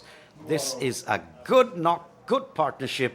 Pete in particular leading the way, 26 of 29 deliveries. The best partnership, well, the second best partnership so far. I think they put on 31, if I'm correct, for this final wicket. And here's where the frustration steps in. And I think Moti is losing a bit of his concentration here. He has to bowl dead on target here, get the ball to tweak, and he's giving away runs. That was short and wide of the off-stump. That had to be punished by Pete.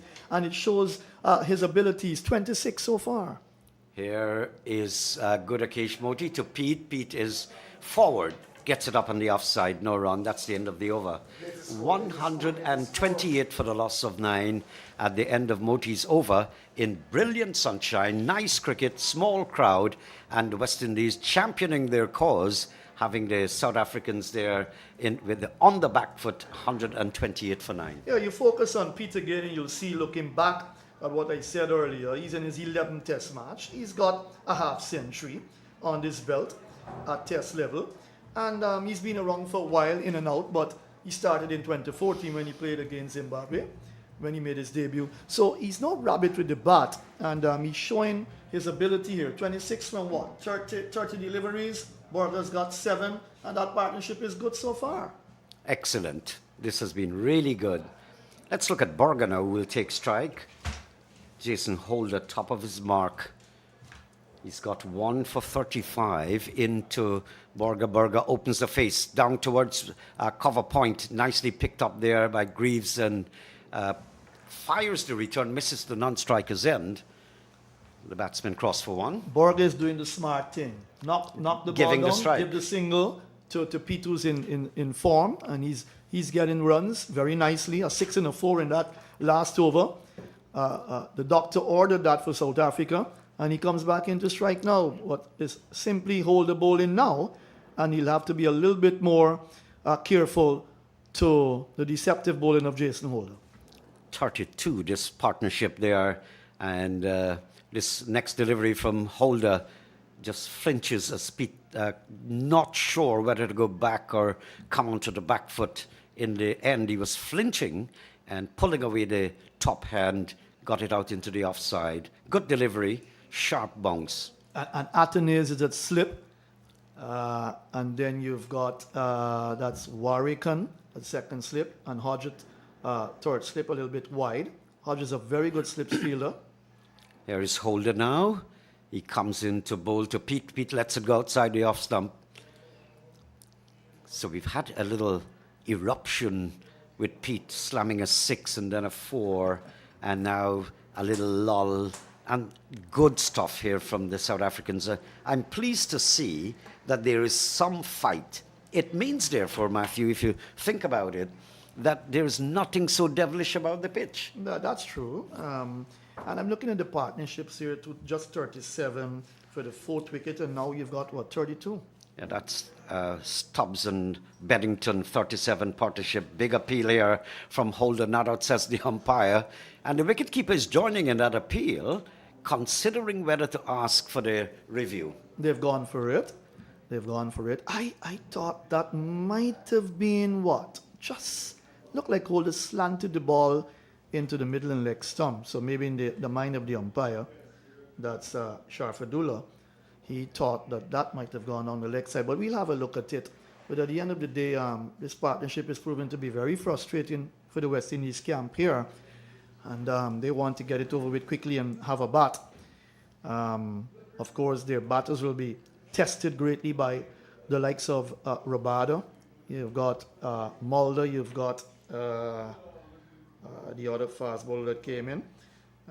So they're going to put them under pressure along with the spinners. So when you look at that situation, or we're talking about Borga, and you look at the situation that the West Indies will have to face when they come out, it's not going to be easy, Naeem Shah. But we're having a look on the replay to determine whether a Holder's picked up the final wicket or not. The original decision is not out, but thank heavens for the DRS. It does help. There are times when some decisions are inconclusive, and it shows that technology is not 100%. Like a post-mortem. Certainly. And within reasonableness, we cannot make a pronouncement. But DRS, there will be one. Original decision not out. You saw that, So the that going umpire's called not going out. down the leg side there. Yes. I think the level of umpiring has been pretty good. Pretty good. And that's one good aspect of the game. It has been good. It has been good. And watching from up here myself, being an umpire in Georgetown cricket here in Guyana, it's not easy when you have to give LBW decisions at all. The umpires always come under a lot of pressure. Especially when you're getting down in age, right? Well, when you're getting down. I'm not getting down as yet. Jason Holder from the top of his mark, southern end of the ground, up and bowls to Pete. Pete drives. Doesn't get it. It gets an inside edge, actually. Goes down towards mid-on. There is no run. So still 3 slips. And there's a wide gully, almost bordering on backward point. There's no third man. There's a cover mid-off on the offside. On the onside, mid-on, mid-wicket, short. And there's a man down at backward square. Holder's been toiling away and getting the better of the South African batsman. Here is him now. He's up and bowls to Pete. Pete is forward, struck on the pad. There's an appeal. One with a lot of conviction. But the umpire stands his ground. He says not out. He does. I'm wondering if that's height on that occasion. The DRS time is on, and Brathwaite has asked for it. I think the frustration has gotten to the West Indies now to the extent that even if that ball looked as if it was a bit high, they've asked for the DRS. You know, so we'll have to wait and see here. Another DRS decision we'll have to wait on. But certainly frustration has stepped into the West Indies camp here. You wanted to dismiss South Africa for nothing above 110, 115. It hasn't been. We're having a look at it now. It looks very interesting. Struck above the pad there. The knee roll. Yes, just above. But he's not a short man, nor is he exceptionally tall. So you'll have to see what comes out of that decision there. But Naeem Chan, nevertheless, the West Indies' effort has been very good to pick up 9 wickets, 97 for 9 in the 37th over. When Varian went, who was batting pretty well, he faced 33 balls. He was looking to dig in and build an innings, right? Nobody else. Umpire's call. Right, so we have another umpire's call here. And it's good too that they have limits to the review process, so no one can overdo it because it can delay the game, frustrate the process. But I was doing commentaries in Barbados many years ago. That would have been in the 1990s. And it was so fortunate for me to sit next to Gordon Greenidge. And because Greenidge and the players of his time come from the old school, he was pretty much against the television replays and using the technology because he says it takes away the human element. Now it's turning out it helps a lot. Here's Gudakesh Moti. He's into Burga, turns it up on the outside, no run. So Moti's introduction has not brought a lot of pleasure to Craig Brathwaite. He's not been able to penetrate or even worry, may I say, the batsman. It's pretty flat out there. Next delivery pushed back towards Moti. Yeah, 2 overs, none for 16 before this. He's been expensive. He's known for that at times. He's got to work on that. Burga drives, opens the face of the bat. He'll get a single. That goes down towards the cover point region. A single that takes the score on to 130 for the loss of 9 to continue the frustration. And I think sometimes he puts himself under pressure to just bowl how you know to bowl. Don't put yourself under any extreme pressure. If you're bowling good, continue to bowl good. You can't just give away a lot of runs when the team is in a good position. Pete drives down towards long off. A single there to the batsman. A single to South Africa. 131 now for 9. What's the partnership here? 31 and 3, 34. The top partnership so far is Tubbs and Bedingham, 37. So this is next in line. Moti comes into Burga forward, bat and pad close together, frustrating the process, frustrating the West Indies, holding out, and T is approaching. Here is Moti once more. Burga gets one he doesn't know much about. He's onto the back foot looking to turn it away into the onside, takes the outside edge, goes away out on the offside. End of the over, 131 for 9. That last delivery, the type that would have probably dismissed, if I'm correct, Ben Stokes. Of course, Joe Root, the right-hander, but to the left-hander, yes. Good delivery, quicker. That arm ball is very interesting indeed. Moti's bowled 3 overs for 18 runs. You look at that. The spinners have only bowled 8 overs so far, and it's cost 18 plus 8. That's 26 runs. Yeah, and teaming up there with Warwican, he has had 5 overs, no wicket as well. So just the runs has been quite small, 8. Warwican 5 overs, 1 win, none for 8. So you'll hear more from my good friend Matthew and then Andrew Mason. Yeah, so Jason Ola will continue. The Pacers have picked up all the wickets, the fast bowlers for the West Indies. And Holder comes into the attack as Andrew Mason comes in to do battle. First ball, strikes him on the pad going down the leg side. Bounces away into the leg side for them to take a leg by. One more to the total. It's gone up to 132 now for the loss of 9 as Andrew comes back in. Good afternoon, Andrew. Good afternoon. The last wicket fell at 97. Correct. So this represents a very good partnership indeed. 35. Yeah, and that's the problem. You got to knock the tail over. You should come out of retirement and help them, my good old friend. Now Holder, looking to make this thing happen, comes in and bowls to Pete into this delivery. He's forward and just gets it into the onside, playing the ball away down towards that square leg area. So this must be very frustrating for the West Indians and for the people of the Caribbean, of course, from Guyana right through to Barbados. Hello to you wherever you are. Thanks to all of you for taking the broadcast, the West Indies YouTube channel. A lot of chatting going on there. Lovely weather in Georgetown and lovely weather in Guyana. Here is Holder looking to make the breakthrough. Elbows pumping, comes in and bowls. This delivery is outside the off stump, too wide. And the ball goes by to be taken by the keeper. Scores kept on 132 for the loss of 9.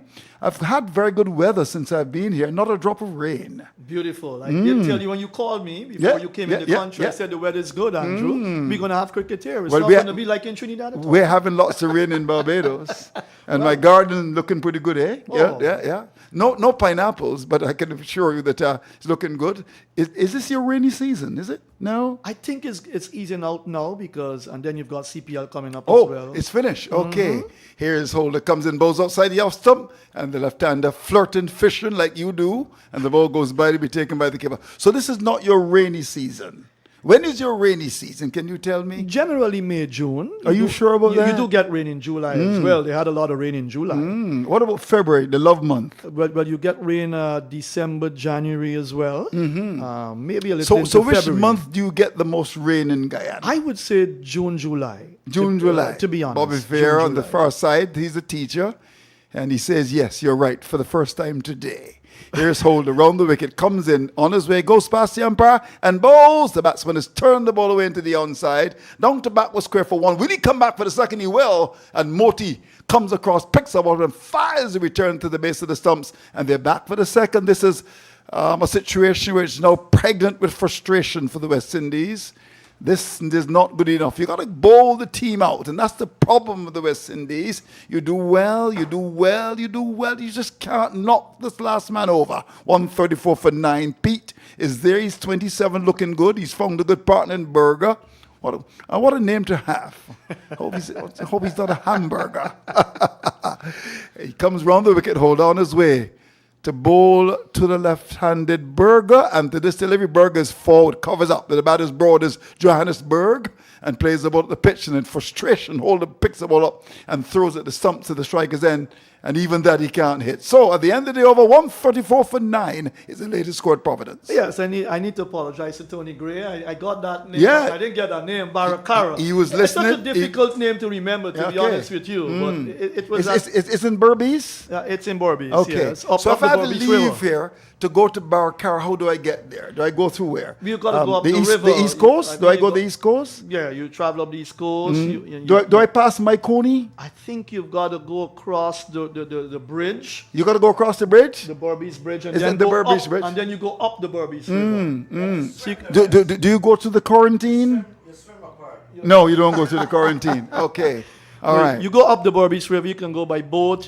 I guess you can go with vehicle as well. But Okay. along the Berbice River, channel line there. When last have you gone to the Berbice River? I have gone to Berbice last year, sometime did? sometime Okay. last year. I went Last week of January be the first, you know. Yeah, well, way down to quarantine. I actually went to Suriname. Oh, you last did? year. Okay. Yeah. I drove there. Did you go to Venezuela? No, I haven't. No, gone you there. shouldn't go I there. haven't gone there as yet. You know. You shouldn't go there. I'm on hoping, 34 for the loss of 9. I'm hoping to go to Yeah. Brazil. When you go to Venezuela, meet the president Maduro, who doesn't want to leave office. He's lost the elections. Come on. Here is Seal to come back in the attack. He's up and bowls to Pete, and Pete is forward and drives. The bowler kicks the ball away, trapping it like Man United when they start against Fulham. I think that's tomorrow, is it? They start. Is it tomorrow? I think they start Fulham. Oh, you're a Man United man? No, I'm not a Man United. Somebody told me you support West Brom. Well, nothing is wrong with supporting them. All right. right. I'm a Man United man. Of course, we got some good players in. Ten Hag has held on to his job. 134 for 9. Now, Mr. Seal, who's picked up a couple of wickets, he's got 3 for 41, will want to knock this last man over. Come on, the man from the land of Calypso. In he comes, elbows pumping, his body thrown forward, shadows alongside him as well, short, and the batsman looks to just run the ball down towards third man. You could tell that the energy levels are not the same. That ball took a day and a half to get to the keeper. But that's what you got to do. You got to feed your faith, and doubt will starve to death. Do you want me to repeat that? Feed your faith, and doubt will starve to death. Well, you're not a man of faith. So you're And talking the other one language. is the other one. If you itch for success, then keep on scratching. Oh. These are quotes. Don't know about the scratching part. But look at the brilliance of Brathwaite in his captaincy. Oh, he's done a wonderful but job. He's switched seals Yeah, now. And he's looking to break it through now. He's taking the MOT off. He comes up now. He's in and bows to Peters 27, and he gets a lifting delivery into his chest, and he draws away down towards square leg. Maybe he was going across the river. And the ball is picked up from off of his chest by the forward short leg fielder Louis, and there's no run. He's banged that ball in. You know, I'm of the view that the pitches in the Caribbean are not as slow as we make them out to be. The problem is we don't really have consistent fast bowlers. And we've seen on this pitch today that if you put something in, you get something out. But you think they're good enough for fast bowling as well, the way the pitches are prepared in the Caribbean? I don't think so. You don't think so? I Okay, don't think so. fair enough. I saw Tino LeBertrand Best bowl at board. That could have been about 10, 15 years, maybe even more than that, and he bowled very quickly. I get back to that after this delivery. As this delivery is short, the batsman is looking to turn the ball away. The keeper dives away, doesn't cue it, doesn't pick it up cleanly, it goes behind him. For what should be a bye, the score goes to 134 for 9, Berg is on 9, Peters on 27, and the frustration continues for the West Indies. But would you believe it? This is the best partnership of the It is, so yeah, far. indeed, yeah. Coming from the last pair. But of course, you know, the tail enders nowadays are much better, you know. They can bat a bit. Like good old Lance Gibbs. I passed his street, in fact, when I was on my way. Lance Gibbs Street. Is there Clive Lloyd Street as well?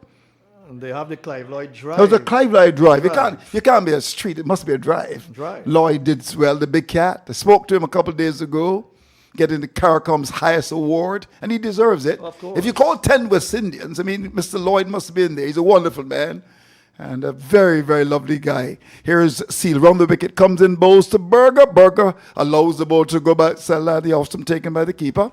He's a Georgetown man, isn't Lloydie? Well, of course. Georgetown man. Mm-hmm. Canai's Berbish. Yes. Okay. Fredericks is what? I Georgetown? think he started. Oh, Frederick is He's from Berbice. Berbice Okay, as well, wonderful. yes. Oh, okay. Hooper's from where? Hooper's from Georgetown. He's a Georgetown Yeah, he's a man. Georgetown Okay, man. good. I'm giving you a quiz today, and so far you've gotten 2 to 10. Yeah, you've asked me some hard questions. 135 for 9. All right. Jack Doe's from where? The former president. He's from the entire country. He's from the East Coast, I'm told. he's from the East Coast, Here yes. is a Seal comes in and bowls a ball which is on the line of the off stump, and Berger batting as if his life depends on it. Comes forward, pushes into the offside. 20 over. 135 for 9 is the latest score at Providence. Well, let's talk about the pitches in the Caribbean, Andrew, and that's the point I want to emphasize with you. I think the Darren Sammy Stadium, that pitch is probably the best in terms of favoring fast bowling. It's a good enough pitch, but I haven't seen too many good pitches in the Caribbean that really favors our fast bowlers. Yeah, well, you know, Kensington used to be pretty quick at one stage, and then they say it's not as quick as it should be. In fact, even when Richie Richardson actually was the captain of the West Indies team, he talked about the pitch dying at Kensington Oval. Sabina Park used to be pretty quick at one stage. Yeah? Correct. But you're not And just board seeing used to the batsman's paradise. Batsman's paradise. Yeah. And you hear so much talk about Providence. Providence is this slow pitch, takes a lot of spin and so on. And what's interesting is that when CPL starts, you'll see some of the fast bowlers doing pretty well. But of course, it's a different complexion in terms of the game. It's T20 cricket, right? But in essence, when you look at the pitches in the Caribbean, I have a problem. I think it's a problem with West Indies cricket overall. It poses a problem. It's a problematic area where you need pitches to be able to favor your fast bowling well. You don't have too many cricketers for the West Indies or top batters who can hook a ball well anymore. You We don't have hookers and pullers like a Roy Fredericks or an Alvin Kalituran. Correct. You know? Yes. We don't have that anymore, really. Even You're right. Rohan Kanai and these guys great hookers of the ball. Fredericks was excellent. Oh, hooker. brilliant, yes. Yeah, Alvin Kalicharan, excellent hookers of the ball. Hooking Lillian Thompson, you remember that? That's right. Wonderful player. Good old Alvin Calichuran. He's somewhere in the States now, isn't he? Yes, I think he Well, is. last have you seen Alvin Calichuran? Has he come back to the country? His brother was in the country. Is that I Derek think Calichuran? Derek, he was here not too long ago. They were playing a match at Everest where the team that would have won. I'm trying to remember the West Indies team that would have won tournament.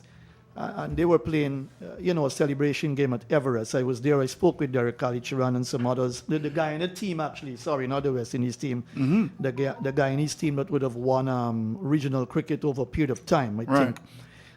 You had Sir Clive Lloyd there, and some of the other guys. You had Paidana, I think. Milton Paidana. Milton Paidana What's become was of there. him? We haven't seen him in a long time. Good old Milton. Yes, and these guys look very good as well. They're still fit, many of them, even though indeed. they've gotten older. And they work very hard on their health, to Yeah, they do, yes. stay healthy. Keeping fit, eating well. And it was a nice game where, the guys were there showcasing their little talent. Even Roger Harper was there. Okay. The Harper brothers. Is he still looking fit, Roger? Roger's always a fit guy, always a fit Very guy. good fielder, a very good cricketer, and played a lot for the West Indies. That kind of a cricketer that you don't really notice, but so important, like a Larry Gomes in the West Indies side. So we get back to the action, a bit of a break in terms of refreshment. And Peters 27, Berger's got 9. It's 135 for 9. And now Jamal Warrican comes into the attack. He's wearing a big beard nowadays. I asked him about it the other day. And I said, why are you wearing such a big beard? He said he just wants to look different. Yeah, I know a lot of eyebrows would have been raised when he was included in the squad. He did well in Trinidad. He comes up now to bowl to Pete into this delivery. He's on the back foot, force the ball away up towards that extra cover area. There's a long off, very wideish, comes across to pick it up. That's the thing about Captain Brathwaite. If he doesn't get wickets, he tends to go on the defensive. Mind you, I mean, overall we've done very well, the West Indies, but you've got to be careful to keep things tight, keep those fielders in and squeeze them with those runs. But a single to Pete, who goes to 28, and Berg has got 9, the left-hander. And Warrican will look to pick a pepper, as they say. And the action continues. But I think he was at sea a bit, Brathwaite, in terms of his captaincy in England. Yeah. He was at sea. Yeah, here's a delivery which is given to Samir, the batsman is fault, opens the face of the bat and runs it down towards that short third man area for a single. But these two have done a very good job indeed. They can bat, there's no doubt about that. I said in the old time days, I had some batsmen, tailenders who really couldn't do much with the bat. But nowadays people work in their all-round cricket. And hence, we've got a partnership of now 40 runs from 67 balls. And this is frustration for the West Indies. Got to bowl them out. You don't want them to get to 150, then 160, then 200. But at the moment, frustration. Here's Walker looking to wrap it up as he comes into bowl to Pete. And this delivery, Pete is going across the off stump, steers the ball into the offside, down towards that backward point area. There's no run. So let's look at the field. There's a slip, there's a silly point, there's a man at forward shot, there's a backward point, there's a cover mid-off, a wide long off, there's a mid-on and a mid-wicket. Here's Walker, comes in and bowls. He's forward and drives well. This certainly is Pete looking to be a good player, drives it down to long off for 1. So the frustration continues. 138 for 9. You may have to come to retirement and get this wicket for the West Indies. Matthew? Well, I've only played softball cricket, and they used to call me Abdul Kadir, actually. Oh, really? Yes. Here's Warkan, comes in, bows to Berger. Berger's forward, turns the ball away, looks for the run, will get it too. Good cricket. The ball was on the line to the left and worked to, I think, Seed might have been caught sleeping there at that square leg area, and they took the single. So the South Africans are battling away. And at the end of that over, 139 for 9 is the latest score at Providence. Oh, 1 to come. Sorry about that. So, no batsman. Rather, it's Pete who's going to do battle. He's got 29. And now they decided to pull that forward, that silly point away. And he's going to go now to that. Where's he going to go? He's going to go towards that cover area. So there's a slip and there's a forward shot, like short extra cover. Here's Warkan. Comes in to bowl to Pete. And this is the repeaters swinging at the delivery. Where's that gone? Oh, looking to swing it through mid-wicket. And in the end, the ball goes outside the off stump to be taken by the keeper. His eyes open very wide. He's looking to swing that ball maybe out to Diamond. And in the end, went through to be taken by the keeper to end the over. 139 for loss of 9 is the latest score at Providence. I think it's going to be easier for these two batters to play the spinners because they're accustomed to spin. They're accustomed to left-hand orthodox spinners. Peter's a off spinner. And, of course, you've got Borger, who is the left-hand fast bowler. But they'll be more comfortable to the spinners, and they're picking up the runs. You look at that partnership of, 42 so far, the best for the innings. And it's come at a time when South Africa badly needed it, and certainly that's what they want. Against the West Indies, 141, Kingston in 2001. So they want to bowl them out before they get to 150. Yeah. Andrew Mason, is that possible? Well, it is. You never know. So the action continues. Round the wicket comes Seals on his way. Goes past the umpire now. He's in and bowls. The ball outside the off stump and driven. Lovely shot up towards that position of long off. That's gone for 4. Pitched up a lovely drive through it off. Well, did that come from?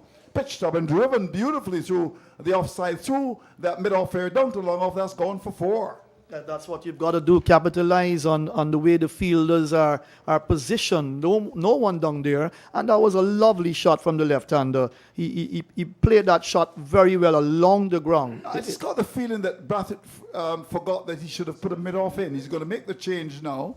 Forward shot has been pulled away. And Berger goes to 15. 143 for loss of 9. And a couple of South Africans are here. They're happy.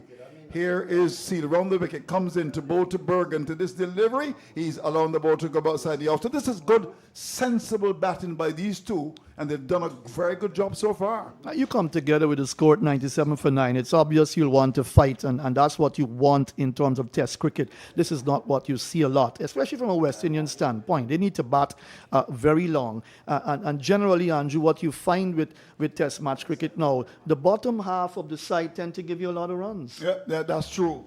The action continues. Round the wicket is Jaden Seals, who's picked up 3 for 45 from his 13 overs and 2 balls. The man from Trinidad and Tobago begins to move in. Round the wicket, goes past the umpire, now bowls to Pete into this delivery. He's forward, opens the face to the bat, runs it square the offside. The bat is broad as Cape Town, down to backward point, and there's no run. Scores kept on 143 for 9. Pete is 29, and Berg is on 15. I think the West Indies should be a bit disappointed here with this effort. They're trying, but not getting that wicket. Even if you're disappointed, you've still got to work hard out there. You've got to be positive. Your mental strength has got to be good, because this is what Test cricket is all about. It tests the mental strength as well as your skill and your physical body as well. So you've got to pick up that last wicket and be able to come out and bat. And they need that wicket now. Here is Seal. Round the wicket comes in and bowls. Outside the off stump, there's the batsman ducking. And it's Berger ducking outside the off stump, taken by the keeper. So it's kept on 143 for 9. As we head towards tea on the first day of the battle between South Africa and the West Indies. So far, it's been the West Indies. These two have come back quite well. And, sometimes two lower batsmen just come out and give their hand away and be a victim of their own indiscretion. But these two have battled away in adversity, and that's important, that you battle and you fight hard. You play with steely resolve. And Jaden Seal, big fast bowler, lead bowler on the West Indies side now, round the wicket, comes in on his way to bowl to Bergen. To this delivery, Bergen is forward, wrapped in the pad, ball heading down the leg side. There's no need to appeal. And the ball comes off the front pad and dribbles up towards cover. There's no run. It's kept on 143 for 9. Matthew. Yes, I just want to ask the listeners to forgive me if I say I really don't trust the West Indies batting, especially. You don't? I don't.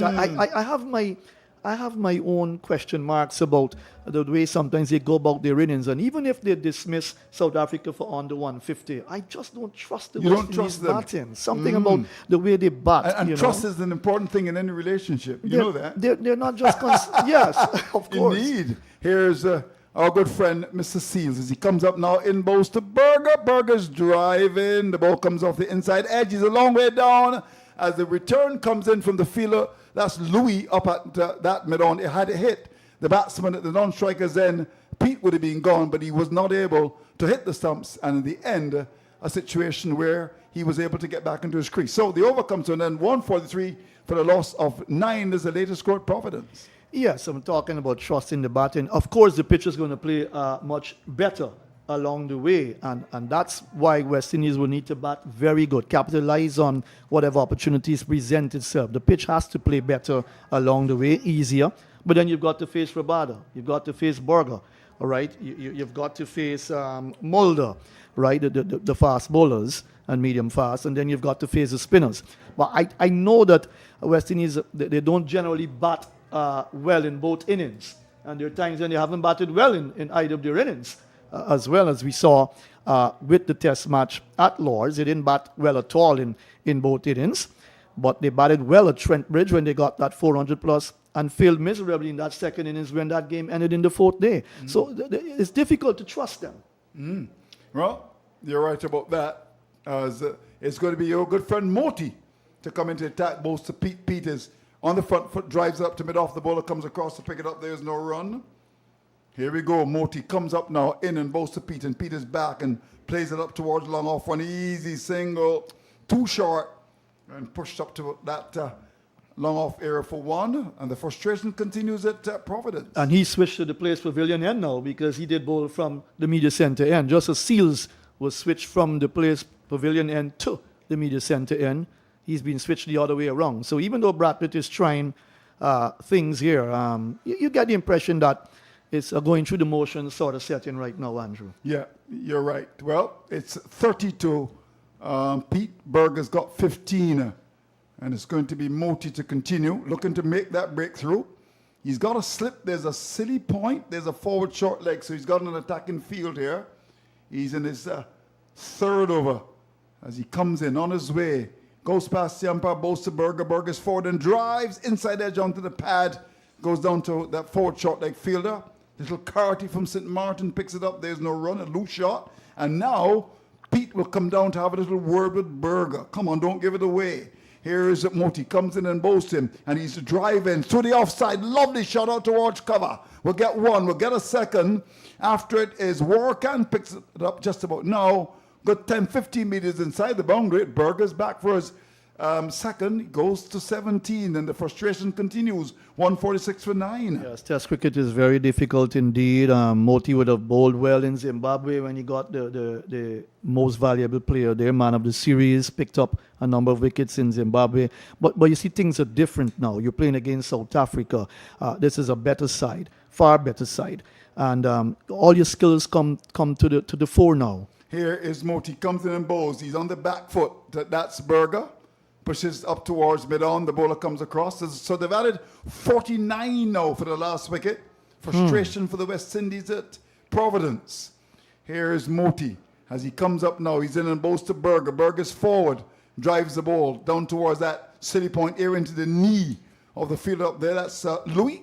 He picks it up to end the over. At the end of it, it's gone to 146 for 9, which is the latest score at Providence. Your number 11 is on 17 and Pete is on 30. Now, one away from a half-century partnership. Obviously the best partnership of the innings, and it's come at a time when South Africa needed it because they were struggling from the start. At one stage, 20 for 3.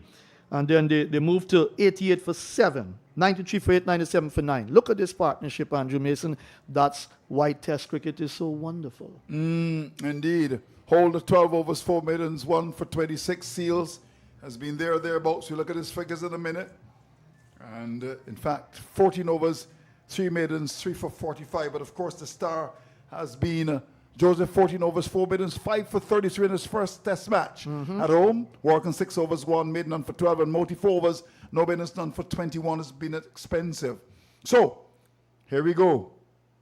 It's 146 for 9. Warken is back into the attack as he continues now on his way to bowl to Pete into this delivery. He's on the back foot, forced the ball up towards cover. Through cover, we'll get one, we'll get a second, and we picked up just about now. And that's the 50 partnership for the last wicket. Good cricket by the South Africans.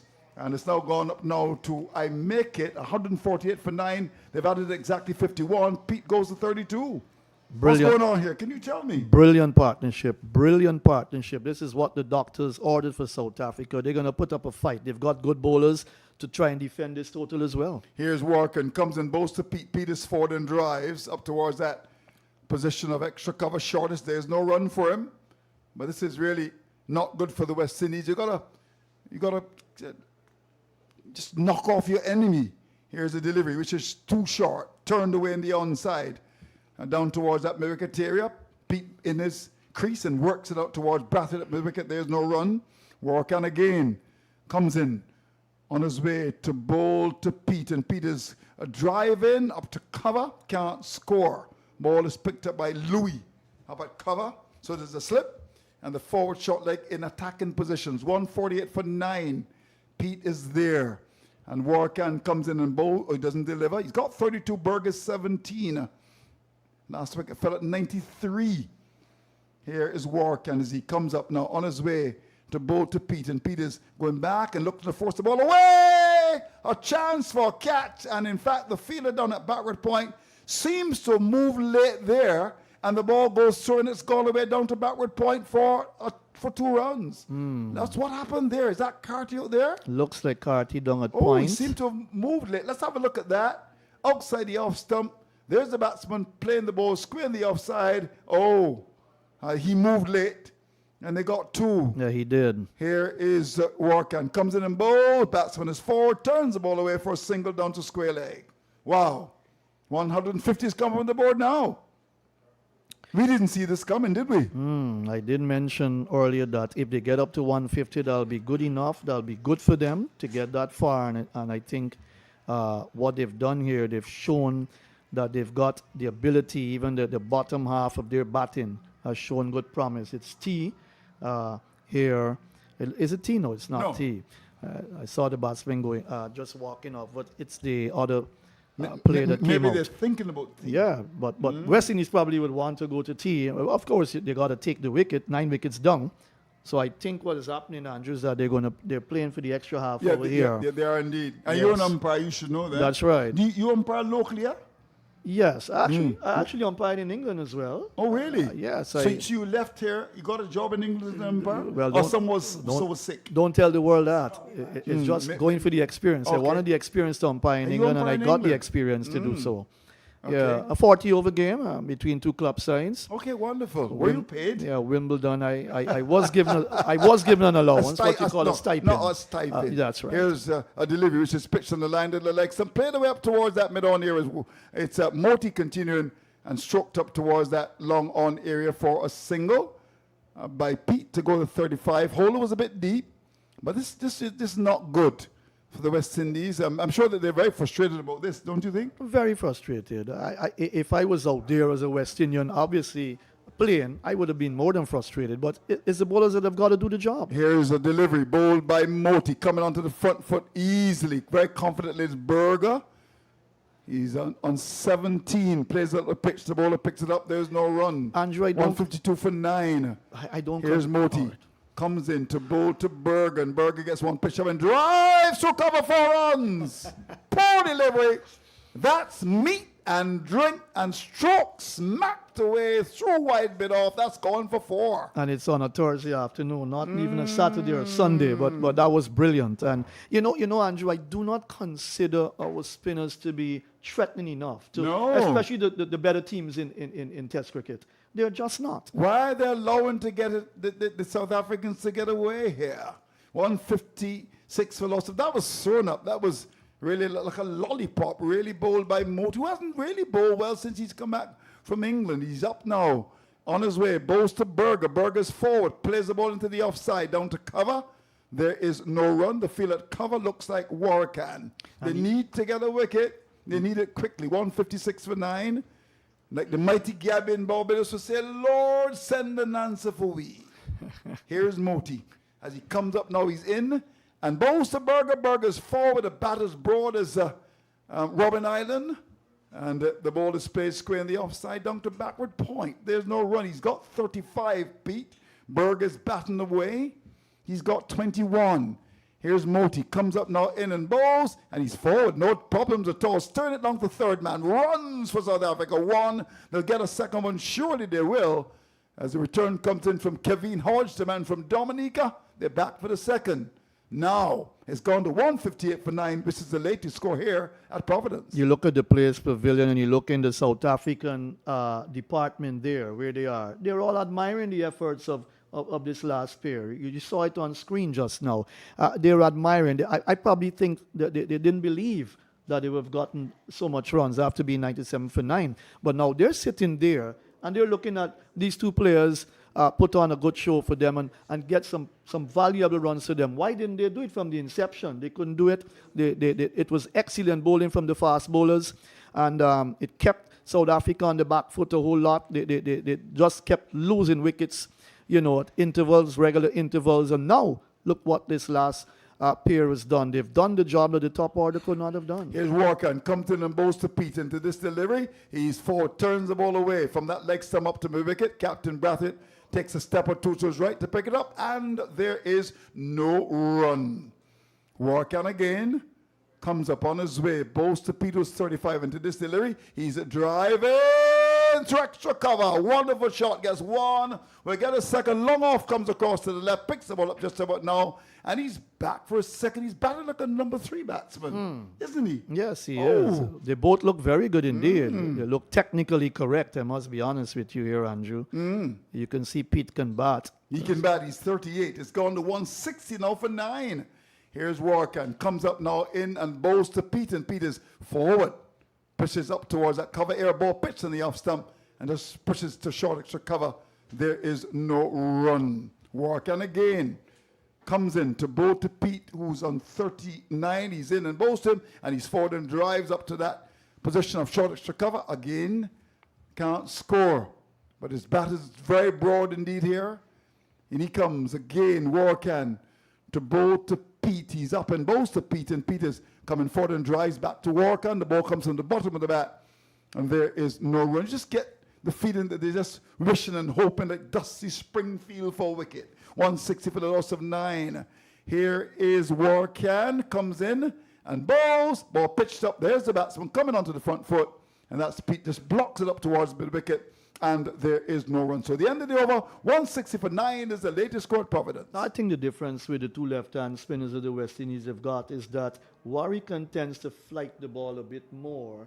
He tends to flight the ball a bit more, whilst to my mind, Moti tends to want to bowl a bit more quicker most of the times. He tends to push the ball through a bit more quicker. He doesn't flight the ball as much as Warrican does. That's my opinion personally.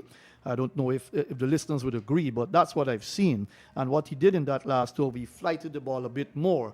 And that's what you want from a spinner. Moti, on the other hand, he tends to push the ball a bit through more quicker. But Warrican got a lot of turn. He got the ball to tweak in Trinidad.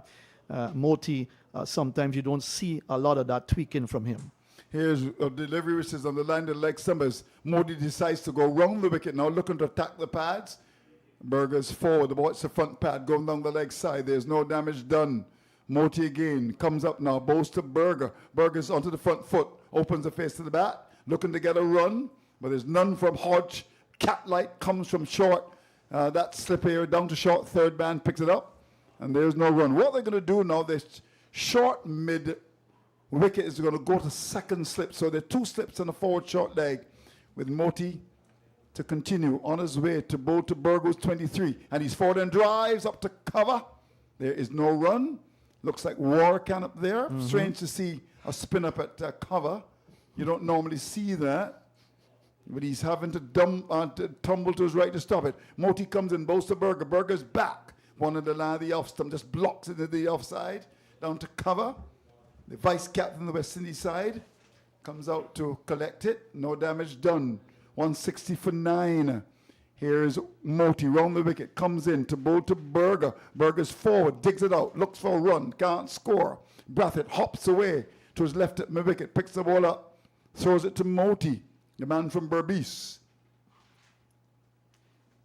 And he comes again, round the wicket, on his way to bowl to Berger. Berger's back, there's an appeal, he's out like before. I believe he's going to go upstairs immediately. Went back, struck on the pad. The umpire gave him. I think the what was saving as if he got some bat into that. The umpire's finger went up very quickly indeed with the pace of Usain Bolt. My golly, the original decision is out. We shall see, ladies and gentlemen, boys and girls, the West Indies team in a huddle. Everyone across the Caribbean, from Regent Street in Georgetown to Nelson Street in Bridgetown, they're wishing and hoping that that is success. Here we go on the back foot. I think he looks out to me. Was there some bat into that? Have a look at that. I don't see any bat into the pad, and he's got to be out. That looked as plum as those lovely plums that you've got. They're growing somewhere in Georgetown. The players are going off. So finally, the West Indies have been able to bowl the team from South Africa out. They're going off, although that decision has not been made. But one would think on that, the team has gone off, but the decision has not come as yet. It's gone now. But it looked very plumb indeed. And finally, finally, the West Indies able to get the last wicket.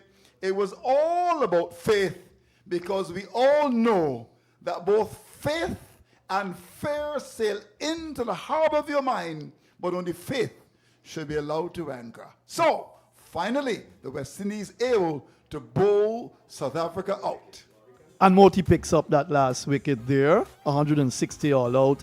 That final partnership, 63 runs produced for that final wicket. Andrew Mason, excellent indeed. He'll take tea, of course, and be back out maybe around 3:15, I make it, when that wicket fell. But certainly the frustration there in the West Indies camp now would come to an end. They've got to come out and do a job. But hats off to Shamar Joseph, excellent bowling, picking up another 5-wicket haul in his young career, early career days. And of course, Jaden Seals picking up 3 wickets as well. So it's been a very good effort. And one must give credit to Borger for getting 23. And as well, that's the other cricketer, the other batter. That's Pete. He batted well too, showed good promise, and they really built on that partnership. Moti getting 1 for 28, that final wicket at the end. But all in all, a very good effort by the West Indies. 160 runs, you would say, not plenty, of course, but they've got to come out and bat. Those runs are already on the tins. It's left up to the likes of Rabada and the other bowlers, Maharaj, of course, Pete, the off-spinner, to put in a big effort for South Africa and see if they can really make a game of this now and not allow the West Indies to get away, Andrew Mason. Right. So there you have it. A situation where the West Indies bowling the South Africans out. Markram bowled by Joseph 14. Zorzi was bowled by Seal for 1. Stubbs caught Hodge ball holder. His contribution was 26. Bavuma, the captain, leg before to Joseph for a dot. Bednam was caught by the silver off Joseph for 28. Roynard, I think he's a good player, bowled by Joseph for 21.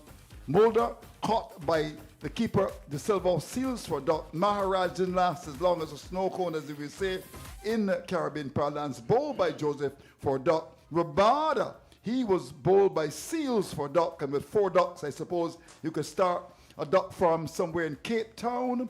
Pete, the man who frustrated the West Indies, not out 38 from 60 balls, or 4 and a 6, and Berger, maybe living up to his name really, he got together with Pete. They added 63 for the last wicket before. Finally, he was leg before to Moti for 23, 160 all out in 54 overs, and the bowling for you. Holder, 12 overs, 4 maidens, 1 for 26. Jaden Seals, 14 overs, 3 maidens, 3 for 45. And in his first test match at his home ground, Shamar Joseph, the man from Markar, was absolutely brilliant, excellent, superb. It was a performance worthy of commendation.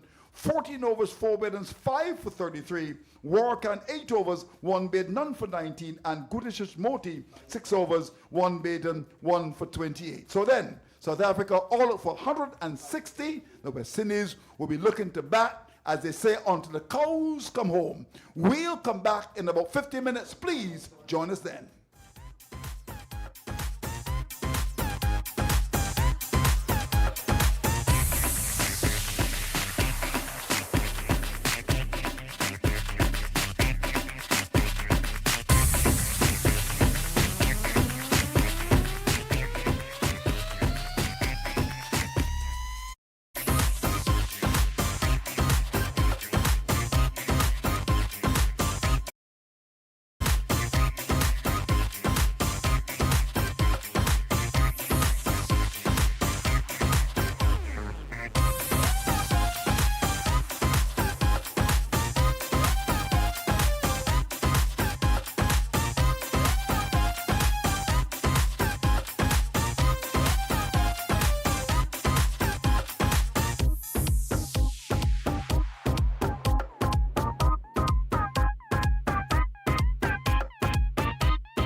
last 10.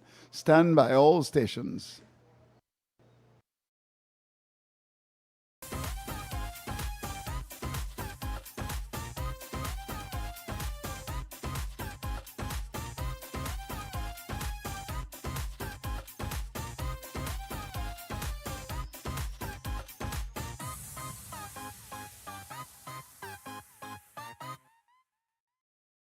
In 30 seconds in counting. I'll count the last 10.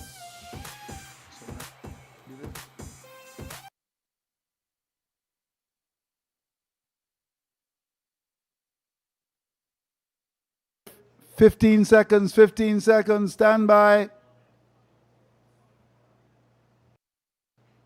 10, 9, 8, 7, 6, 5, 4, 3, 2, 1. This is Cricket on the Cut and Drive Network as we bring you ball-by-ball commentaries of the West Indies South Africa series. The action is about to begin. And now, for all the excitement, let's join our commentators on location.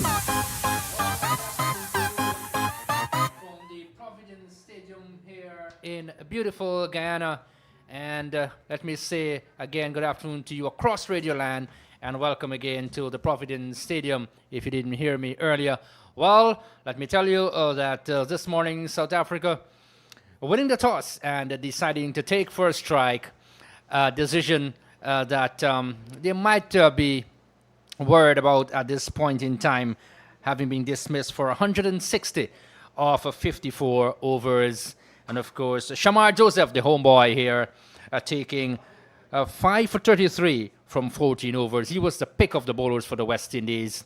And South Africa 160 all out of 54 overs. I'll endeavor to go through the scorecard a little bit, but the West Indies have begun their reply, and Kagiso Rabada will start from the media center end to Craig Brathwaite outside the off stump and straight to Bavuma in the covers, and there is no run. So South Africa 160 of 54 overs, and the West Indies have just started their reply. Craig Brathwaite and Mikhail Louis at the crease. Brilliant sunshine.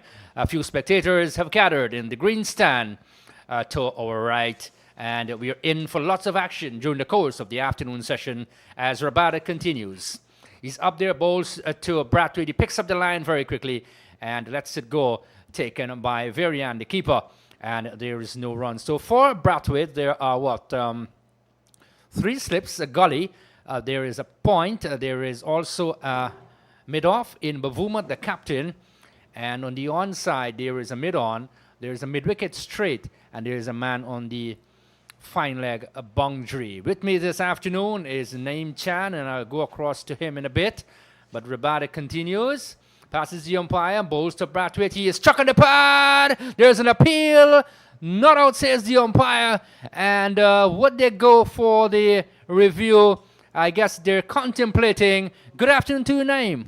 Hi, good afternoon to you. Nice start here from South Africa. And I know that they would have been going upstairs. Brathwaite struggling on the front foot. He was struck on the pad. It will be important to see whether he got a nick onto it, whether it was a legal delivery, all those things the third eye would be looking for. But it seems pretty close. We'd have to wait and see. Yes, we'll have to wait and see. But first of all, I know so we look at the replay now as Rabada goes in and he is struck on the pad. Coming forward, might just be hitting him a little bit high, but let's see what will happen. It doesn't seem to be, yes, it just might be a touch high there, Naeem. Well, it seems so from this vantage point. I guess, again, the official results will come out very shortly. But interesting. And South Africa, that one was very, very fast there from Rabada, right on target. Whether it struck him within stump and stump or it went over, that's, I think, exactly what they're waiting to see. But very interestingly poised. And the West Indies will be very fortunate to get out of this. They would not want to lose a wicket. That was the talk of the commentary box a short while ago. If the West Indies could have done that to South Africa, Rabada's chance is coming up. very, very shortly. So, umpire's call. Not out, says the third eye, and the West Indies live to fight on. Yes, and I did say it too, that, if there were to be an early inroad into this West Indies batting, then the man who has the ball in hands, that's Kagiso Rabada, would be the man to really make inroads for South Africa, looking for his 296th victim. He's about to pass the umpire to bowl to Brathwaite, and Brathwaite picks up the line, lets it go, taken by Varian from behind in brilliant sunshine, and they haven't scored as yet. So it's early days here for the West Indian innings, but to get 160, one would want to think, Naeem, that the West Indies would get up there. I'm not saying it's going to be an easy task. I know it's going to be tough for them, given the task that South Africa produce quality bowling. And if there's one man to carry them there, he's batting at the moment. Here is Rabada, bowls to Brathwaite. He is just opening the face of the bat, and we'll get this down to third man. As Dizorzi gives chase from backward point, and he fields. So the West Indies, they're on their way, and they're 1 for no wicket. So Mikhail Louis, who looked good, relatively good in England, but didn't have the best of the opening test match in Trinidad and Tobago, would want to come good here. He's right-handed as well, very tall in stature, and broad shoulders, can give the ball a thump. He will face up to Rabada, who will continue in brilliant sunshine, as I said. 3 slips to gully. There is a point. There is a mid-off in Bavuma on the offside. Here is Rabada, and he picks up the line. That's Louis. Pulls the bat away. The first over completed in the West Indies reply, and they are 1 for no wicket. That's the latest score here from Providence. Well, it's good to see that Louis is picking up the line and letting it go, because he knows that there are 1, 2, 3, 4 men in the slip cordon waiting for the catch. Rabada is a very good bowler. He's picked up 295 test match wickets, and he's not no fool with the ball. He's an excellent world-class bowler. He's going to nag outside the line of the off stump. It's whether the West Indians will take the bait and be caught in the slip cordon. Yes, so when you look at his bowling stats, 14 5-wicket hauls in that total, and 4 10-wicket hauls. And so it's really tremendous work from Rabada in just his 64th test match. So it just goes to show, that he has really taken on the reins of the leader of the attack. So we look at the left-arm seamer, that's Nandri Berger, who will continue to Brathwaite. Brathwaite has 1 to his name, and he will bowl to Brathwaite. And the West Indies will look to, first of all, build a partnership. So here is Berger from over the wicket. Bowls to Brathwaite. He's opening the face. Gets it straight to point. Will get a single. 1 more to the West Indies total. They're 2 now for no wicket. Yes, and Brathwaite, if there's anyone in the West Indies batting lineup that knows what is expected, and what is expected, occupation of the crease means everything to the West Indies. 160 runs can come, but you have to stay out there. And they've been short in supply of patience and consolidation. They like to flash their bats around, but Brathwaite is a different caliber. Atanas, they've got a few sprinkling of very, very good batsmen. Here is Berger, bowls to Louis. He picks up the line, lets it go, taken by the keeper. Still 2 for no wicket. And let me just tell you that the highlight of that South African total of 160 being Tristan Stubbs, 26, David Bedingham, 28, Kyle Varian, 21, Berger, 23, and DNP towards the end, 38 not out. Those were 5 of the principal scores for South Africa. And again, Shamar Joseph, 5 for 33, Hola 1 for 26, Seals 3 for 45. Here is Berger.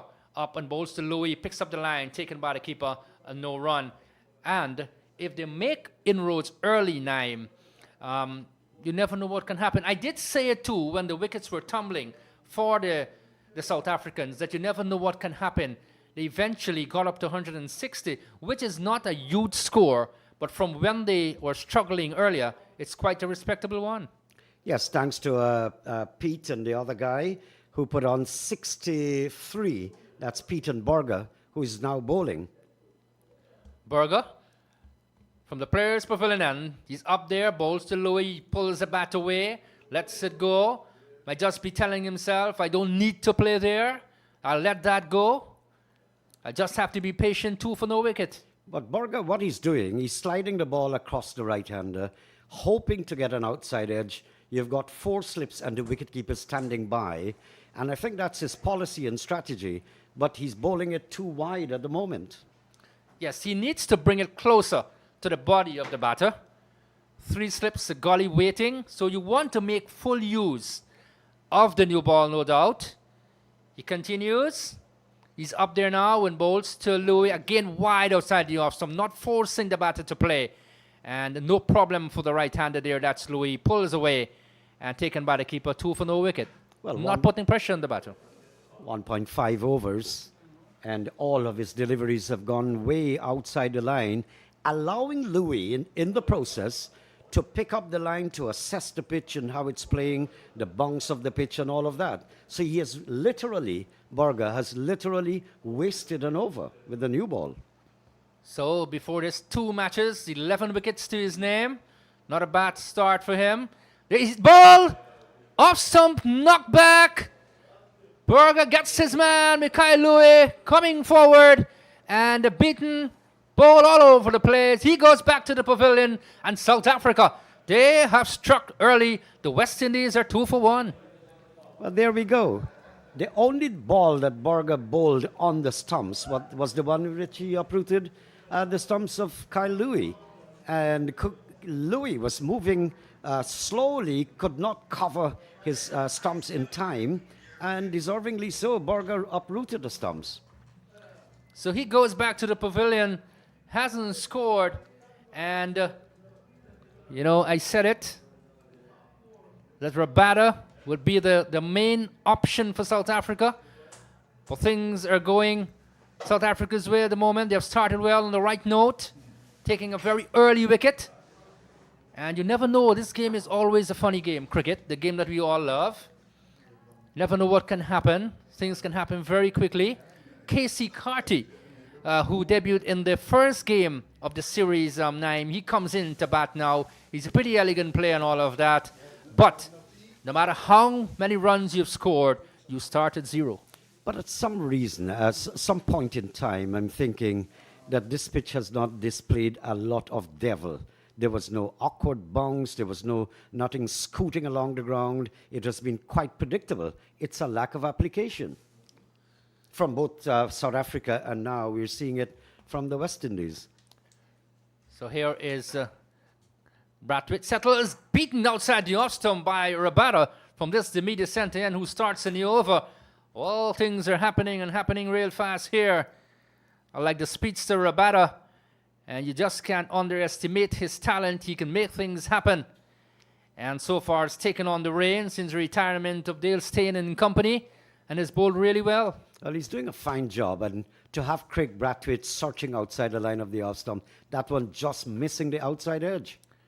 Here is Rabada, bowls to Brathwaite, out the part of the bat, not in total control. And someone was saying when I was downstairs during the course of the break, that 160 would be tough for the West Indies. And I said, cricket is a funny game. You never know what can happen. And South Africa, they've started on the right note, taken the very important wicket of Louis. But these two will need to stay there, build a partnership first of all. Here is Rabada, he's up there, bowls to Brathwaite. He's opening the face straight to point. The Zorzi is in the way, can beat the field. Good cricket all wrong, 2 for 1. So just in case you've joined us, let me tell you that this morning, South Africa winning the toss, and this is the second test match here of a very short series here at Providence in Guyana, and total 160. And of course, struggled to that score, and they've come back nicely. They have taken 1 wicket. Now the wicket of Louis. Here is Rabada. He speeds in, bowls to Brathwaite, getting the outer part of the bat. Good bowling here from Rabada, testing the skills there of Brathwaite. The ball goes out into the offside. 2 for 1. I hope we're not seeing a similar pattern that we saw when the South Africans were batting. The South Africans lost wickets at 8. The first wicket, 20, then 57, then 78, 87, 87 for 6, 88 for 7, 93 for 8, 97 for 9, and 160, thanks to the last partnership, sorry. This is pitched up and looking for the drive. Might have been looking for the off drive as it came off the bottom of the bat straight to mid-on. And it can't beat the field. That's Maharaj who fields. And there's no run. Sometimes in cricket, these small totals can be very tricky, Naeem. Yes, of course, when you have a terrible pitch as well, and as I was saying, I don't think that there's a lot of devil in the pitch. You can still bat. The bounce is quite even. Here is Rabada, speeds in bowls to Brathwaite. He's coming forward. That kept the stifle low and taken out into the offside there by Bavuma. The over comes to an end. The score is 2 for 1. That's the latest here from Providence. Well, Rabada bowling at top pace. He knows that he would not get a lot out of this pitch. It's more like what Jason Holder was doing and Seals, bowling temperately and just controlling line and length, and that was the success of the West Indies side. Rabada, I guess, is very, very experienced, 63 test matches. He's going to cut that pace. He's going to bowl for line and length. But, of course, it's the beginning of the innings, and you would want to flat out a little bit. Yes, and you know, when you have that that new ball in your hands, you want to go out, you want to express yourself, you want to exploit whatever moisture there is in the wicket. I guess that wicket is dried out now as Berger will continue from the players' pavilion end and will bowl to Carty. He's up there, bowls to Carty, pushes outside the off stump, beaten, taken by the keeper. Good ball that moved away from the right-hander. 2 for 1. Impressive bowling there. Yeah, 137 km. Berger is pretty quick. It's the same rate, actually, that Seals and Shamar Joseph were bowling at. But Berger, for some reason, he seems to be bowling it very, very fast. That's how it appears. He's slanting it, as I said, across the right-hander's stump. It's whether they'll take the bait. 3 slips and a gully standing by. There's always a great danger, left arm seamer against a right-hand batter. Here is Berger, bowls to Carty. He's covering up. One that comes into the right-hander and stroked the ball out into the offside for Bavuma to field. And there is no run. So for the right-hander, there are 3 slips. I make it 3.5. It's too close to be a gully. It's too far to be a slip. So as you said, it's a 1.5 maybe. So 3 slips, I make it a gully. Very short. Backward point. There is a mid-off in Bavuma. On the onside, there is a mid-on in Maharaj. Mid-wicket straight. And a man on the fine leg boundary. Here is Berger. He's up there, bowls to Carty. This is pushed elegantly to the offside field. That will go away for 4. Does it as easy as driving here on the roads in Guyana. He gets 4. Carty, he's off the mark. The score goes up to 6 for a loss of 1. Well, I guess that's when the minibuses are not operating. They're probably in the workshop. But that was a beautiful shot, and this is what I want to see. Any batsman in any international side batting between 1 and 4 should be capable of putting away bad balls. And I must say something about Casey Carty. There's a word CLASS about him. He's very classy, no doubt about it. And once he can stay in there, you know, just occupy the crease, build an innings. Communication is always important too. Running between the wickets. So far, he's looked good. He settles. He's on 4. Here is Berger. He's up there, bowls to Carty. He is beaten with an absolute beauty. What a reply there from Berger. And goes into the waiting gloves of Varian. 6 for a loss of 1. Well, of course, Berger, his career is pretty young at the moment, and I believe that he's got a very far way to go. I'm not seeing the swing that is coming back into the right-handed batsman. He's basically sliding it across the right-hander's body into the slip cordon area. Well, let's see if he's listening to you and just bring that back in. Naeem, here is Berger in brilliant sunshine. He passes the umpire, bowls to Carty, gets a short delivery, and might have been looking to pull at the last moment, change that direction and let it go, taken by the keeper. Good aggression there.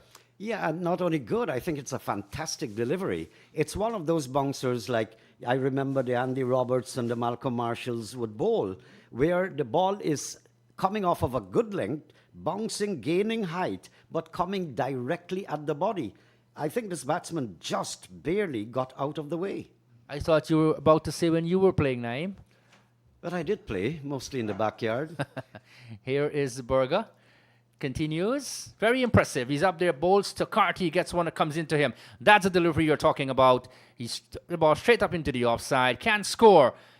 Another over completed. 4 overs gone. 6 for 1. That's the latest here from Providence. Yeah, it's the same thing I was saying about when Shamar Joseph was operating, where the right-handed batsman, he was in its entirety, actually.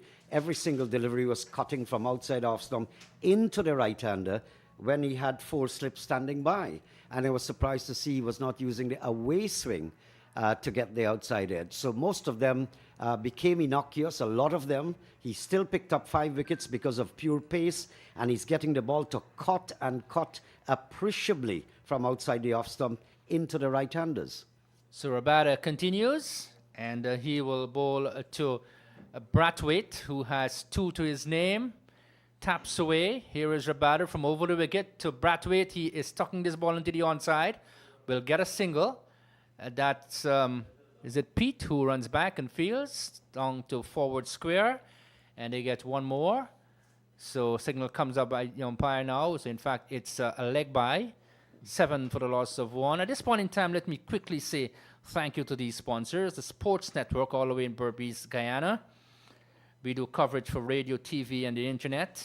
And Red Rose Advertising. Your business is our success. Business is always so important. And again, I want to say good afternoon to all of you across the Caribbean, wherever else you might be picking up the broadcast. Hope you're enjoying your coverage. Here is Rabada. Balls to Bradford. That's an absolute beauty. That's a Carty beaten and taken by the keeper. That's Rabada for you. He's good, he's quick, and he's at your throat all the while, just missing the outside edge. And I was just about to say, it would take a batsman of the caliber of Craig Brathwaite to handle situations like this, to wend your way outside of this little knot that you're in. Here is Rabada. Goes in, bowls to Carty. He is whipping the ball on the onside, but straight to Berger there in the backward square, which is deep. And he fields, and they get another single. Good rotation in the strike, though. But he's always a testing bowler. And when you can shine against Rabada, it tells you something about your character. Isn't that so, Naeem? Yes, and he has not proven that against the West Indies alone, least of the teams maybe, but he has proven it against some of the world-class best batsmen of the world. Here is Rabada. He's up there. Bowls to Brathwaite. He's beaten with an absolute Jaffa over delivery again. Time and again, some people would say, you know what, we don't give the credit to the bowlers. That was an absolute beauty. Too good to touch. Yes, Craig Brathwaite was beaten all ends up. And this, I'd like to see battles like these. You feel good about Test match cricket. I recall times like when Imran Khan was bowling, he picked up 14 wickets at board in a Test match. Good quality bowling. Here is Rabada. He's up there. Bowls to Brathwaite. And he is coming forward. Looks as though he wants to stay there for the next 3 days maybe. Bat for a long period of time. He's very patient, no doubt about it. But my thinking, my opinion, that's my honest opinion about Craig Brathwaite. I think he needs to rotate the strike a little bit more now. Well, I would like to appreciate that as well whenever the opportunity comes up. Here is Rabada. His team's in. Bowls to Brathwaite. He lets it go. How did that not hit the off stump or the bail? Very close. Taken by the keeper. Not over completed. 8 for 1. That's the latest score here from Providence. None of the West Indian batsmen have handled Rabada well. And that's when you know that you're outstanding, above the quality of the others. He's a select world-class bowler. And he is proving that. Brathwaite, which is the better of the batsmen for the West Indies, is having a trial out of this world at the moment.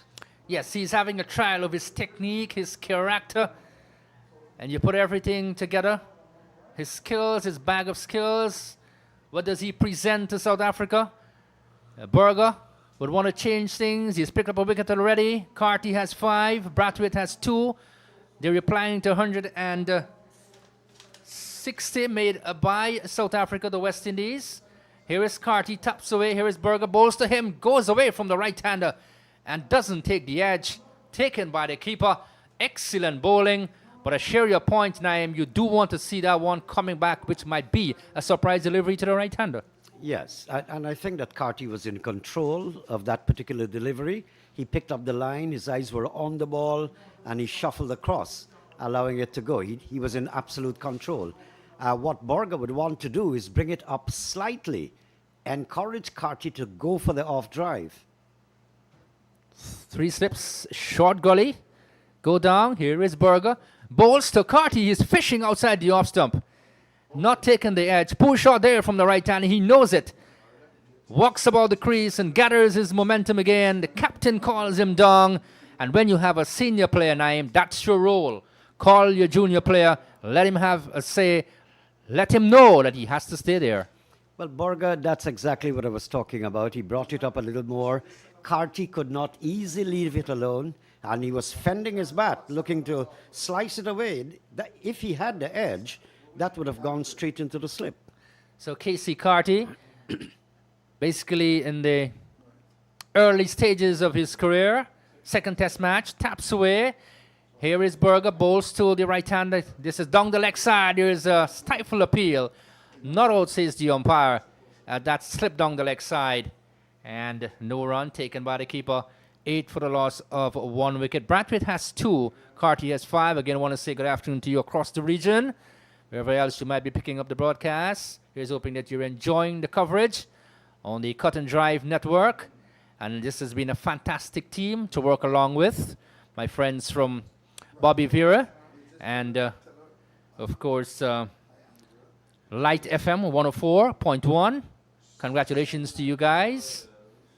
Here is Berger. He steams in to bowl to Carty. Carty is opening the fares. This will go away pretty close to the boundary. I reckon it's going to go into the boundary for 4. The captain Bovuma gives up the chase now, and it crosses the boundary. So he gets another boundary. The score has gone up to 12 for 1. I don't think Carty was in 100% control. He was more like fending or pushing it away, smacking sort of shot. And it took the upper part of the bat. Lucky for him, I think, that it went along the ground.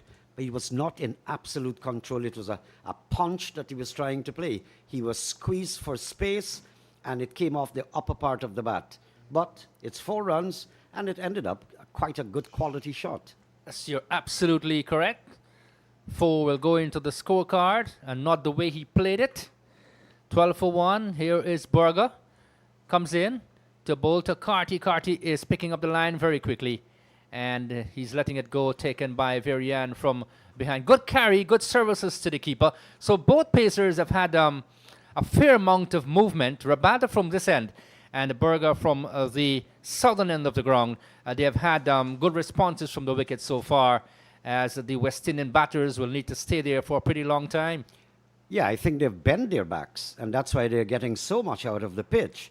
And the second thing is, I think nature has been, or reality has been pretty unfair, that they have not picked up another wicket at least. Here is Berger. He's up there, bowls to Carty. He is slightly beaten, but this will go towards the boundary. In fact, it crosses the boundary rope now for 4, and he gets another boundary. Carty goes up to 13. 2 is Brathwaite. The over has been completed. 16 for the loss of 1. That's the latest score here from Providence. It's perhaps one shot of absolute control that we'd seen from Craig Brathwaite. But other than that, I think the batsmen have been struggling against both Berger and Rabada, who are putting on here a fantastic performance. They have right on target. Initially, I think Berger was getting it too wide outside the line of the off stick, but others came and came well, and the batsmen are struggling to an extent to get into comfort zone. None of them is in comfort zone. Yes, you get the distinct feeling that, look, Rabada is bowling from the media center, and what you need to do is to see him off. But how long are you going to see him off? He's always at you. He's always there and about outside the off stump, putting you on lots of pressure. He continues and bowls to Brathwaite. He just drops it into the offside, straight towards cover. Bavuma runs back, can't prevent the single. 1 more to Brathwaite. He goes up to 3. 13 is Carty, 17 for 1. And the action continues out in the middle. And of course, I want to join you, Naeem, in urging people to get tickets and get them early. Come to the play tomorrow. Come and support international flavor of test match cricket here at Providence, hosting its third test match. And we're so happy as Guyanese to have it being hosted here. Here is Rabada, passes to umpire, bowls to Carty outside the off stump. And how did that not take the edge, taken by the keeper? 17 for 1. Yes, the batsmen are indeed concentrating. I think they're putting their best foot forward, or feet forward if you like. But it's simply too much at the moment from especially Rabada, and in the last over two from Borga as well. He's pitching it up. He's just missing the outside edge. Fantastic bowling. Kagiso Rabada bowls to Carty. He is getting one that comes back into him. These are trying times, no doubt about it. This will test your character, your bag of skills and what you have as a cricketer, and your character and all of that, and to see how well you can play. And he's really being tested here by the brilliance of Rabada. Absolutely. And Bavuma is sticking to his field, 3 slips and a gully, because Rabada is bowling to that field. Maintaining that pressure. Here is Rabada, straight to that third slip area that you signal, that you call Naim, which is a very short gully. You didn't want to say a 4th slip, did you? Yeah, it's 3.5 slips, or 3 3/4, if you like. Yeah, the slips are normally cuddled up a little more. We saw the West Indians actually feeling almost in the identical positions. Here is Rabada. His team's in to bowl to Carty. Carty is beaten outside the off stump. Again by Rabada. Rabada must be saying, what on earth did I do wrong? I'm not getting the edge here today. 17 for 1. Yeah, it's nature is pretty unfair to Rabada.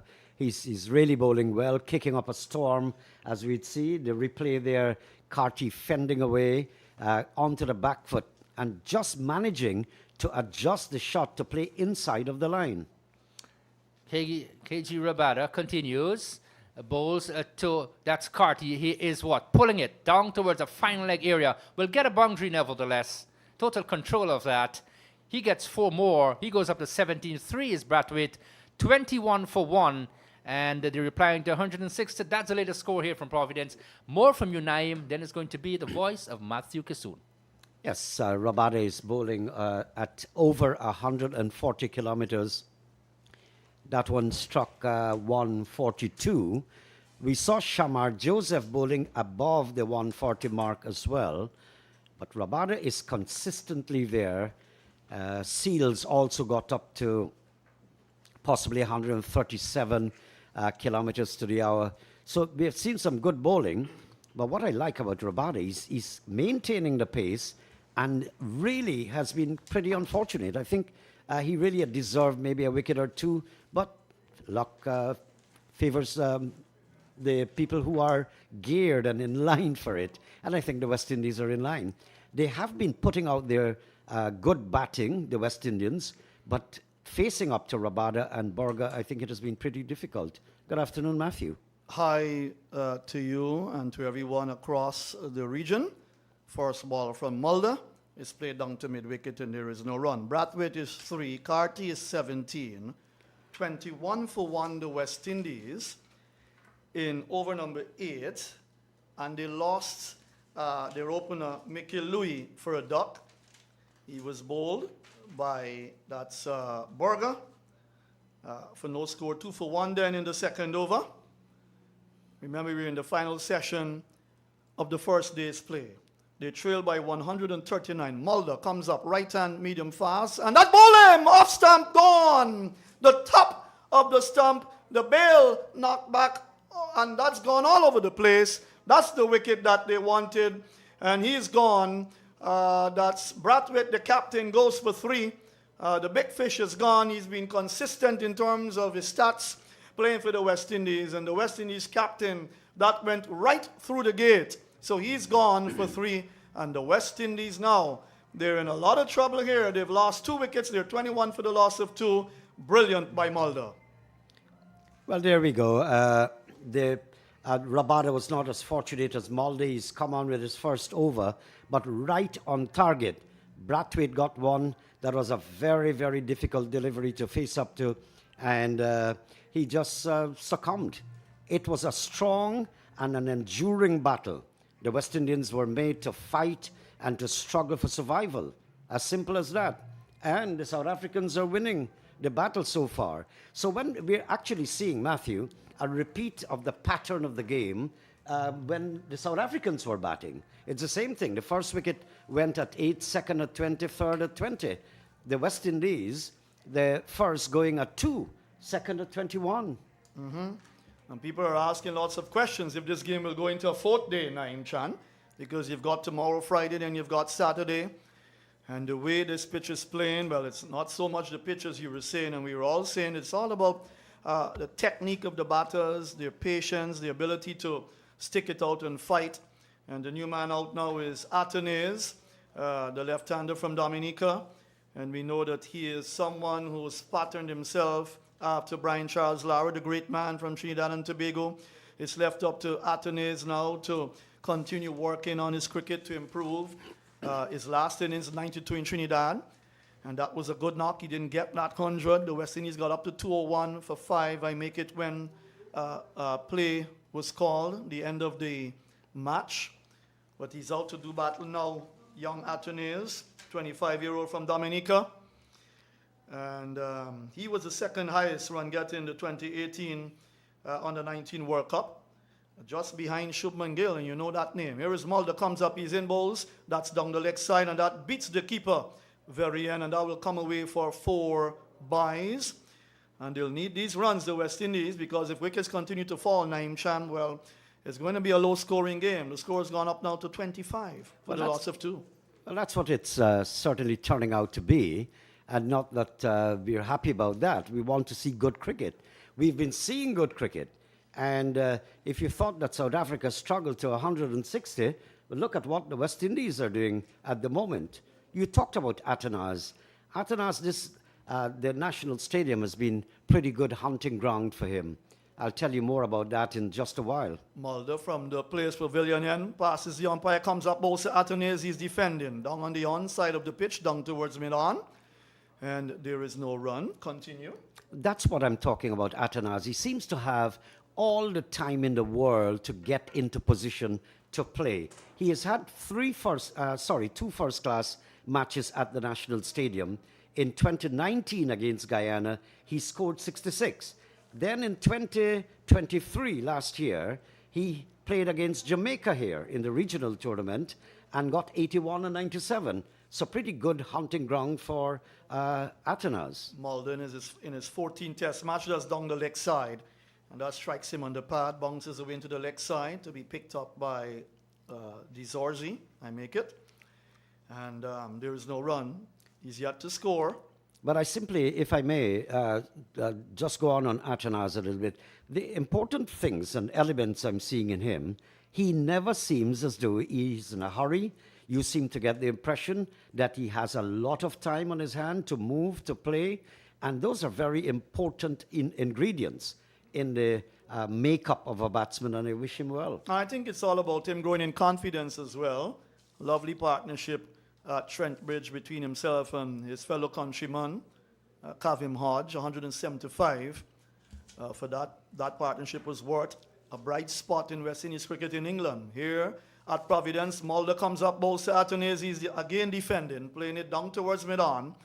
And again, no chance of a run. As the over comes to an end, the West Indies are 25 for 2. Atenas yet to score, and Carty's on 17. The batsman out, Louis, bowled by Berger for no score. It was 2 for 1. And then Bradway, the West Indies captain, just out, bowled by Mulder for 3, 21 for the loss of 2.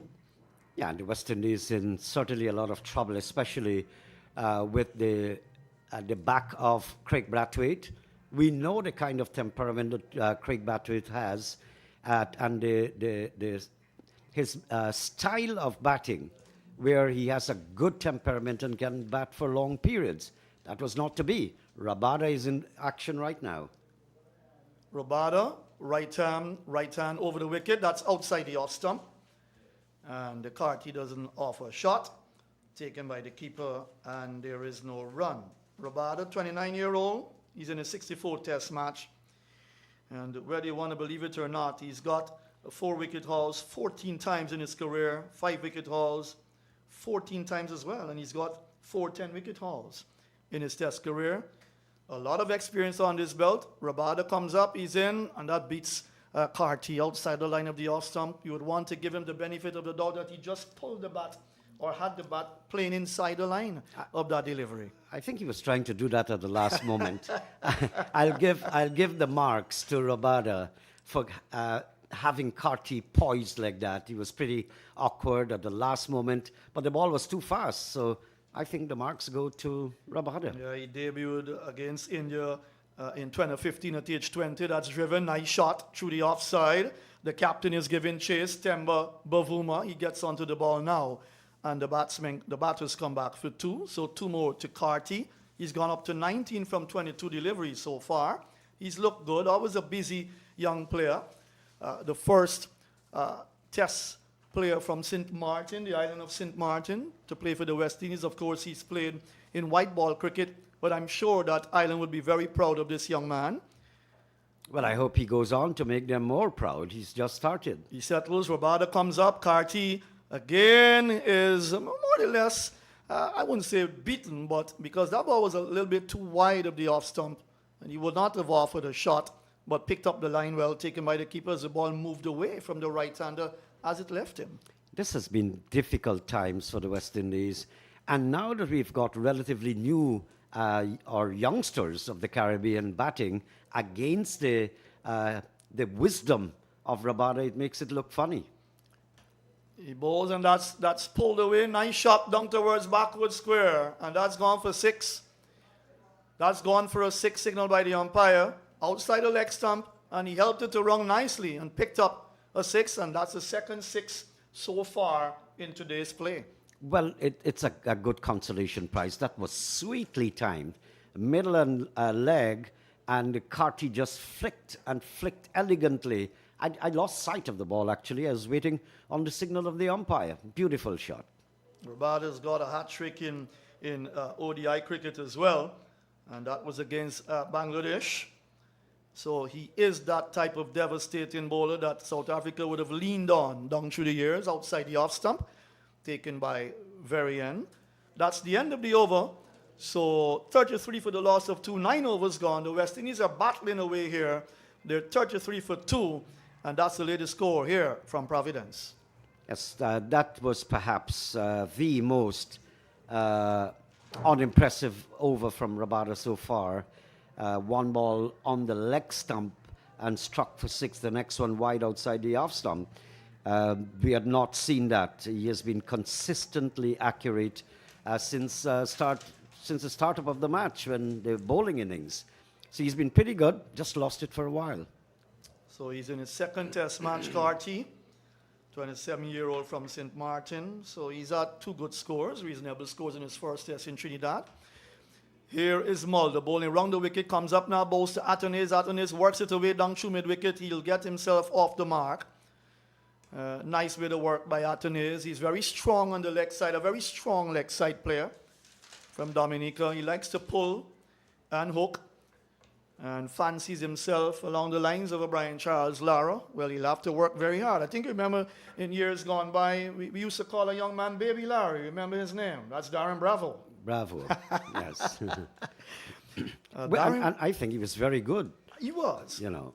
And I believe that Darren Bravo should have still been playing cricket. He's 34 years old. I don't think age would have been the factor there. Here's Mulder comes up right hand over the wicket, and that's played away down towards mid-wicket where Dizorzi fields by Carty, who played that shot. I think there is no run. I think Carty is looking better as sort of the good old wine that mellows with the passage of time. He's looking better. But I must say, Matthew, I'm a little bit disappointed. I don't know what's the issue, but Borga had just started to bowl extremely well, especially to the right-handers. He was taken off. I don't know if he went off to have a burger, but here is Mulder, comes up now with 3 slips going down, comes up, he's in bowls to Carty. Carty works it away, down backward of square. He'll get another run. Rabada comes into play here. 1 more to the total. It's gone up now to 35 for the loss of 2. But these 2 need to play well for the West Indies and be able to build a nice partnership to put them in a good position They did well to restrict South Africa to 160 all out. It should have been much less. Probably should have been about 115, 120. Naim Chan, based on our discussions earlier on Well, commentary. it could have even been below the 100 mark at one time. They were 97 for 9, absolutely correct. Coming round the wicket now for the left-handed Atenes, who's on 1. That's down the leg side, and he didn't get to flick that, even though he attempted the flick shot. He missed it. It was a quick delivery taken by Verian, the wicketkeeper. No chance of a run.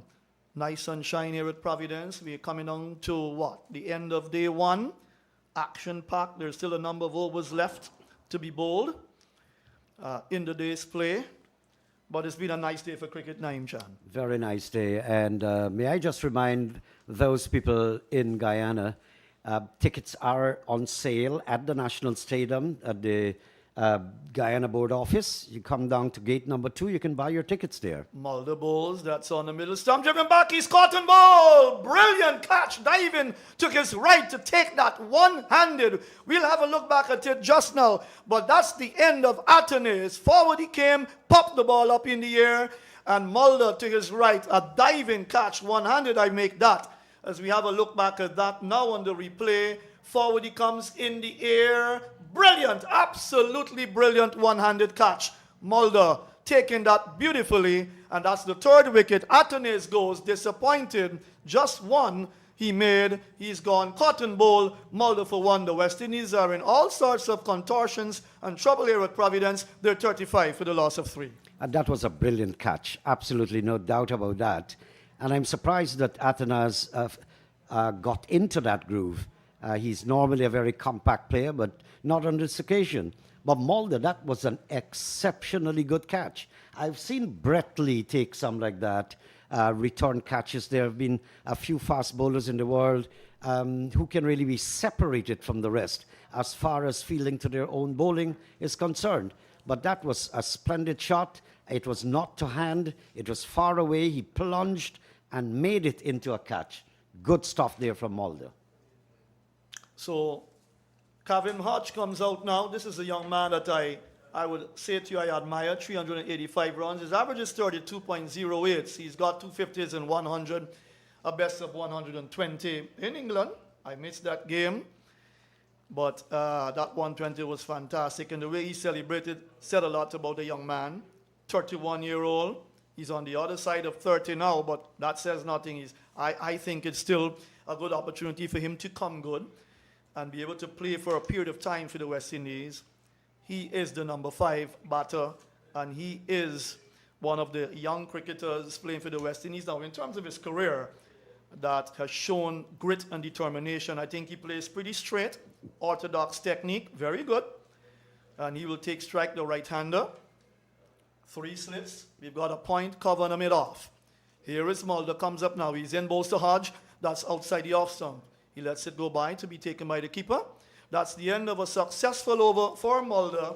He's taken 2 wickets so far. The captain, Brathwaite, he got for 3. And just out, Atenes cotton bowl by Mulder for 1. 35 for the loss of 3 is the latest score from Providence. If you had said to someone in the crowd or listening to us in the Caribbean that their spirits were not high when the West Indies bowled out South Africa for 160 at tea, and then all of a sudden the West Indies have found themselves in this position where they're 35 for the loss of 3, following suit practically, because the South Africans were 24-3.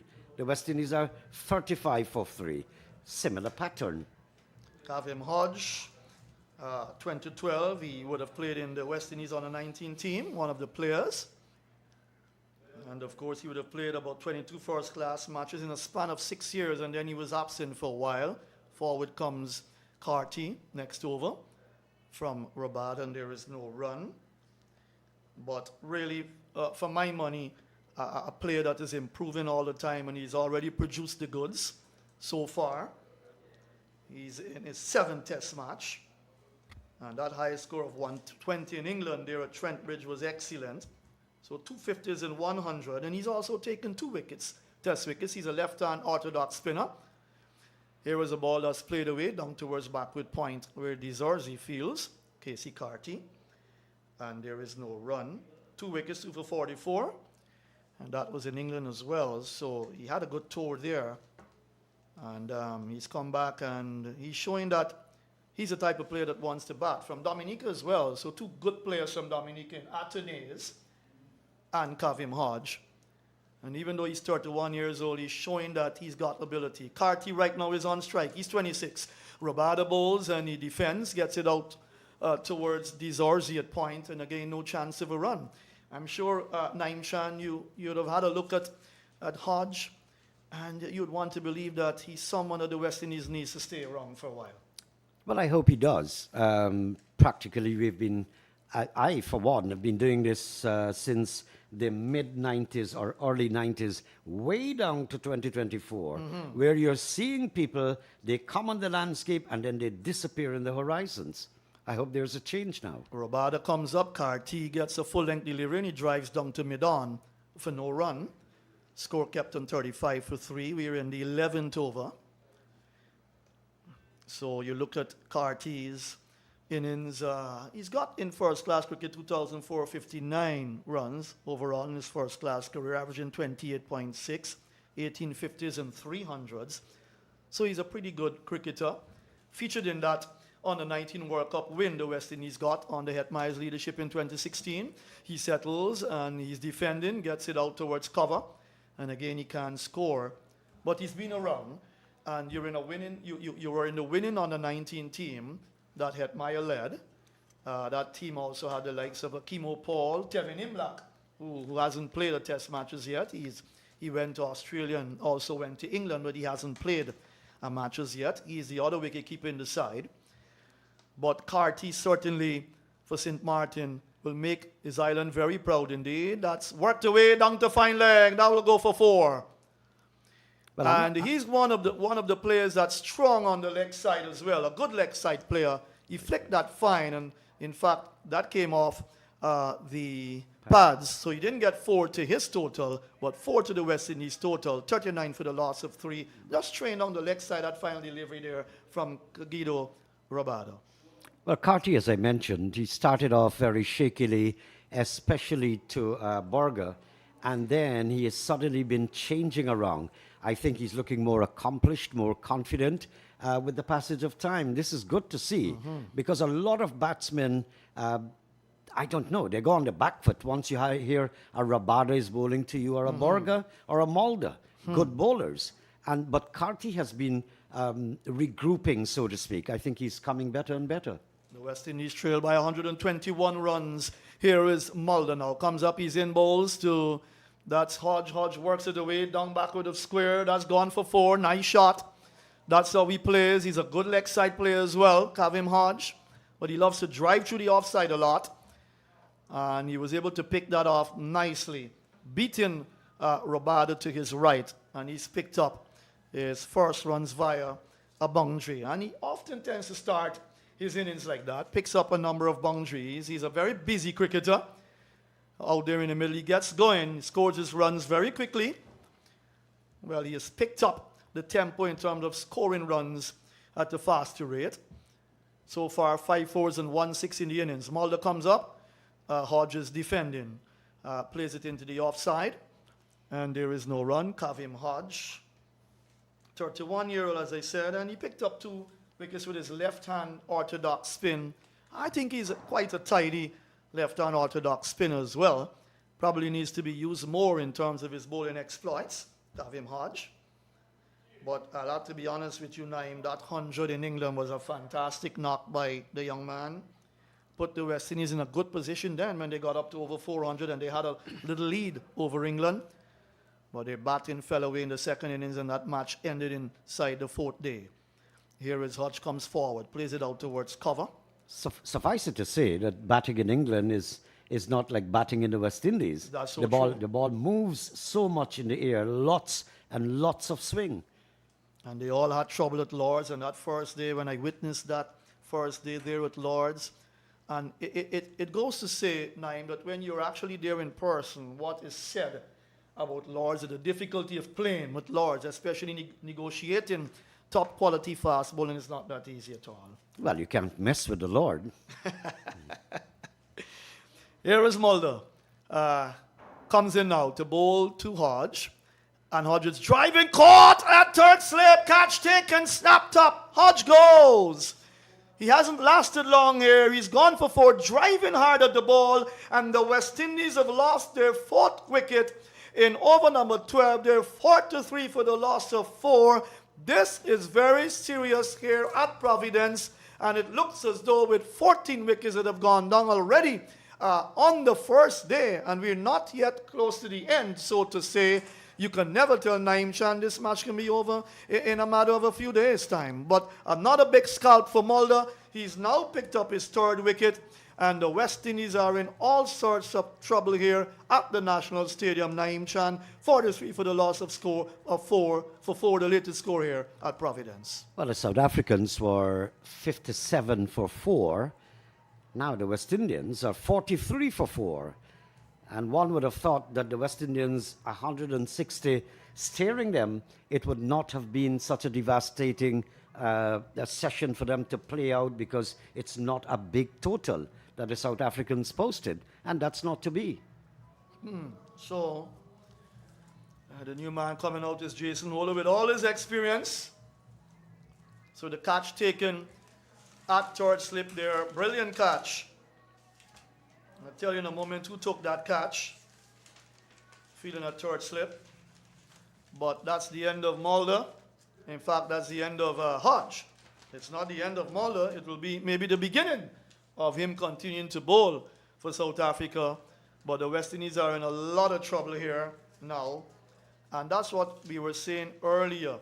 Naeem, that the top 4 batters, that's where all the trouble has been for West Indies cricket. They've chopped and changed a number of players over the years. Someone said to me the amount of openers that the West Indies would have tried over a period of time after the Gale with Hines maybe combination. Or even before. Even before. You remember that they used Junior Murray to open the batting. That's right. At one time. You could actually form 3 West Indies test teams from all the players they would have changed in that period of time. Yeah. Holder is on strike now. First ball he faces from Mulder, and he's defending, coming forward, shuffles across, plays it out into the cover region, and there is no run. But Mulder now was picked up Brathwaite, Athanaze, and Hodge. Excellent bowling from the right hand, medium fast. Absolutely. When I thought that Borga was good at what he was doing, Mulder is proving something better.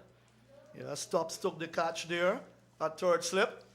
So caught Stubbs, bowl Mulder 4, just 5 deliveries he faced. Athanaze caught and bowl Mulder 1. Carty's on 26. He's a lone man there, showing that he wants to bat. Here is Mulder, comes up, bowls Holder. That's wide of the off stump. He doesn't offer a shot taken by the keeper. That completes over number 12. And the latest score at Providence, the West Indies replying to South Africa, 160 all out. They're 43 for the loss of 4. Yes, I think the West Indies are struggling at the moment. And we thought that the South African batting was not deep enough. But then the partnership of Borga and Pete, they posted 63 for the last wicket. So what the hell are we talking about?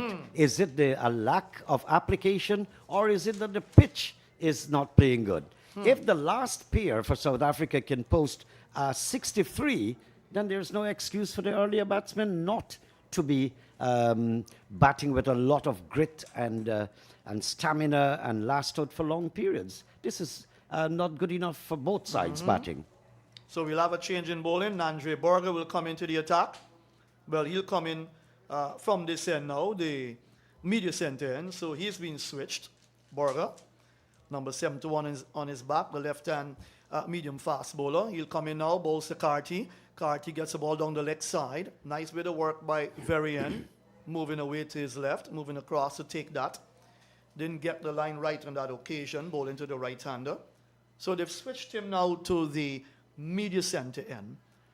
And it's left to see how he'll perform. He picked up Louis, bowling him for a duck. It was 2 for 1 then. The West Indies lost their second wicket at 21, then 35 for 3, 43 for 4. So it's a similar pattern to what occurred in the South African innings. In case you've just joined us, South Africa won the toss and elected to bat. They got up to 160 all out. Here is Borga bowls again down the leg side, and that beats the keeper. That will go away towards the boundary for 4 leg byes. So that came off the pads, and that's 4 runs to the West Indies total. The total now moves on to 47 for the loss of 4. He hasn't got it right as yet, bowling from this end. Precisely, and I think his rhythm was broken when Bavuma took him off when he opened the bowling from the bottom end. I think that his rhythm was broken. He's been brought back now, which was a plan that Bavuma had. When Rabada eases off, we're giving Borga a rest, so he'll resume from the top end. But he's lost his rhythm. He's in his third test match. He's picked up 12 wickets so far. Again down the leg side. A little bit closer this time. What Carty did was that he got inside his stumps. And so that ball passed a little closer to the leg stump, taken by the keeper. And again, no chance of a run. So he's got a best bowling of 4 for 33 in an innings and 7 for 83. So he's got a 4-wicket haul once. And Andre Borga. He's got some pace. And it was said that he did torment the Indian batsmen in 2023 in that test series. Strongly built young man. And, from a South African perspective, when you look at the bowlers that they produced down through the years, they produced some really good fast bowlers down through the years. Dale Steyn to name. Of course, Marnie Morkel. That's forward. He comes in the air. Caught at forward square. And there goes Casey Carty. Beautiful delivery. Pitched up on the middle stump. And he went for the drive and straight into the hands of the fielder at forward square. Carty goes for 26. The West Indies are in a lot of trouble. A deep, deep hole here at Providence. They're 47 for the loss of 5. As we have a look back at that replay on the leg stump in the air, looking to flick. Catch taken at forward square. That's the end of Casey Carty. A little innings coming to an end where he looked pretty good. 47 for the loss of 5. Caught Maharaj. Borga for 26, 37 deliveries, 4 fours and 1 6. Casey Carty needed to stay there longer. Naim Chan. Yes, and when I thought that he was finding himself, he was discovering himself, he called it quits. That was an unfortunate shot. When your team is in a position like this, it was half-cocked. He was not to the pitch of the ball, and he was just pushing into the leg side against the ball. And it ballooned in the air, actually, and went straight to the man at forward of the square leg umpire. Very unfortunate. And as I mentioned before, he was just beginning to come out of the doldrum, starting to look good, starting to nick the ball right. And the amount of times he was beaten earlier on, all of that was diminishing until he got out. Very unfortunate. So it's all happening at the National Stadium at Providence. A small crowd on hand would be very disappointed with this West Indies batting performance, but we said it, that if South Africa could have struggled to get up to 160, well, it would not be easy for the West Indies at all. And I told Andrew Mason, we said it on air, didn't trust the West Indies batting at all. De Silva comes out to do battle, the West Indies wicketkeeper. Here is Borga bowls, and that's a bit of an uncertain shot that came off the inside edge of the bat, bounces back to Borga, and there is no run.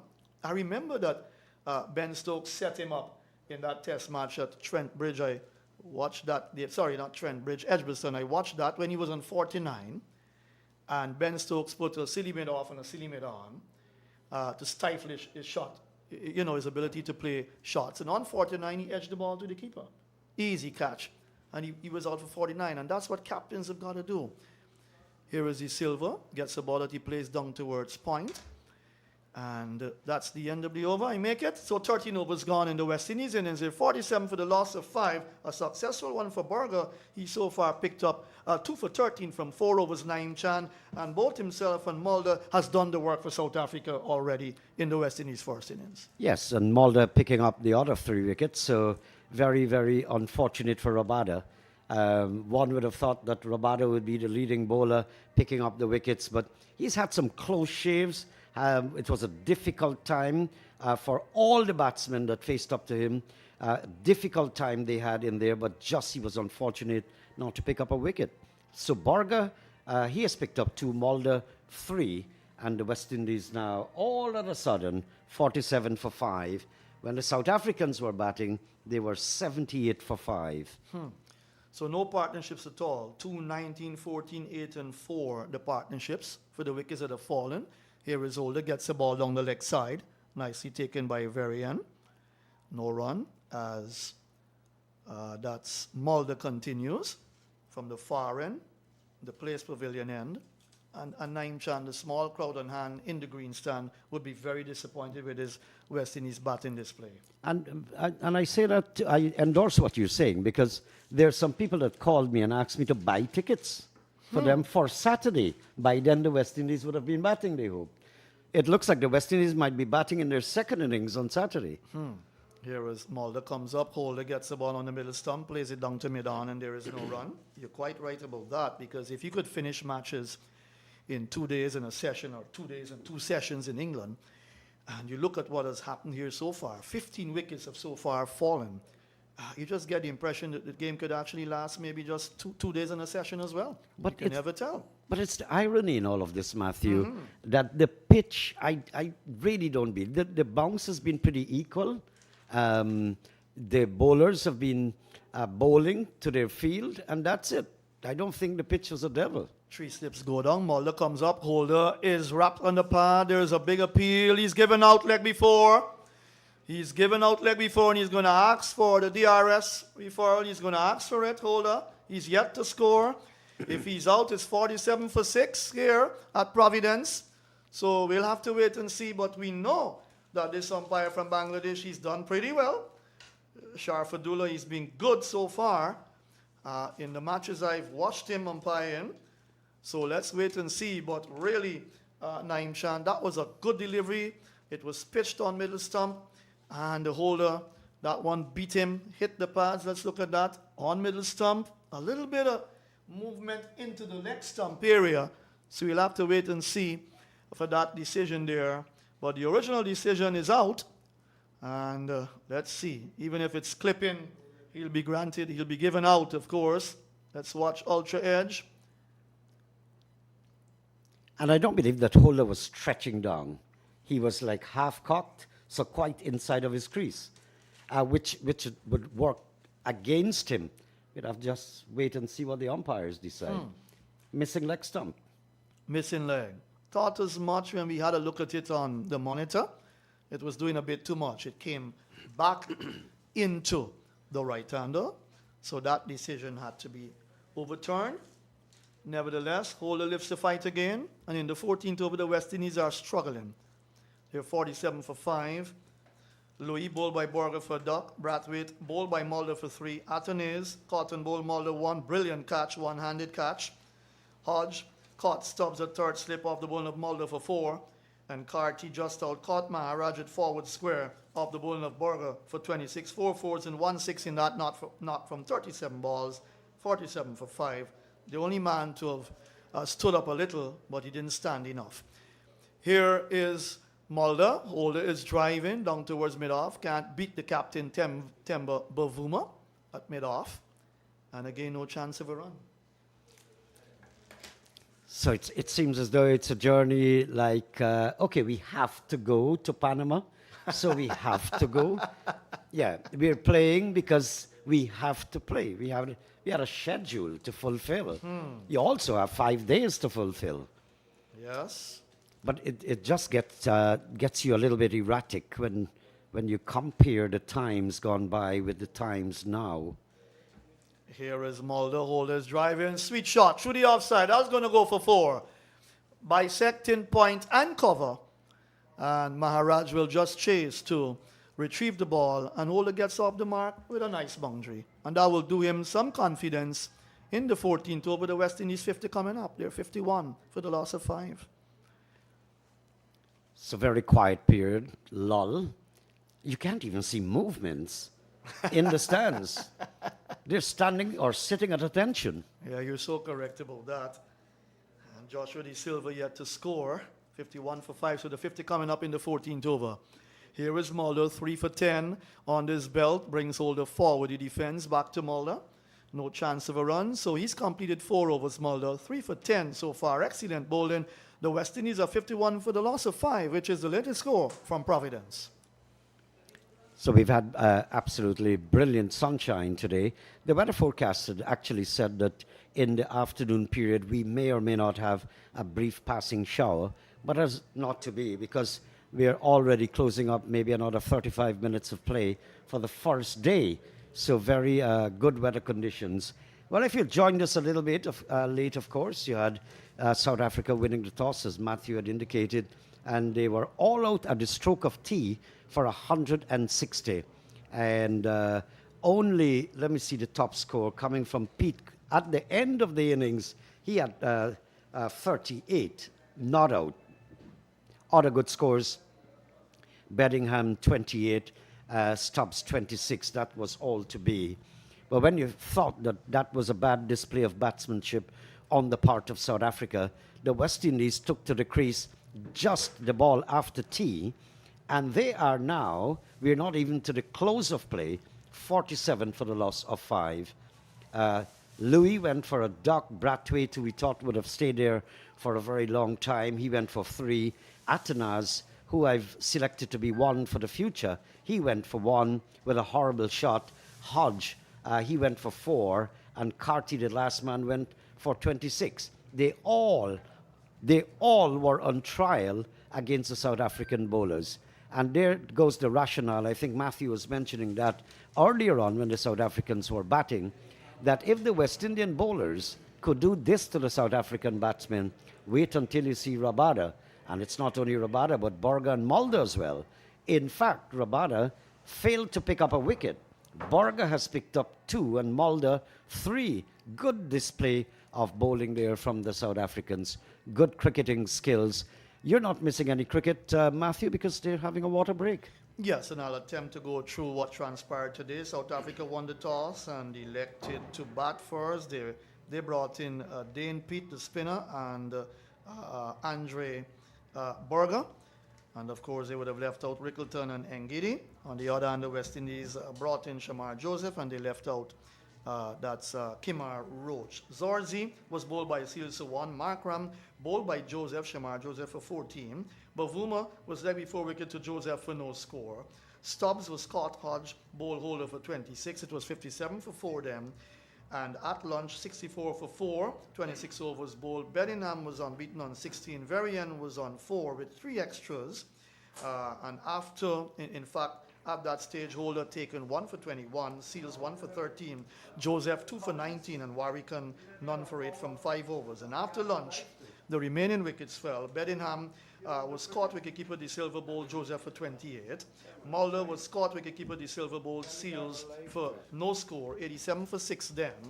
Maharaj was bowled by Joseph for a duck. Rabada bowled by Seals for no score. Varian bowled by Joseph for 21.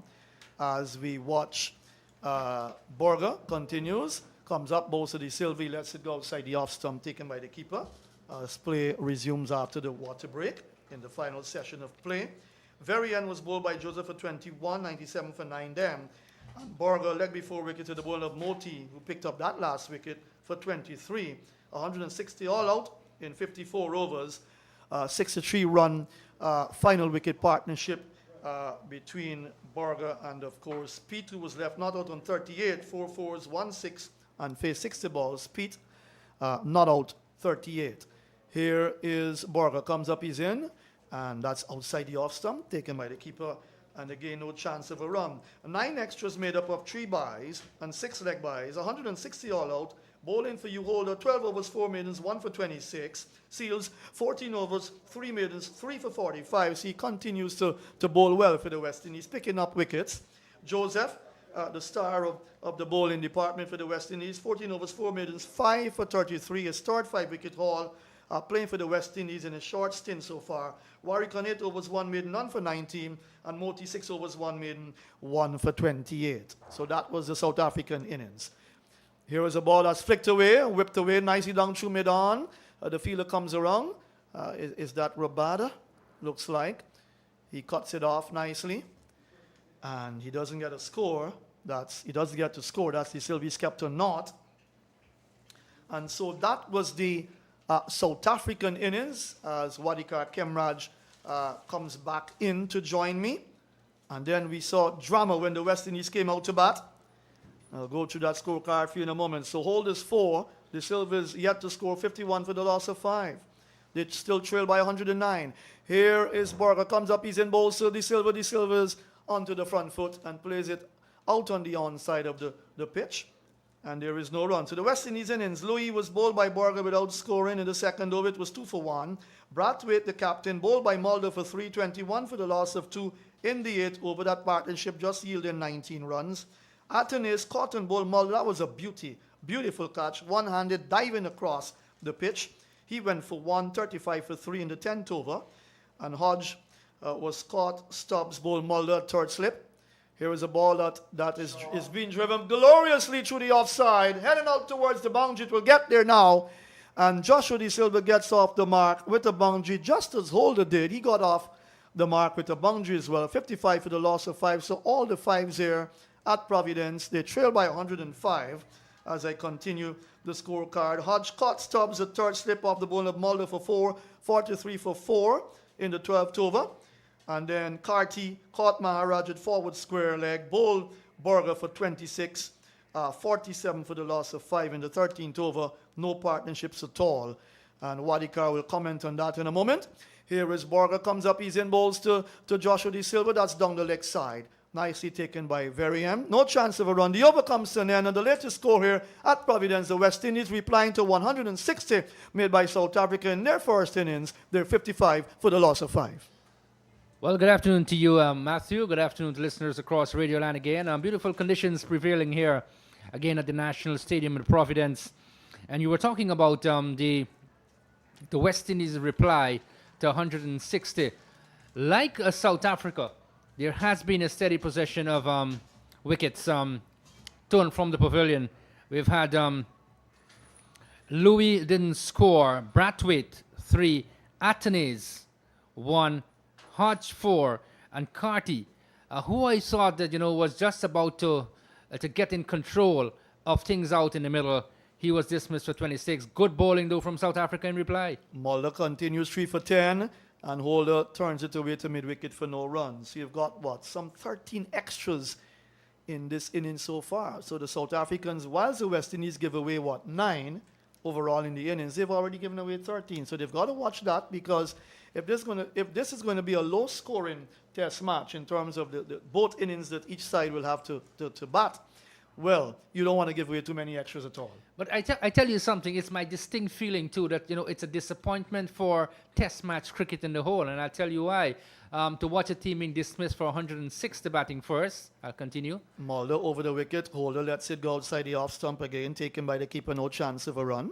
Yes, if you're selling the game and test cricket is on the downward slide in the Caribbean, you want to improve your game. Fine, you bowl a team out for 160, but you find yourselves with your back against the wall at 55 for 5. So your response is not greater than what you did earlier. So you must take the bull by the horns and come out and play positive cricket. At the same note, your wickets are tumbling, you're struggling.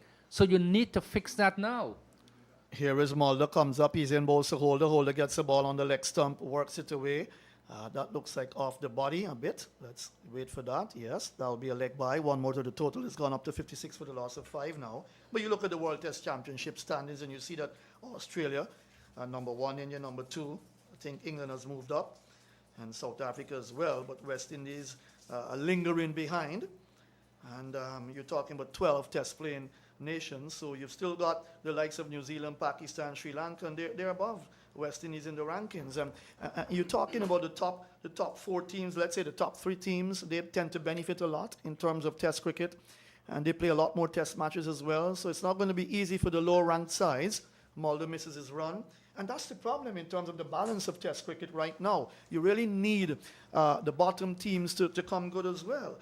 Afghanistan is there, Zimbabwe, there's Ireland, Bangladesh, and these teams have got to try and perform well, but they need to play more test matches as well, and that's the problem in terms of the timetable of test cricket around the world on a yearly basis. Yeah, but coming back to the West Indies, you're in the setter position, and you'd want to really strive up.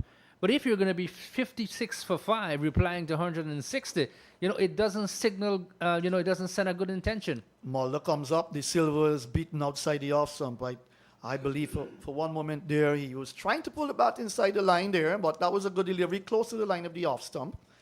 And that's the kind of line that you want. And he's done the job, Mulder. If I'm disappointed, I must say I'm really disappointed in Craig Brathwaite, over 90 test matches, and his batting average is below 34. So it tells you something that, look, something is definitely wrong somewhere, somewhere or the other. We need to work on our cricket and work on it seriously. I'm talking from a West Indian standpoint.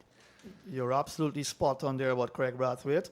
Driven, caught on second slip. He's gone.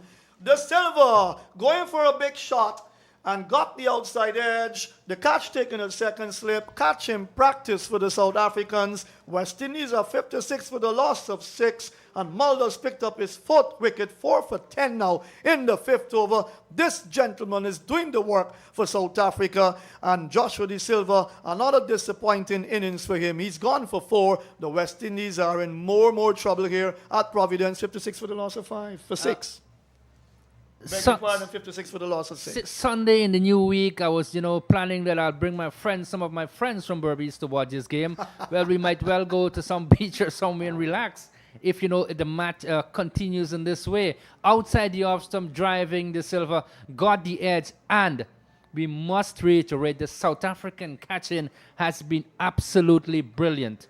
Their ground feeling has been good as well, and they have been well led by Temba Bavuma. Their bowling has been spot on, and they find the weaknesses of the West Indian batters. 56 for 6 now, lots of pressure. Let's see how they're going to get themselves out of this situation. They really need to find a way. Yeah, this is bad cricket by the West Indies. I think they've not buckled down, they've not concentrated. You've got to understand the conditions here at Providence. Yes, it's the 3rd test match ever at this ground since this stadium was built in 2006, 2007 to facilitate the ODI World Cup then. And yes, we've had 2 test matches with 2 results. We're going to have a result here for sure. No doubt, because this is day 1 and you're talking 16 wickets going down. Nice catch taken by Aiden Markram there at second slip to end the Silver's short stay. The crease 56 for the loss of 6. No partnerships at all by the West Indies. And this is what is letting West Indies cricket down. I would want to think, Wadikar, that the biggest letdown for West Indies cricket right now is their batting. Their batting has been failing them badly. Yes, you got over 400 runs at Trent Bridge in the first innings, and that was good. But then you didn't bat good the second time. You were bowled out for 141. Game ended in 4. Inside 4 days, when you thought that game could have gone into a 5th day. But 56 for 6 represents a real horrible batting display by the West Indies side. And you can't tell me it's a lack of experience only. These guys play first-class cricket. They've got some test matches under their belts, a few of them. They've not done that badly. But really, when you look at the bowling, the quality bowling has been spot on by South Africa. Moti comes out. The Guyanese left-hander. He will take strike, round the wicket, and he gets the ball down the leg side from Mulder.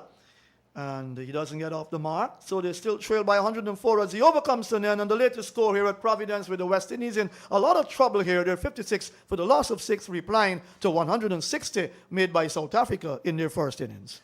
Look, you're asking Gudakesh Moti, who is not a frontline batter, to come out and do something that the frontline batters needed to do. How on earth is he going to do that? Let's see what will happen. He just came in. He hasn't scored as yet. Hole is 0-4. You look at the very sorry scorecard there. The top batter being Carty for 26 of 37 balls. So he was able to occupy the crease for a fair amount of time. The other batters weren't able. Brathwaite, the captain, and the opener. I'm really disappointed in Craig. 3 from 19 balls. Couldn't get the ball off the square, and he was struggling. Let's see what will happen from here. But it's all South Africa at the moment. It's been a Borger Mulder affair for South Africa. Here is a ball that's driven. Nice shot. Temba Bavuma, beautiful effort from him to restrict the batters to 2. Dive into his left, down at extra cover. And ensuring that the batter there, that's Holder, didn't get a boundary. Moves to 6. The total has gone up to 58 for the loss of 6. So they trail by 102. So that's a lot of runs. That will take some doing by the West Indies low order now, because they're into the tail here. Moti can bat. He has a first-class 100. I think his highest score is, 33 in test match cricket. So he can bat, but you really can't ask Moti to do what the top order should have done. Here is a ball on the middle stump. Holder is driving down to mid-on, where a batter feels and there is no run. Holder 6. Moti yet to score. Holders faced 13 deliveries. We're in over number 17, or beg your pardon, the 16th over, 17th over, in fact, of the West Indies innings. And the extras have already progressed to what? About 15, I make it. I'll tell you in a moment. But 2 for 19 for Borga in his 6th over. So it's been Borga, Mulder. And both have done very well for South Africa.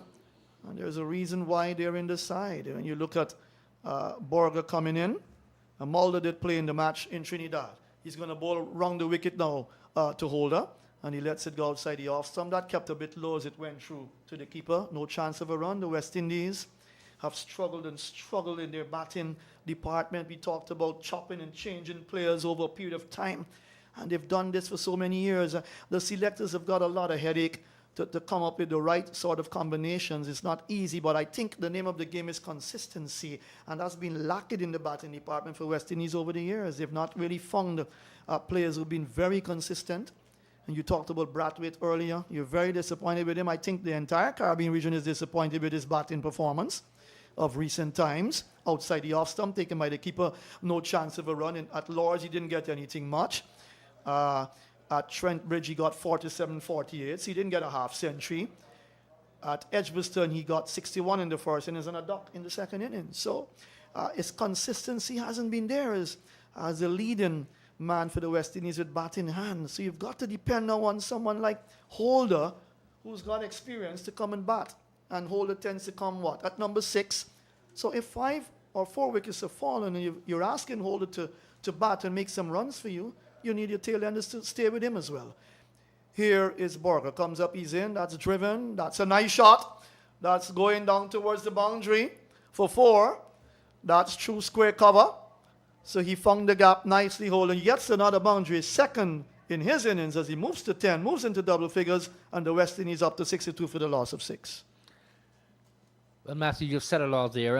That was pitched up. He was into the drive very early, found the gap on the offside, Jason Holder.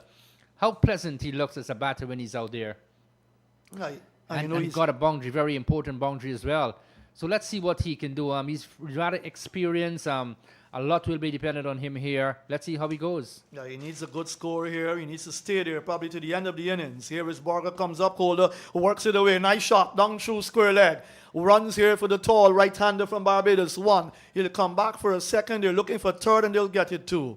So 3 good-looking runs to Jason Holder on his pads, and he flicked it away nicely down through square leg. Picked up 3 prize runs for the West Indies. 65 for the loss of 6.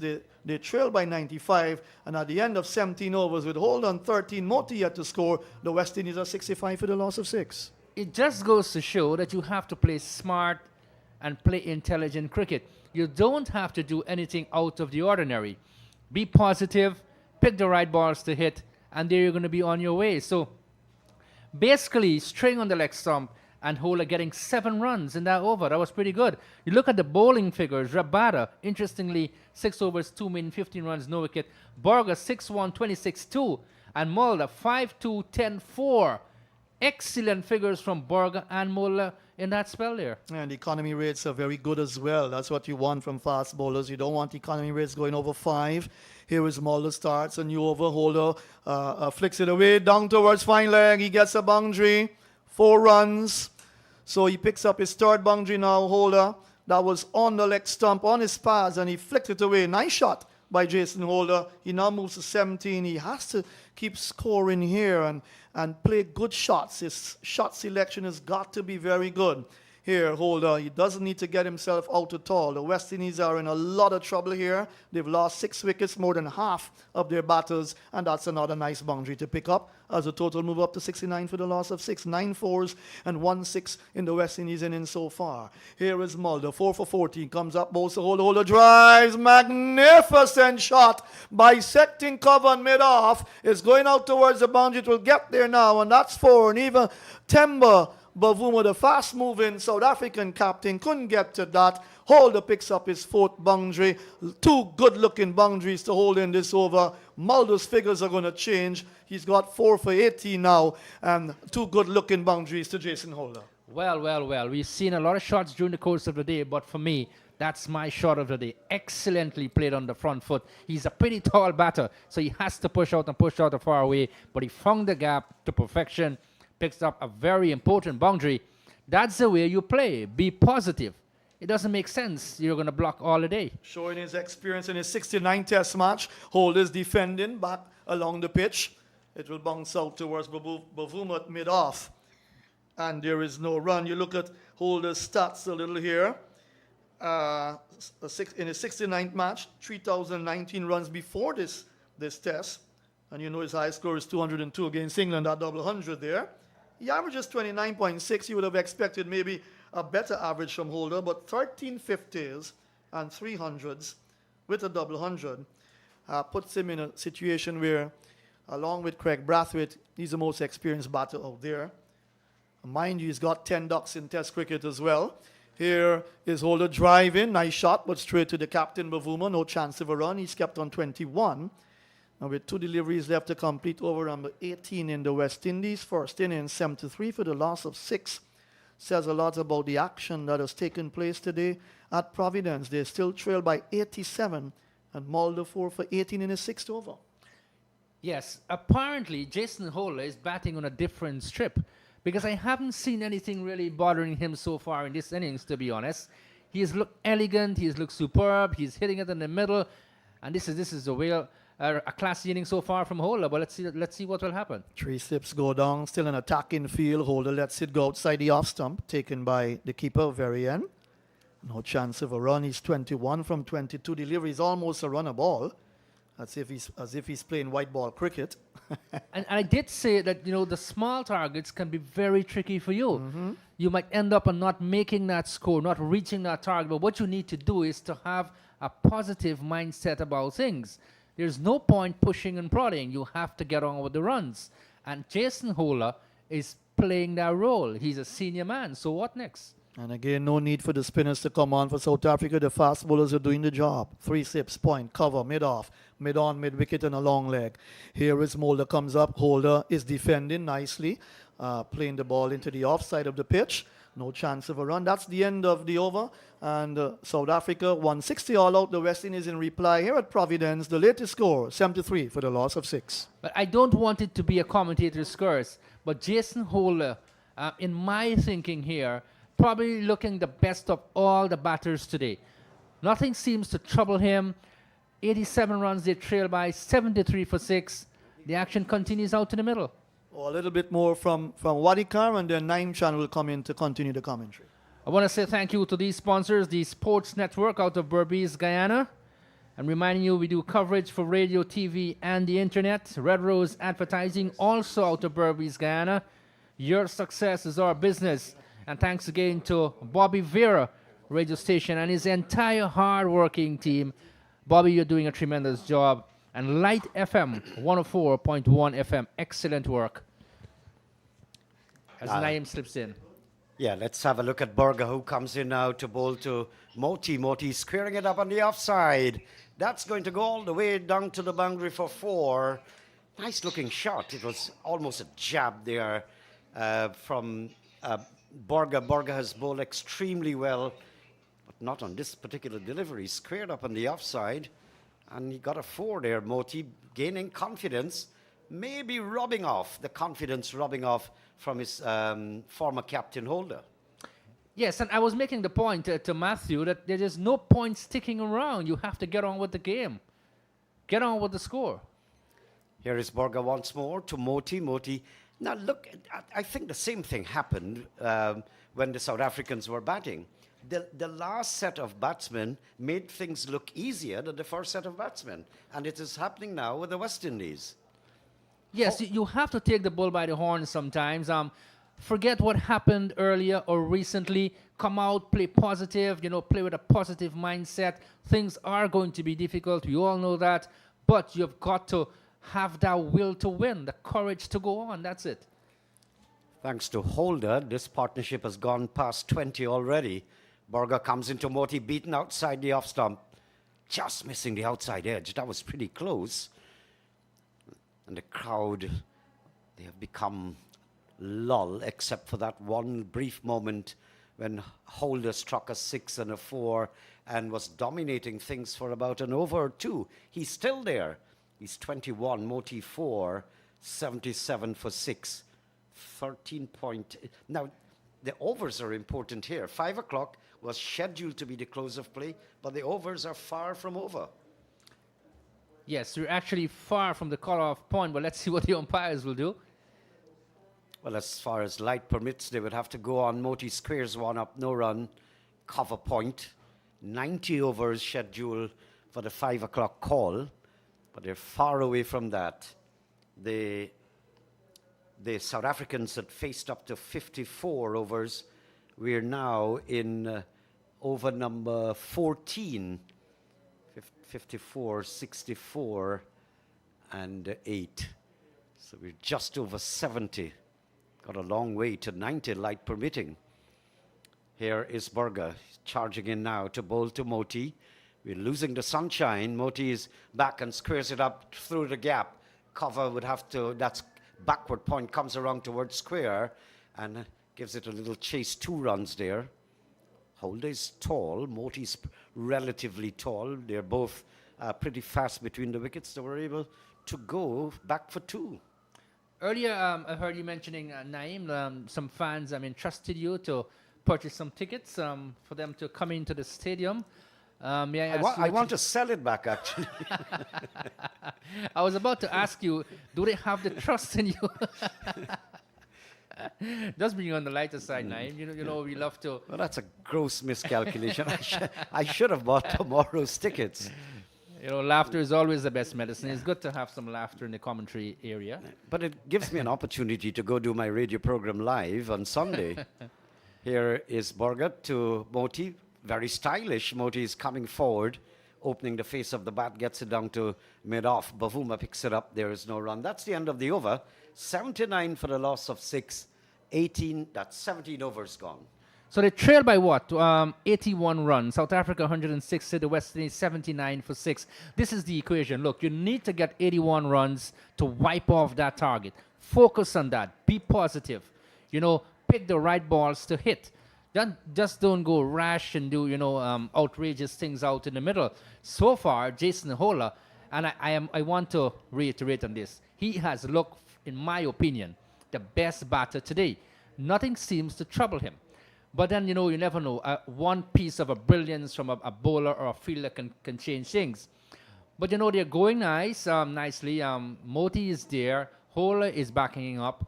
Let's see what will happen. There's still some play to go in day number 1. There's a pretty long way to go. Remember, it's a 5-day test match, and it's not scheduled to finish in 3 days. Now, Holder has displayed a lot of quality batsmanship. He looks extremely confident. Now here comes the big man. Rabada has come back. He's hungry. He's lean and hungry, looking for a wicket. He has not captured one yet.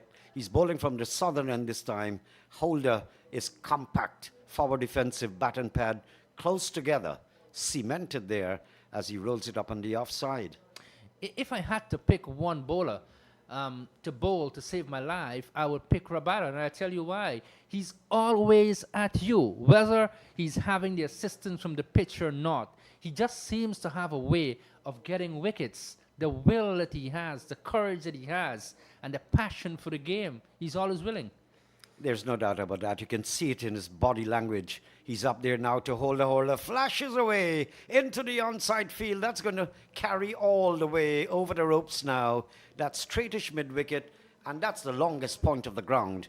He really squared it up on the leg side and driving, so to speak. And there's a man down at mid-on. There's one forward of the square leg umpire. It went precisely between the two. Good shot, 4 runs. Sometimes I tend to ask myself, when Jason Holder is batting, is he a specialist batter? Well, he's been coming close to that. He settles there now. Rabada into him, short. He's on the back foot. Stabs it down into the onside. Mid-on picks it up, no run. And I like his temperament. He gets a boundary here. And then the next delivery, he's ready to defend, especially in this scenario of a test match. He's been a quality all-round servant of the West Indies. And I also appreciate Jason Holder's conduct in cricket. His conduct reminds me of that of Courtney Walsh. Rabada breaks into that run now. He's in there to Holder. I don't know where that went by. I thought it had passed through the stumps without dislodging the bails. It crept along the ground and just missing the off stick. Even the wicketkeeper had some problems in the end. Good delivery. Well, for those of you who are listening into the commentary, you're listening here at Providence, you might be thinking, what did Naim just say? Well, that one crept along the wicket rather low. It just goes to show sometimes the two-paced nature of the Providence ward. Rabada comes in to Holder up, standing up and stabbing away. Just a single, down to cover. Rabada has been the man from all the great names to replace. From South Africa, Dale Steyn being perhaps number one. And we also had Jacques Callis, great people, Morkel, really fantastic fast bowlers. At one time, I think South Africa would have been way above any other country in their fast bowling attack. Here is Rabada at the National Stadium in Guyana. Moti's on the back foot.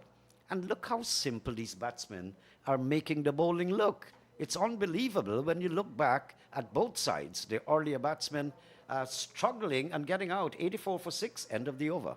They trail by 76. These two have put on, 28 runs, Naim, for the 7th wicket. And it just goes to show what a little bit of application can do for you. It can do great things. We did see the fall of wickets earlier, but like you said, they're probably telling the other batters out in the middle, look, this wicket we can all make runs if we apply ourselves. Keshav Maharaj, who bowled at Martin, spelled 40 consecutive overs in Trinidad and Tobago in Port of Spain, is coming now from the media center end. He is another chief whip here for South Africa, and if he can get wickets early, he's going to put a lot of pressure on the West Indies. Let's see how Moti and Hola will handle him here. Well, Maharaj comes from a very rich background. He's had 51 test matches. This is test match number 52. He's picked up 166 wickets. Was the star, as you mentioned, Wadikar, in the Trinidad test match where he picked up 8 wickets for 40 consecutive overs. So he's able to bowl very long spells with heavy concentration. So he's going to take up the attack from the northern end of the ground. And he's going to be bowling to Jason Holder. Good battle out there, good fight back for partnerships for South Africa. We had 2 basically that were pretty good to look at. One was 37 from Stubbs and Beddingham. And then the final pair of Berger and Pete, 63. Now this one is gaining some value here. Holder onto the back foot. Of course, it's slow. He's left arm orthodox into the offside. He plays it and gets a single. Yes, and when you have played that amount of test matches, it tells you something, isn't it? You've got experience. You've got tons of experience. So even though you might not be picking up the wickets in the early stages of your bowling, you still got something to go back to. And Maharaj, he's a trump card. So let's see what he will do. Let's look at him now from the commentary box and into Moti. Moti backs, chops it away, nicely knocked down at cover point. I think the fielding has been excellent from the South Africans. You can mention it a 1,000 times. Look, the fielding has been brilliant. Absolutely great work in the field. Yeah, they've snapped up every opportunity. A few went a begging for the West Indies. Moti's down the track, checks the shot, and gently pushing into the offside field. So it's just a matter of 75 runs that really separate these two teams at the moment. The West Indies are 85 for 6, yes, point taken, but they can get up there if they bat smart. Maharaj comes in, bowls to Moti. Moti back and squares it up on the offside. Cover point there, picks it up, and there is no run. But that's interesting if they can just chip away and bring down that overhead expense that they have, or cost, if you like, of 160. If they can wipe that out, it'll be an interesting test match still in the making. Moti is on the back foot, gently into the offside. What I've noticed here, Wadikar, is none of the spinners so far, including Maharaj, and this is only his first over to judge, they're not getting much out of this pitch.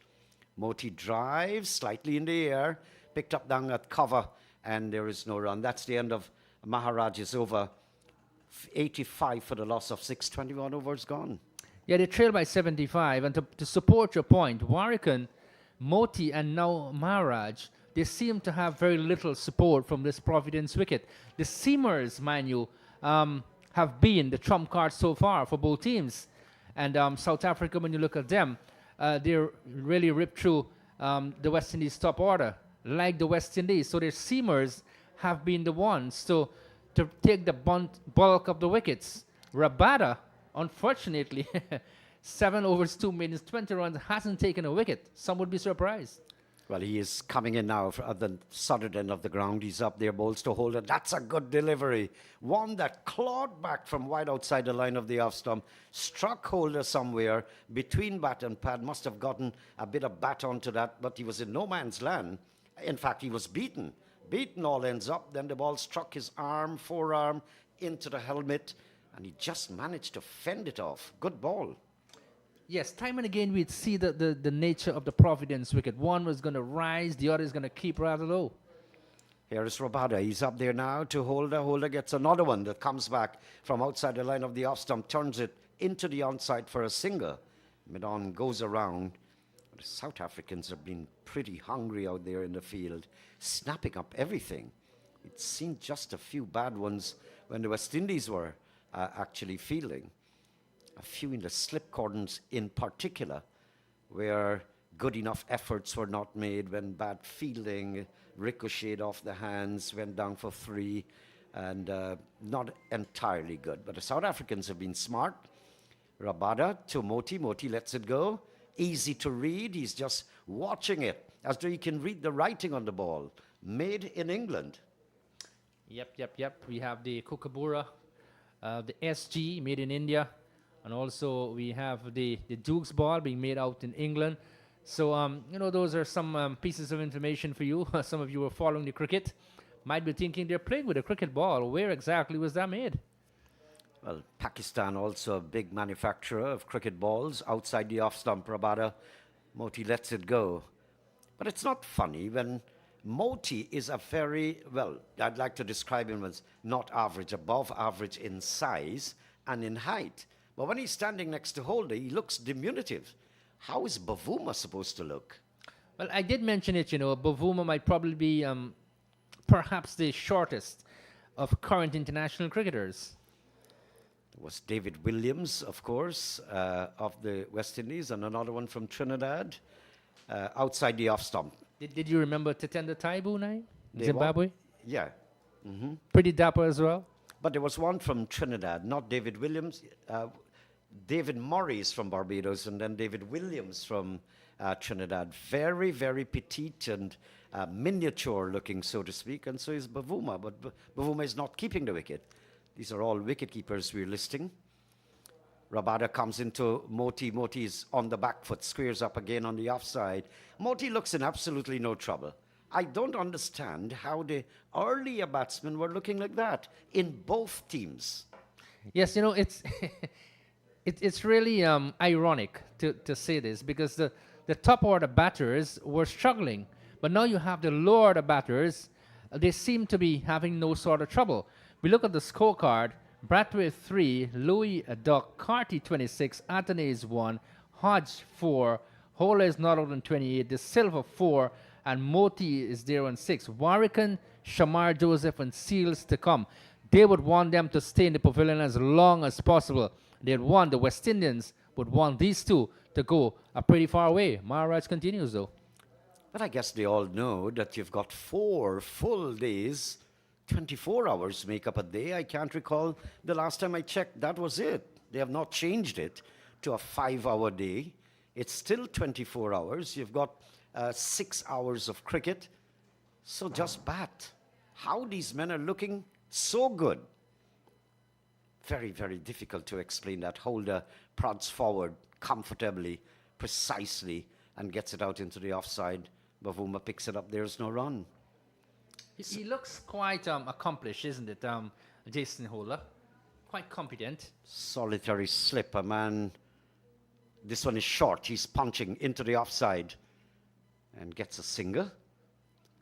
There's a backward short leg, almost going towards leg slip, and there's a silly point. Very, very interesting field. This is good stuff, especially off the bowling of Maharaj. Now there's a slip, so there's a little change for Gudakesh Moti, the left-hander, solitary slip and a forward short leg.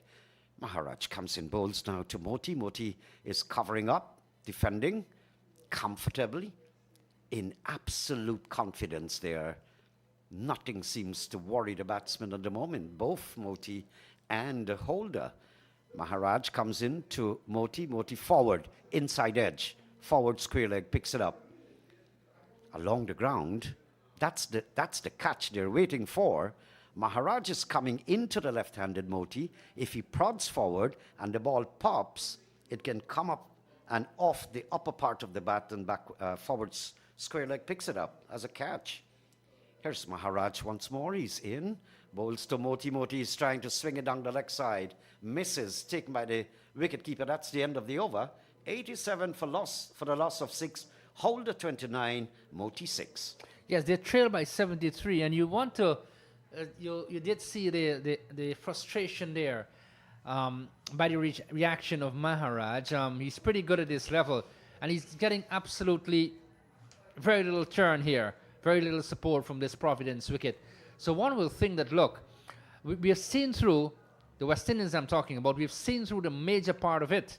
We have lost 6 wickets. We haven't lost the game though as yet. We still have time on our side. It's early days yet. It's only the first day. We only trail by 73. We can continue to build on this. Yes, it's early times, but then it's only 2 times each you'll bat, and that looks like tomorrow. Holder almost getting one onto his wickets. He was groping back on the back foot there. That one cut back appreciably by Rabada from outside the off stump. Time and again, I'll see it happen for the umpteenth time in this test match, a batter picking up the ball and relaying it to the fielder. I just hope that, they're consulting with the fielder, seeking the permission before they would handle the ball, because if they appeal, it'll be obstruction. Yes, of course it will be. They probably know the camaraderie that exists between the two teams. Long ago, you used to do it, and nobody objected. Now you've got to be careful. But I find that those things happen more in the money-making games, the franchise cricket and all of that. Test match is still quite a gentleman's game. Yes, and we were talking about test match cricket, the love of it, the fun for it. It tests your character, your skills, and all these things. Holder settles 29. Rabada to him, he's nudging one into the onside, down to mid-on. There's no run. But Holder is as calm and as collective as a judge. He's unruffled, head absolutely on his shoulders. He knows exactly what he's doing, and nothing devilish I'm seeing from the pitch. I keep saying this. Except that also the spinners have been pretty innocuous in today's game. Rabada turns now, charges in, up and bowls to Holder. Holder beaten outside the off stump, just getting, or missing rather, the outside edge. Well, there you go. That's the funny game of cricket, the interesting game of cricket.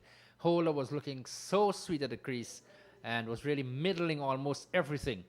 That beat the outside edge. Really a jaffa of a delivery. And Rabada just showing his brilliance, his expertise, his experience and all of that. We're just about 77 overs in the day, 90 are scheduled. Turned down to backward square, Holder, single. So there's a quiet period as the shadows of the buildings on the western side of the ground, the shadows are stretching, almost getting towards the part of the pitch. We see that used to happen at GCC ground border, Guyana's mecca of cricket, where the shadows before 5 o'clock, in fact, the game is still going on and the shadows already on the pitch, almost covering it. Rabada from the far end, southern end of the ground. He's up there now, bowls to Moti. That one makes some height. Moti is equal to the task because it's pretty short, had sufficient time to come in behind and turn it up on the onside. End of the over, 88 for 6, and the struggle goes on. Yes, and the South Africans might just be thinking, What really do we need to do to take a wicket now? They trail by 72, the West Indies, but the way things are going right now, we don't see, as you said, no real devil in the track, unless if the batter can do something out of the ordinary. But nothing really seems to trouble these West Indian batters right now. The West Indian team will be hoping that they can stay for a pretty long time, but Maharaj, he's pretty good with the ball. And let's see what he can do for South Africa. They'd want to prize out a wicket here, though. We want to go back to Mulder and Berger at some stage because nothing seems to be happening. Even Rabada, operating from the southern end, is not creating a lot of worries for the batsmen. Rabada's problems he had inflicted on the West Indian batsman operating from the top end. Forward goes Holder into the offside. But Rabada has suddenly become relatively innocuous operating from the southern end, bowling into the afternoon Atlantic breeze. Here's Maharaj. He's in there now to Holder. Holder lets it go. He saw that from a mile. Just looking forward, gently raising the bat, allowing it to go outside the line of the off stump. Yes, it's really calm out for the two batters right now. No trouble. Yes, the spinners have been unable to create any kind of worries for the batsmen. And I'm talking here about the West Indies spinners as well as Maharaj for the South Africans. Holder, 29, settles, lets it go outside the off stump. Already seems to be accepting a frame of mind based on his body language that I'm closing up shop, but he's got quite a while more to be out there and bat. Maharaj turns, moves away from us, northern end, and bowls to Holder. Holder is promptly forward, compact and sealed, and the deal is sealed, pushing away into the offside. That's the end of the over. Over number 25 gone, 88 for the loss of 6. It just goes to show that, a partnership in life can bring you great things. They've added now 32 runs for the 7th wicket. How valuable is that? We're going to find out at the end of the test match. But it's significant. We look at the schedule coming up. Also, South Africa and the West Indies will be clashing in 3 T20 matches built for Taruba in Trinidad, August 23rd, 25th, and 27th. Still lots of cricket to look forward to, Naeem. Yes, of course, the West Indies and Bangladesh are due here. But importantly for South Africa, and this is why they need a win, because the World Test Championships, the West Indies basically not involved, but South Africa is. Moti is back, punches through the offside. That's a nice shot. It will go very, very close to backward point on the boundary. Doesn't have the legs to reach in. 2 runs there to Moti. It's coming back to the point where for South Africa to get to Lords for the World Test Championships, they would need, if they don't win this, they would need to win most, if not all, of the remaining test matches that they have to play to qualify. Yes, it puts them in a very difficult situation. So here's what. The scenario is this. The equation is this. Come out here, win this test match. When you win from here, you'll have that momentum. Here is Rabada. That's a nasty delivery. One that zips past the bat of Gudakesh Moti. Excellent delivery. That's the only delivery that I'm seeing was dirty and nasty, if those are proper words to describe it, and just missing the outside edge of Moti's bat. Moti knows that. He walks around, looking around. I don't know what he's looking for, but you were absolutely beaten on that occasion. It just goes to show the brilliance of Rabada, isn't that so?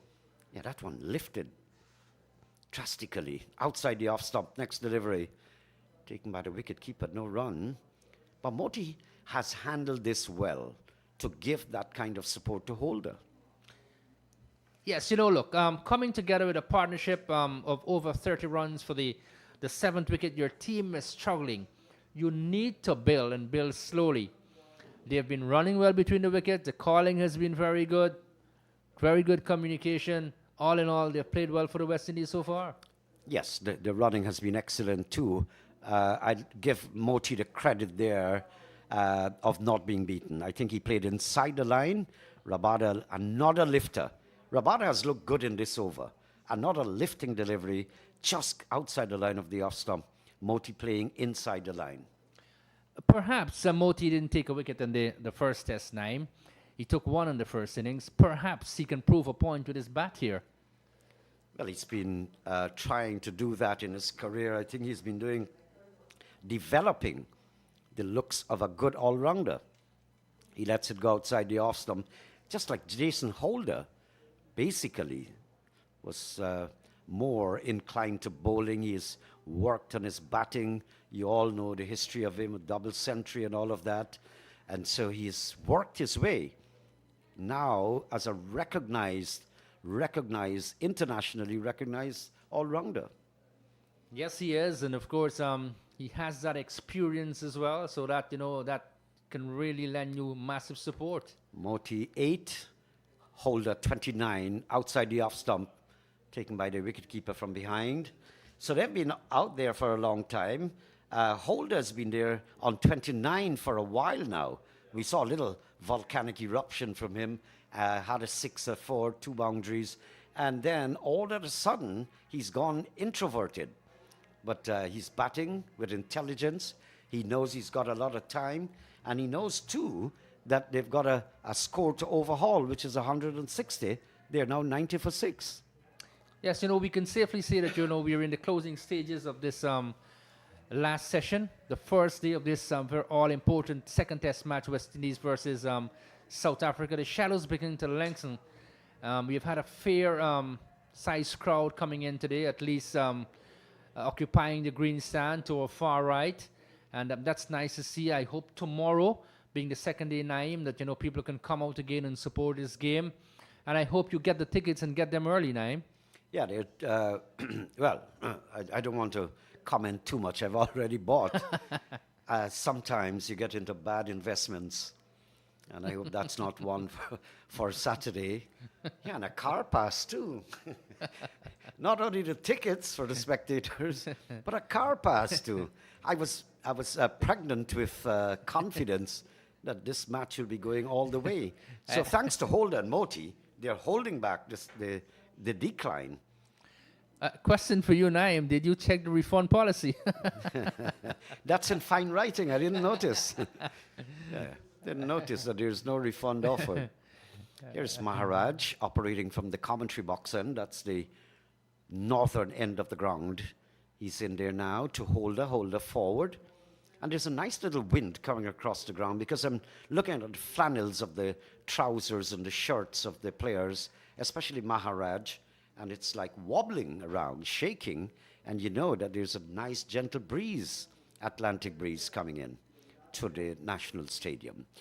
Holder on the back foot. It seems as though he's had 2.5 days' time to just stroke that ball gently outside the off stump. Nothing seems a bother here.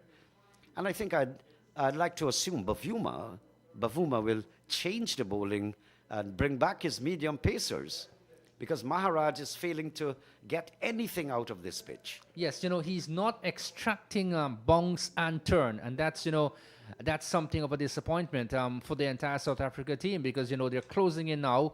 I'm hoping to get a wicket, but you know what? Holder is smarter, and he's playing a much better role. Now, this one, Holder drives straight through the covers. That's going to go on the signal of the umpire, 4 runs.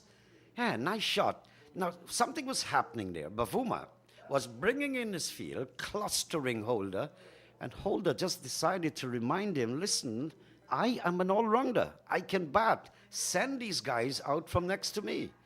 Reminds me a little bit of the Russia-Ukraine war. The Russians don't want NATO to come too close, or else we'll have a little explosion, and there was Holder. Next delivery, Holder beaten outside the off stump. Holder is 33, 94 for the loss of 6 at the end of 27. Sometimes you sound like, old-age politician with those discussions about the nuclear power and all of that. Naim, just being on the lighter side. 94 for the loss of 6. They trail by 66. And look, the South Africans, they're not extracting any real bounce, turn from this surface here. So, it might be a little bother for them. Bavuma might be thinking, look, what may I do now to have a wicket? The West Indies are going away with the runs. Holder is well set. He's getting good support from Moti. We need to get a wicket. So He's entrusted the ball into his senior man, and that's Rabada, who will continue. Here's Rabada now to Moti. Moti's 8. 94 for 6. Moti gets a lifter. Nasty delivery again. Moti was just fortunate to get out of the way. That's a good bouncer. Just it could have been directed a little more over the middle stump, and Moti would have been struck. That's driving fair. That's a good bouncer. Not when you drop it halfway of the pitch and the batsman has all the time in the world to just tuck his head inside and let it go. Perhaps, Rabada is just reminding him that, look, I am KG Rabada. I am from South Africa. He continues. Yes, here is Rabada now to Moti. Moti again trying to play inside the line. I think I'll give him that credit again. Just picking up the line and letting it go outside the off stump. So the shadows are all passing the pitch now, the center of play. So one end of the pitch, that's the northern end of the pitch, that half of it is covered by shadows. And the other end, that's the southern half of the pitch, the shadows are about reaching there. So bit of confusion as far as half the pitch is light, half with shadow. Wonder if that can take an effect, a negative effect on the batting, as it seems, and Rabada knows that. This is the third time in 2 overs that Rabada is bowling lifting deliveries, very fast, straight at Moti. I'm disappointed, and I tell you why. Bavuma is seeing this. Rabada is running in, bowling short stuff to Moti. He's not comfortable, and he's not employing maybe a forward short leg or a fielder on the offside, which I think should be the case here if you want a wicket. Here's Rabada charging in to bowl to Moti. Moti picks up the line this time and lets it go. But I wonder if it can be some measure of difficulty for the batsman where the bowler is in sunshine running in and bowling and half of the pitch is shadowed. So there's a change of color of the ball. 2 different times you're seeing it, or on 2 different frames or lens. One time it's reflecting on the sunshine, the next time, by the time it gets to it's dark. Rabada comes into Moti again, he lets it go outside the off stump. He's not taking any chances. The score remains on 94. This is almost heading towards a maiden over. And Holday's 33, 8 is Moti. Slow goings, and I think the 2 batsmen have said and decided we're going to stay here until the end of play. Coming back to what you were mentioning, I've never really heard that situation in Test match cricket, but you never know what can happen. The batters can say, look, as you said, there are 2 different scenarios here, and we're going to take this up. Moti is driving through the offside. Chase here, runs for the batsman. They've gone for 1, coming back for 2. And I would like to think that Holder should turn back. They were casually going for the second. The 3rd run was on. It's for the first time in this partnership that I'm seeing a bit of lackadaisical conduct there. So they got 3 runs nevertheless, and still going strong with their partnership. The end of the over, it's 97 for the loss of 6. 97 for a loss of 6. We look at the very sorry scorecard, at least the first half of the West Indies innings. But Moti is 11 from 33. Holder is 33 from 51. Occupation of the crease is very, very vital here. We are heading to the closing stages of this first day, and you never know what can happen here, Naeem. Strange things happen in Test match cricket. Awesome things happen. Teams are well set, then they happen to lose wickets and lose them quickly. A bowler comes from nowhere, takes a wicket or 2. Let's see what will happen. Maharaj comes in, bowls to Moti. Moti's back and chops it away. Doesn't get hold of it. Gets it down to backward point, no run. 41 runs this pair has put on. I think that's really good batting. They've shown very little problems that they've been encountering in this partnership. Very good. Moti struck on the pad. There's out. That's what the umpire says. I hardly believe Moti might want to review that. Holday's going down to have a word with him. He was trying to sweep it down the leg side. From this vantage point, it looks as though it was struck somewhere in the vicinity of the stumps. Now, whether it was going on to hit the stumps, that's another problem. But The umpire gave it out, and I guess they're going to wait on the review. Look, it comes back to what I just said. A bowler can do something splendid, something out of the ordinary. Keshav Maharaj tossed it up a little bit. Moti was on the back foot, pulling towards mid-wicket. He was struck on the pad. And most times than not, we take the umpire's call. On this case, he was struck. The umpire said, "You're out." They went for the review. Let's see what will happen, though. But in my estimation, from our vantage point here, I would want to believe that he was out. Let's see, though. It's looking pretty straight without casting any blame anywhere. But it looks pretty straight. The third eye would have the last say. Original decision not out by the umpires, by the ruling umpire, and review being asked for. So it's gone upstairs. We'll have to wait and see. The two batsmen are in dialogue, conversation. The fielders have assembled on the other side of the pitch, hoping and waiting for good news that they have broken the partnership. But looking from the eyes of the players, none seem very, very sure. But Moti looks as though that he was struck. Whether it was high is another issue, and the umpires will have that say. But he's given out. Am I right? Yes. He's given out. Yes, I think at the end of it, the perfect decision was made. And I want to say this, and let me be clear and straight about this. I want to say it. This is my honest opinion. I thought he gave it away there towards the last moment. He was batting so well, and I think that would be the end of play on the first day. The players are going off. Let me just confirm that. 97 for the loss of 7 wickets. 63 they trail by.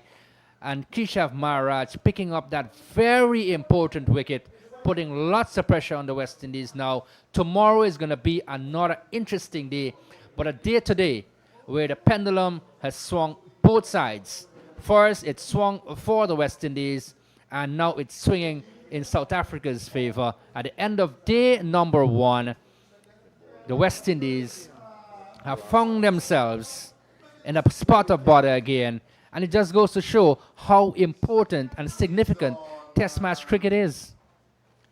So that's the story then. The West Indies will go off the field, responding to 160 posted by South Africa, and they have closed off. What's the score there? 97. Right, am I right? Yeah, 97 for the loss of 8. 97 for the loss of 7. Moti being the last batsman out. So if you just joined us a bit late, what happened today is that South Africa won the toss, decided to bat first, and they were bundled out at the stroke of tea for 160. 160 then, after tea, the West Indies would have come out, and they are now 7 wickets down for 97. So the story of the day, very low scores from both sides. Shamar Joseph was a star bowler. He picked up 5 for 33, Seals 3 for 45, the major bowlers there. But for the batting of South Africa, Markram just managed 14. Much more was expected of him. 26 from Stubbs, 28 from Bellingham, and 38 from Varian, posting a partnership with Pete of 63. Now, that was a fantastic innings with Pete, getting 38. So South Africans all out at the stroke of tea for 160. And the West Indies took it from there. Louis went, when the score was 2, he went for a duck. Brathwaite, the wickets were tumbling one after the next. Brathwaite went for 3, Atanas for 1, Hodge for 4, Carty for 26, De Silva for 4, and Moti for 11. So at the close, 97 for the loss of 7, just when I think that Mafi Kisoon, a recovery by Moti and Holder was in the making. Yes, 41 runs that partnership produced for the 7th wicket. The highest, of course, for the West Indies. Rabada, 11 overs, 3 maidens done for 26. Borga, 7 overs, 1 maiden, 2 for 32.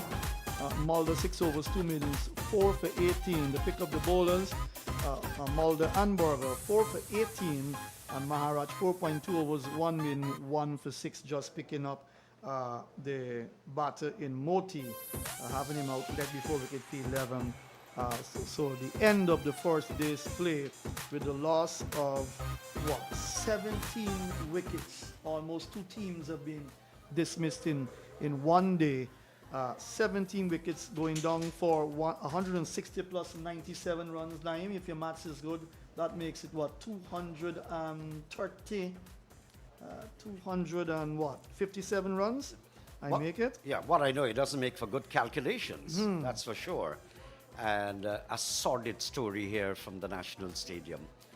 Yeah, so no partnerships really for the West Indies. 2, 19, 14, 8, 4, 9, and the last one before Moti went for 41 for that partnership from 75 balls. But all in all, an action-packed day that you wouldn't say was a pleasant one for Test match cricket, because in Test match cricket you want to see good batting, you want to see good bowling as well, but in reality you don't want to see 17 wickets falling. But that's what cricket is all about, and that's what happened on day one here in this second and final Test match between South Africa and the West Indies here at the National Stadium at Providence. So South Africa would be very happy that even though they were dismissed for 160, they were in a very good position in terms of, with ball in hand, they have the West Indies 97 for 7, 28.2 overs. Well, that's the latest from the National Stadium.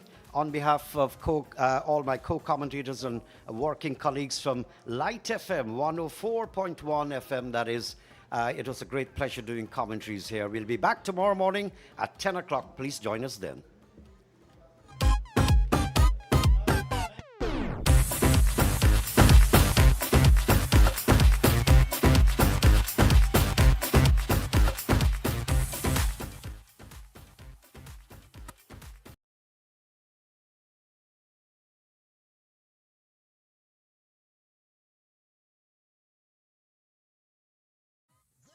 This is Cricket on Cotton Drive.